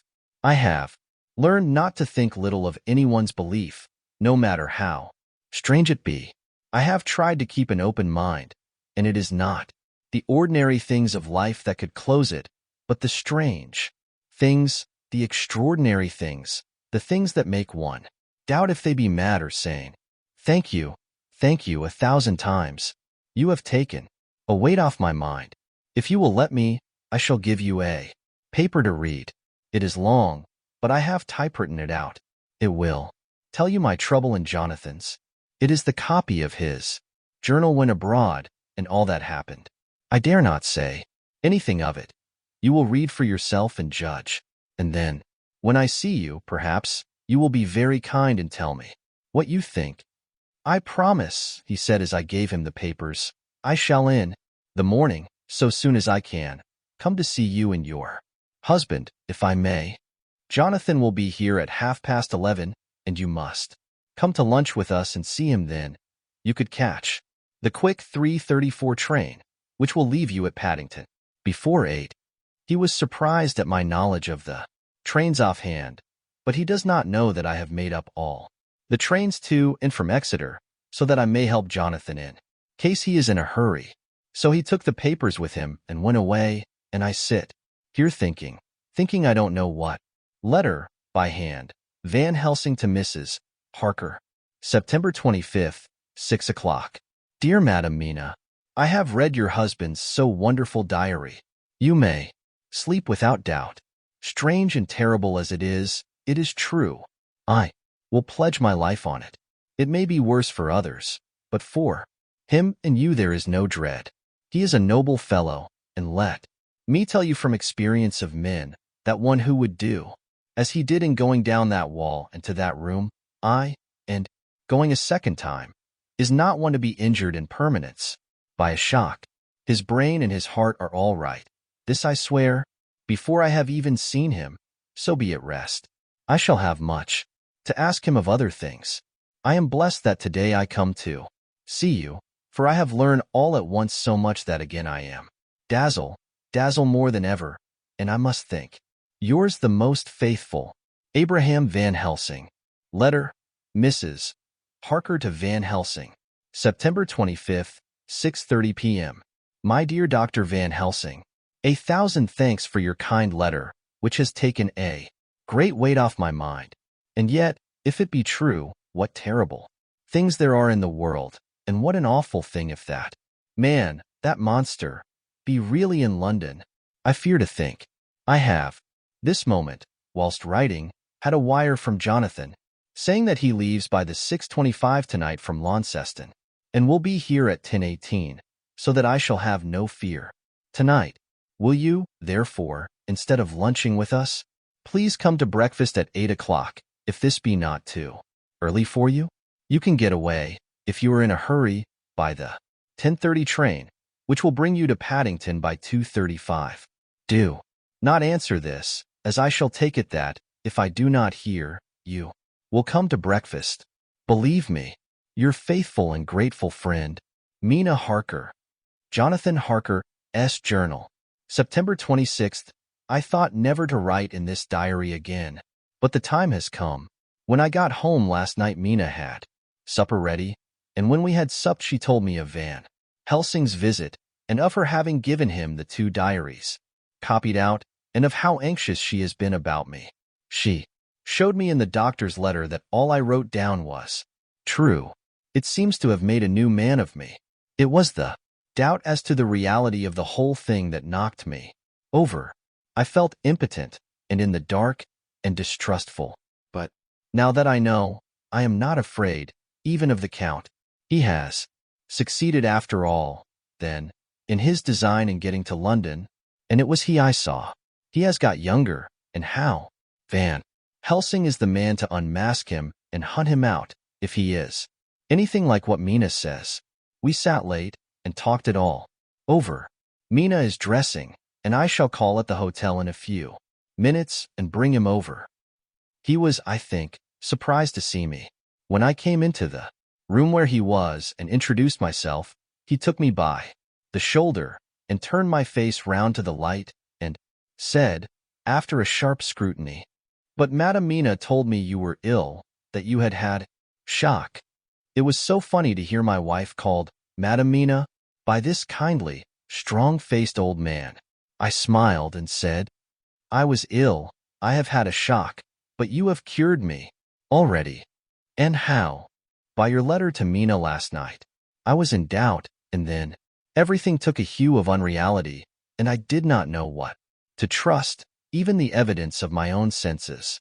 Not knowing what to trust, I did not know what to do, and so had only to keep on working in what had hitherto been the groove of my life. The groove ceased to avail me, and I mistrusted myself.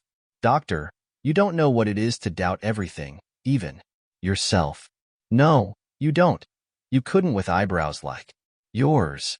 He seemed pleased, and laughed as he said, "So, you are physiognomist. I learn more here with each hour. I am with so much pleasure coming to you to breakfast, and oh, sir, you will pardon praise from an old man, but you are blessed in your wife." I would listen to him go on praising Mina for a day, so I simply nodded and stood silent. She is one of God's women, fashioned by his own hand to show us men and other women that there is a heaven where we can enter, and that its light can be here on earth. So true, so sweet, so noble, so little an egoist, and that, let me tell you, is much in this age, so skeptical and selfish. And you, sir, I have read all the letters to poor Miss Lucy, and some of them speak of you, so I know you since some days. from the knowing of others, but I have seen your true self.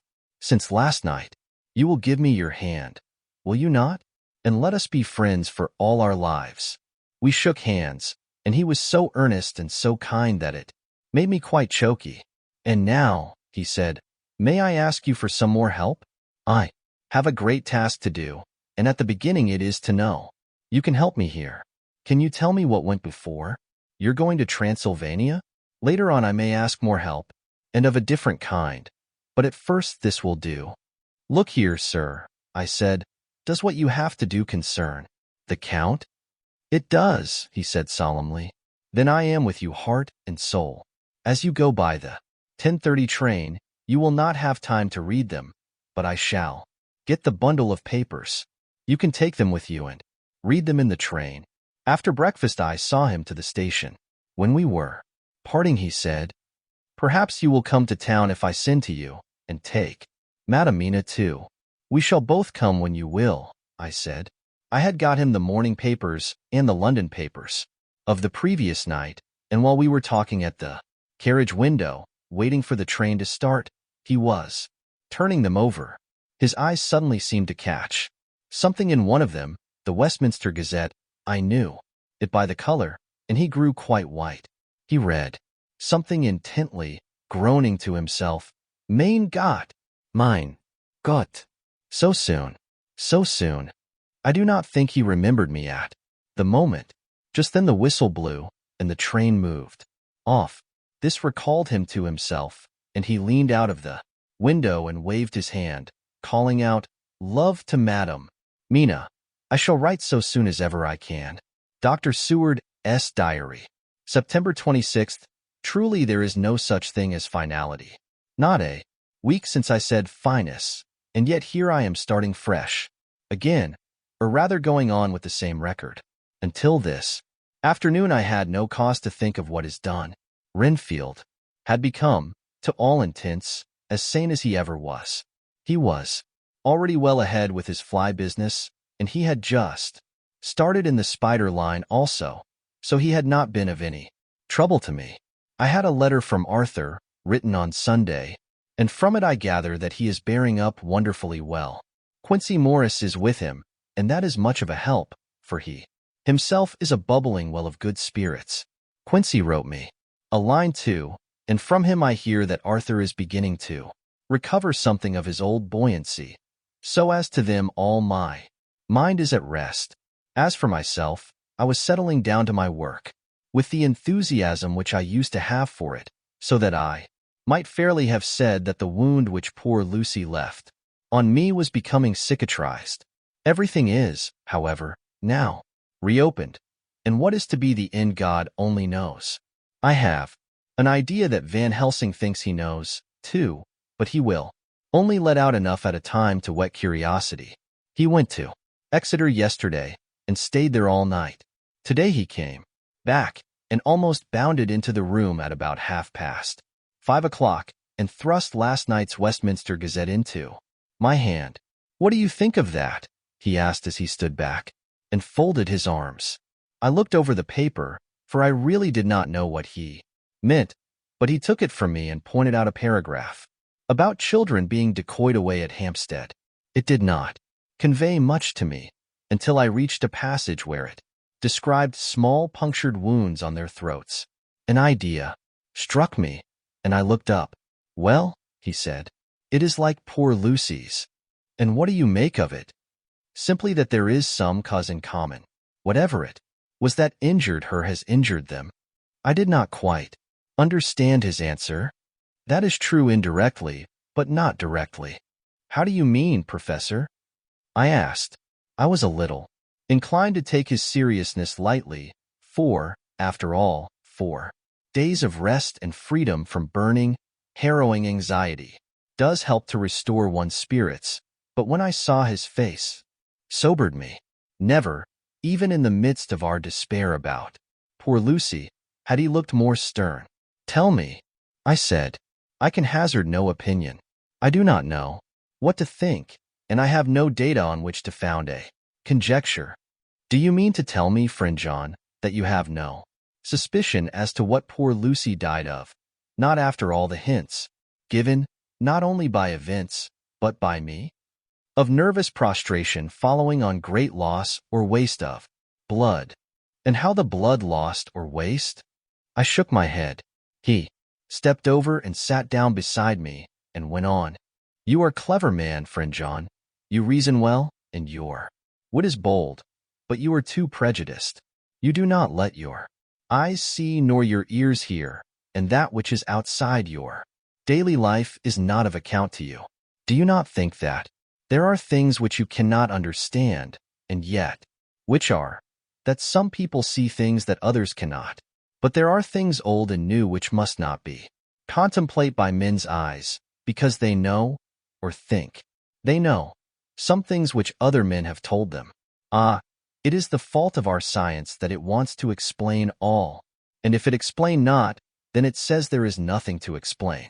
But yet we see around us every day the growth of new beliefs which think themselves new, and which are yet but the old, which pretend to be young, like the fine ladies at the opera.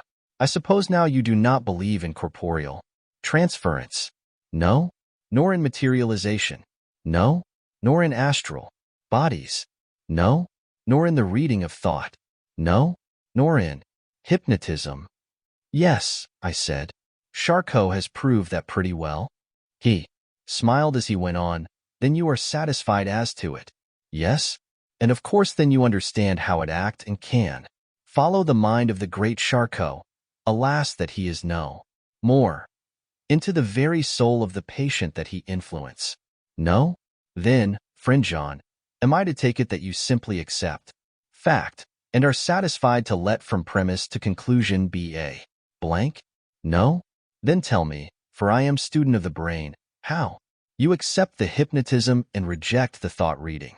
Let me tell you, my friend, that there are things done today in electrical science which would have been deemed unholy by the very men who discovered electricity, who would themselves not so long before have been burned as wizards.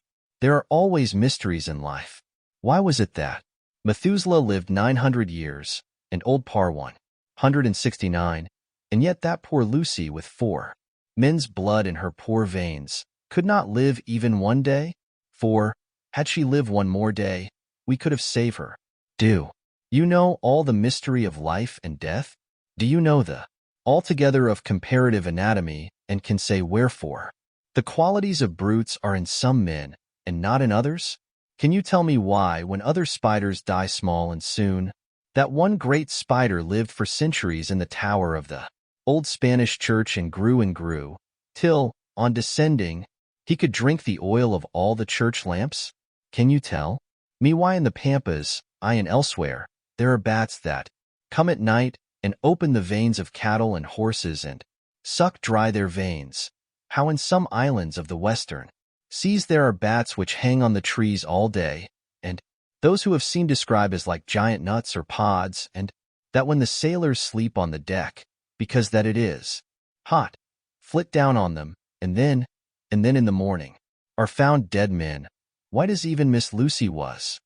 Good God, Professor, I said, starting up, do you mean to tell me that Lucy was bitten by such a bat, and that such thing is here in London in the 19th century?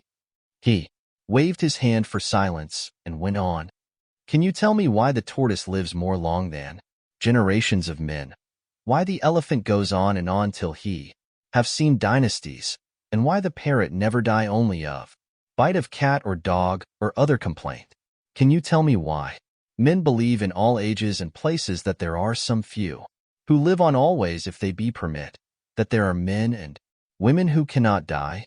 We all know, because science has vouched for the fact that there have been toads shut up in rocks for thousands of years, shut in one so small hole that only hold him since the youth of the world.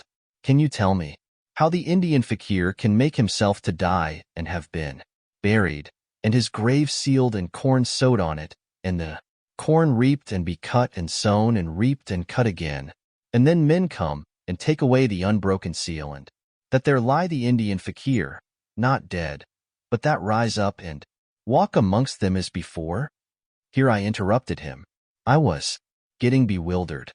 He's so crowded on my mind, his list of nature's eccentricities and possible impossibilities, that my imagination was getting fired. I had a dim idea that he was teaching me some lesson, as long ago he used to do in his study at Amsterdam. But he used then to tell me the thing, so that I could have the object of thought in mind all the time. But now I was without this help, yet I wanted to follow him, so I said, "Professor, let me be your pet student again. Tell me the thesis, so that I may apply your knowledge as you go on." Present I am going in my mind from point to point as a mad man, and not a sane one, follows an idea. I feel like a novice, lumbering through a bog in a mist, jumping from one tussock to another in the mere blind effort to move on, without knowing where I am going. "That is good image," he said. "Well, I shall tell you. My thesis is this. I want you to believe." "To believe what?" "To believe in things that you cannot." Let me illustrate. I heard once of an American who so defined faith, that faculty which enables us to believe things which we know to be untrue. For one, I follow that man. He meant that we shall have an open mind and not let a little bit of truth check the rush of a big truth, like a small rock does a railway truck. We get the small truth first. Good. We keep him, and we value him. But all the same, we must not let him think himself all the truth in the universe. Then you want me not to let some previous conviction injure the receptivity of my mind with regard to some strange matter. Do I read your lesson aright? Ah, you are my favorite pupil still. It is worth to teach you. Now that you are willing to understand, you have taken the first step to understand. You think then that those small holes in the children's throats were made by the same that made the hole in Miss Lucy? I suppose so. He stood up and said solemnly, "Then you are wrong." "Oh, would it were so! But alas, no. It is worse, far, far worse." "In God's name, Professor Van Helsing, what do you mean?" I cried. He threw himself with a despairing gesture into a chair and placed his elbows on the table, covering his face with his hands as he spoke. "They were made by Miss Lucy." 15. Dr. Seward's diary continued. For a while sheer anger mastered me.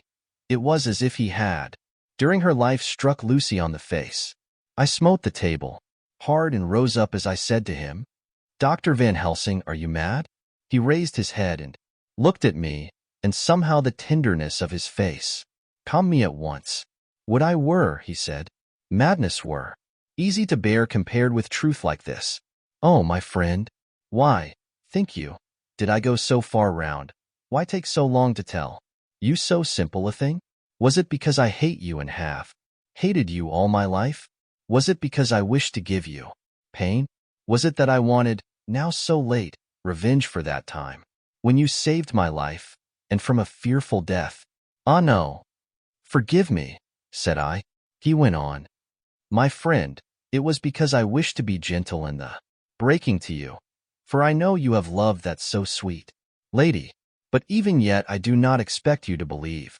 It is so hard to accept at once any abstract truth that we may doubt such to be possible when we have always believed the no of it.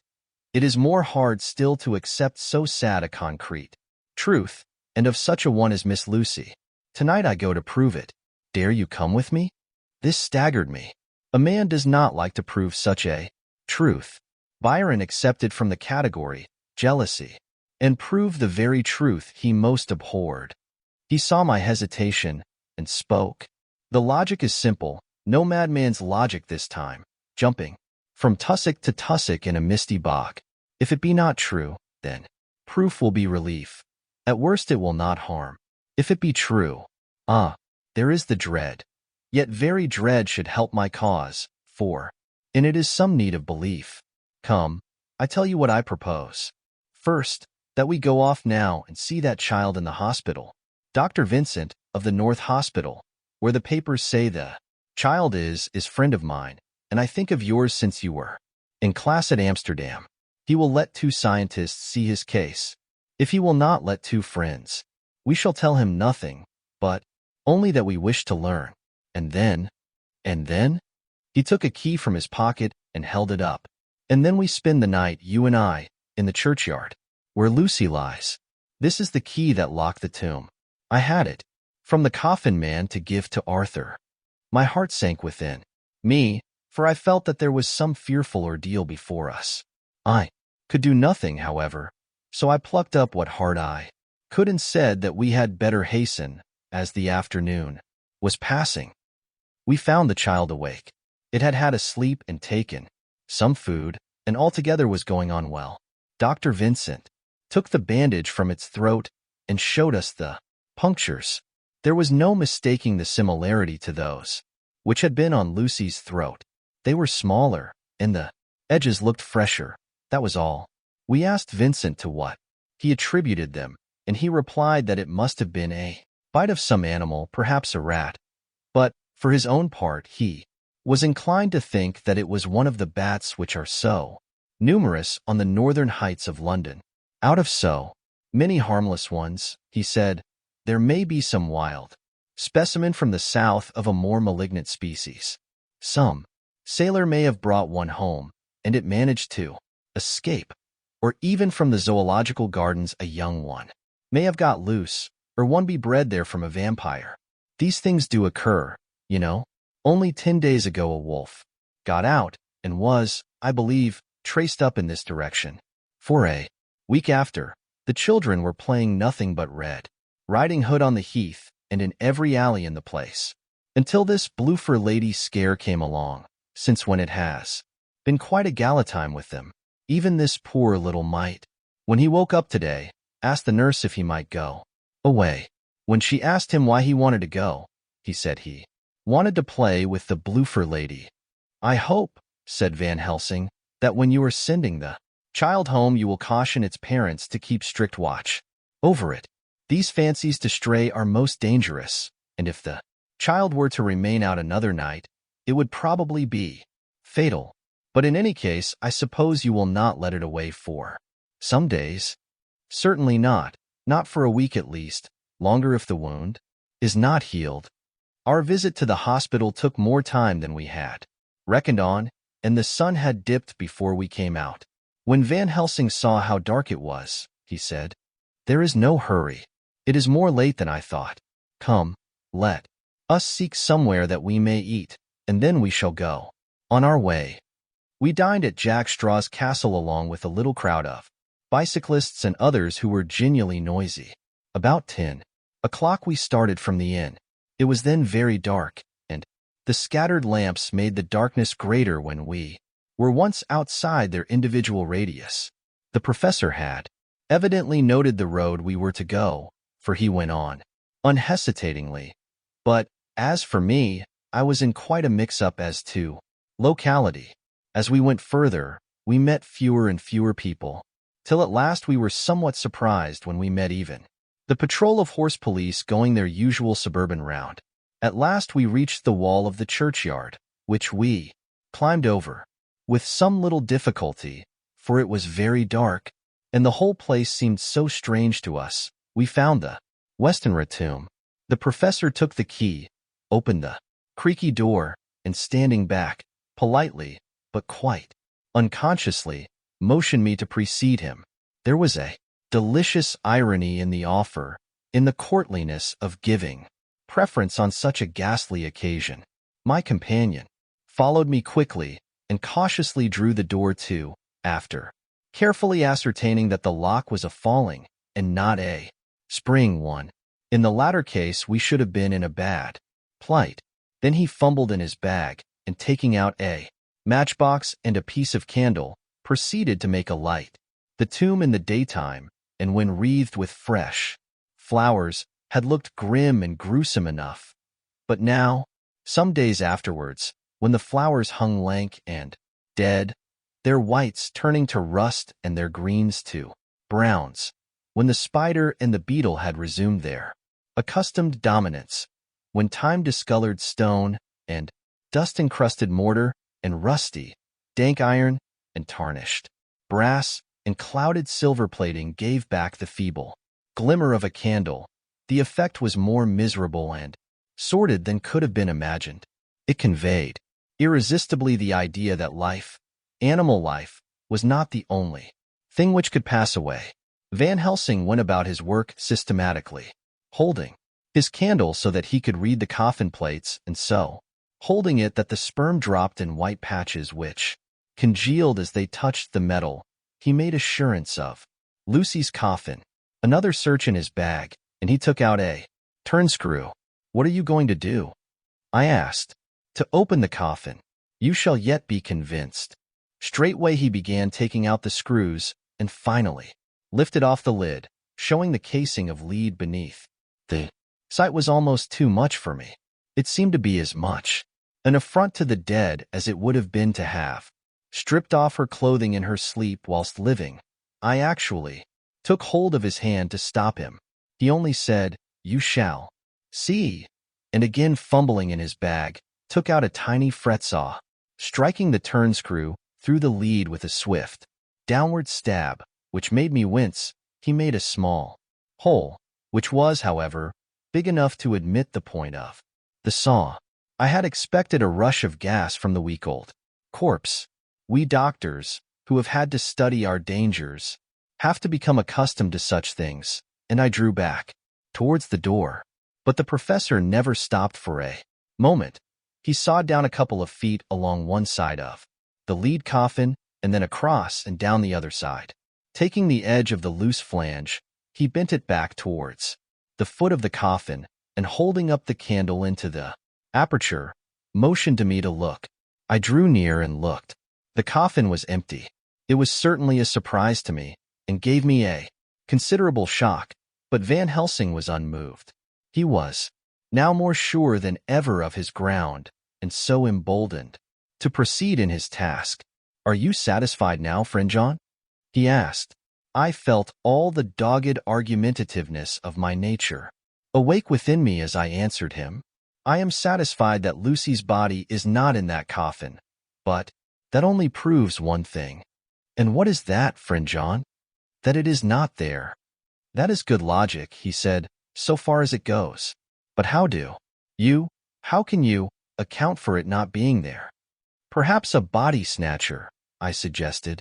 "Some of the undertaker's people may have stolen it." I felt that I was speaking folly, and yet it was the only real cause which I could suggest. The professor sighed.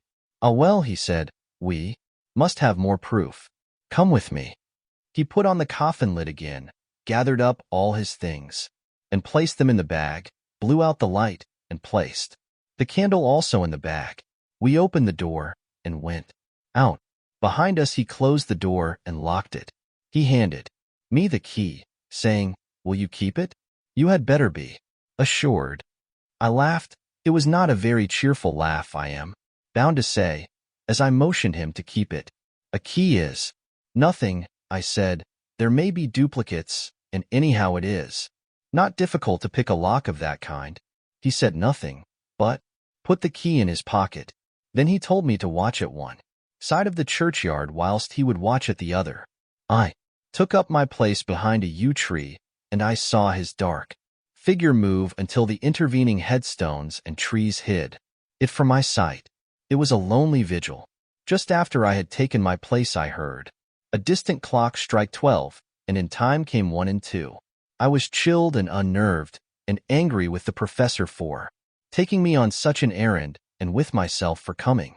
I was too cold and too sleepy to be keenly observant, and not sleepy enough to betray my trust, so altogether I had dreary, miserable time. Suddenly, as I turned round, I thought I saw something like a white streak moving between two dark yew trees at the side of the churchyard farthest from the tomb. At the same time, a dark mass moved from the professor's side of the ground and hurriedly went towards it. Then I too moved, but I had to go round headstones and railed off tombs, and I stumbled over graves. The sky was overcast, and somewhere far off an early cock crew. A little way off, beyond a line of scattered juniper trees, which marked the pathway to the church, a white, dim figure flitted in the direction of the tomb. The tomb itself was hidden by trees, and I could not see where the figure disappeared. I heard the rustle of actual movement where I had first seen the white figure, and, coming over, found the professor holding in his arms a tiny child. When he saw me, he held it out to me and said, "Are you satisfied now?" "No," I said, in a way that I felt was aggressive. "Do you not see the child?" "Yes, it is a child, but who brought it here? And is it wounded?" I asked. "We shall see," said the professor, and with one impulse, we took our way out of the churchyard, he carrying the sleeping child. When we had got some little distance away, we went into a clump of trees and struck a match and looked at the child's throat. It was without a scratch or scar of any kind. "Was I right?" I asked triumphantly. "We were just in time," said the professor thankfully. We had now to decide what we were to do with the child, and so consulted about it. If we were to take it to a police station, we should have to give some account of our movements during the night. At least, we should have had to make some statement as to how we had come to find the child. So finally we decided that we would take it to the heath, and when we heard a policeman coming, would leave it where he could not fail to find it. We would then seek our way home as quickly as we could. All fell out well. At the edge of Hampstead Heath, we heard a policeman's heavy tramp, and laying the child on the pathway, we waited and watched until he saw it as he flashed his lantern to and fro. We heard his exclamation of astonishment, and then we went away silently. By good chance we got a cab near the Spaniards and drove to town. I cannot sleep, so I make this entry, but I must try to get a few hours' sleep, as Van Helsing is to call for me at noon. He insists that I shall go with him on another expedition. September 27th. It was 2 o'clock before we found a suitable opportunity for our attempt.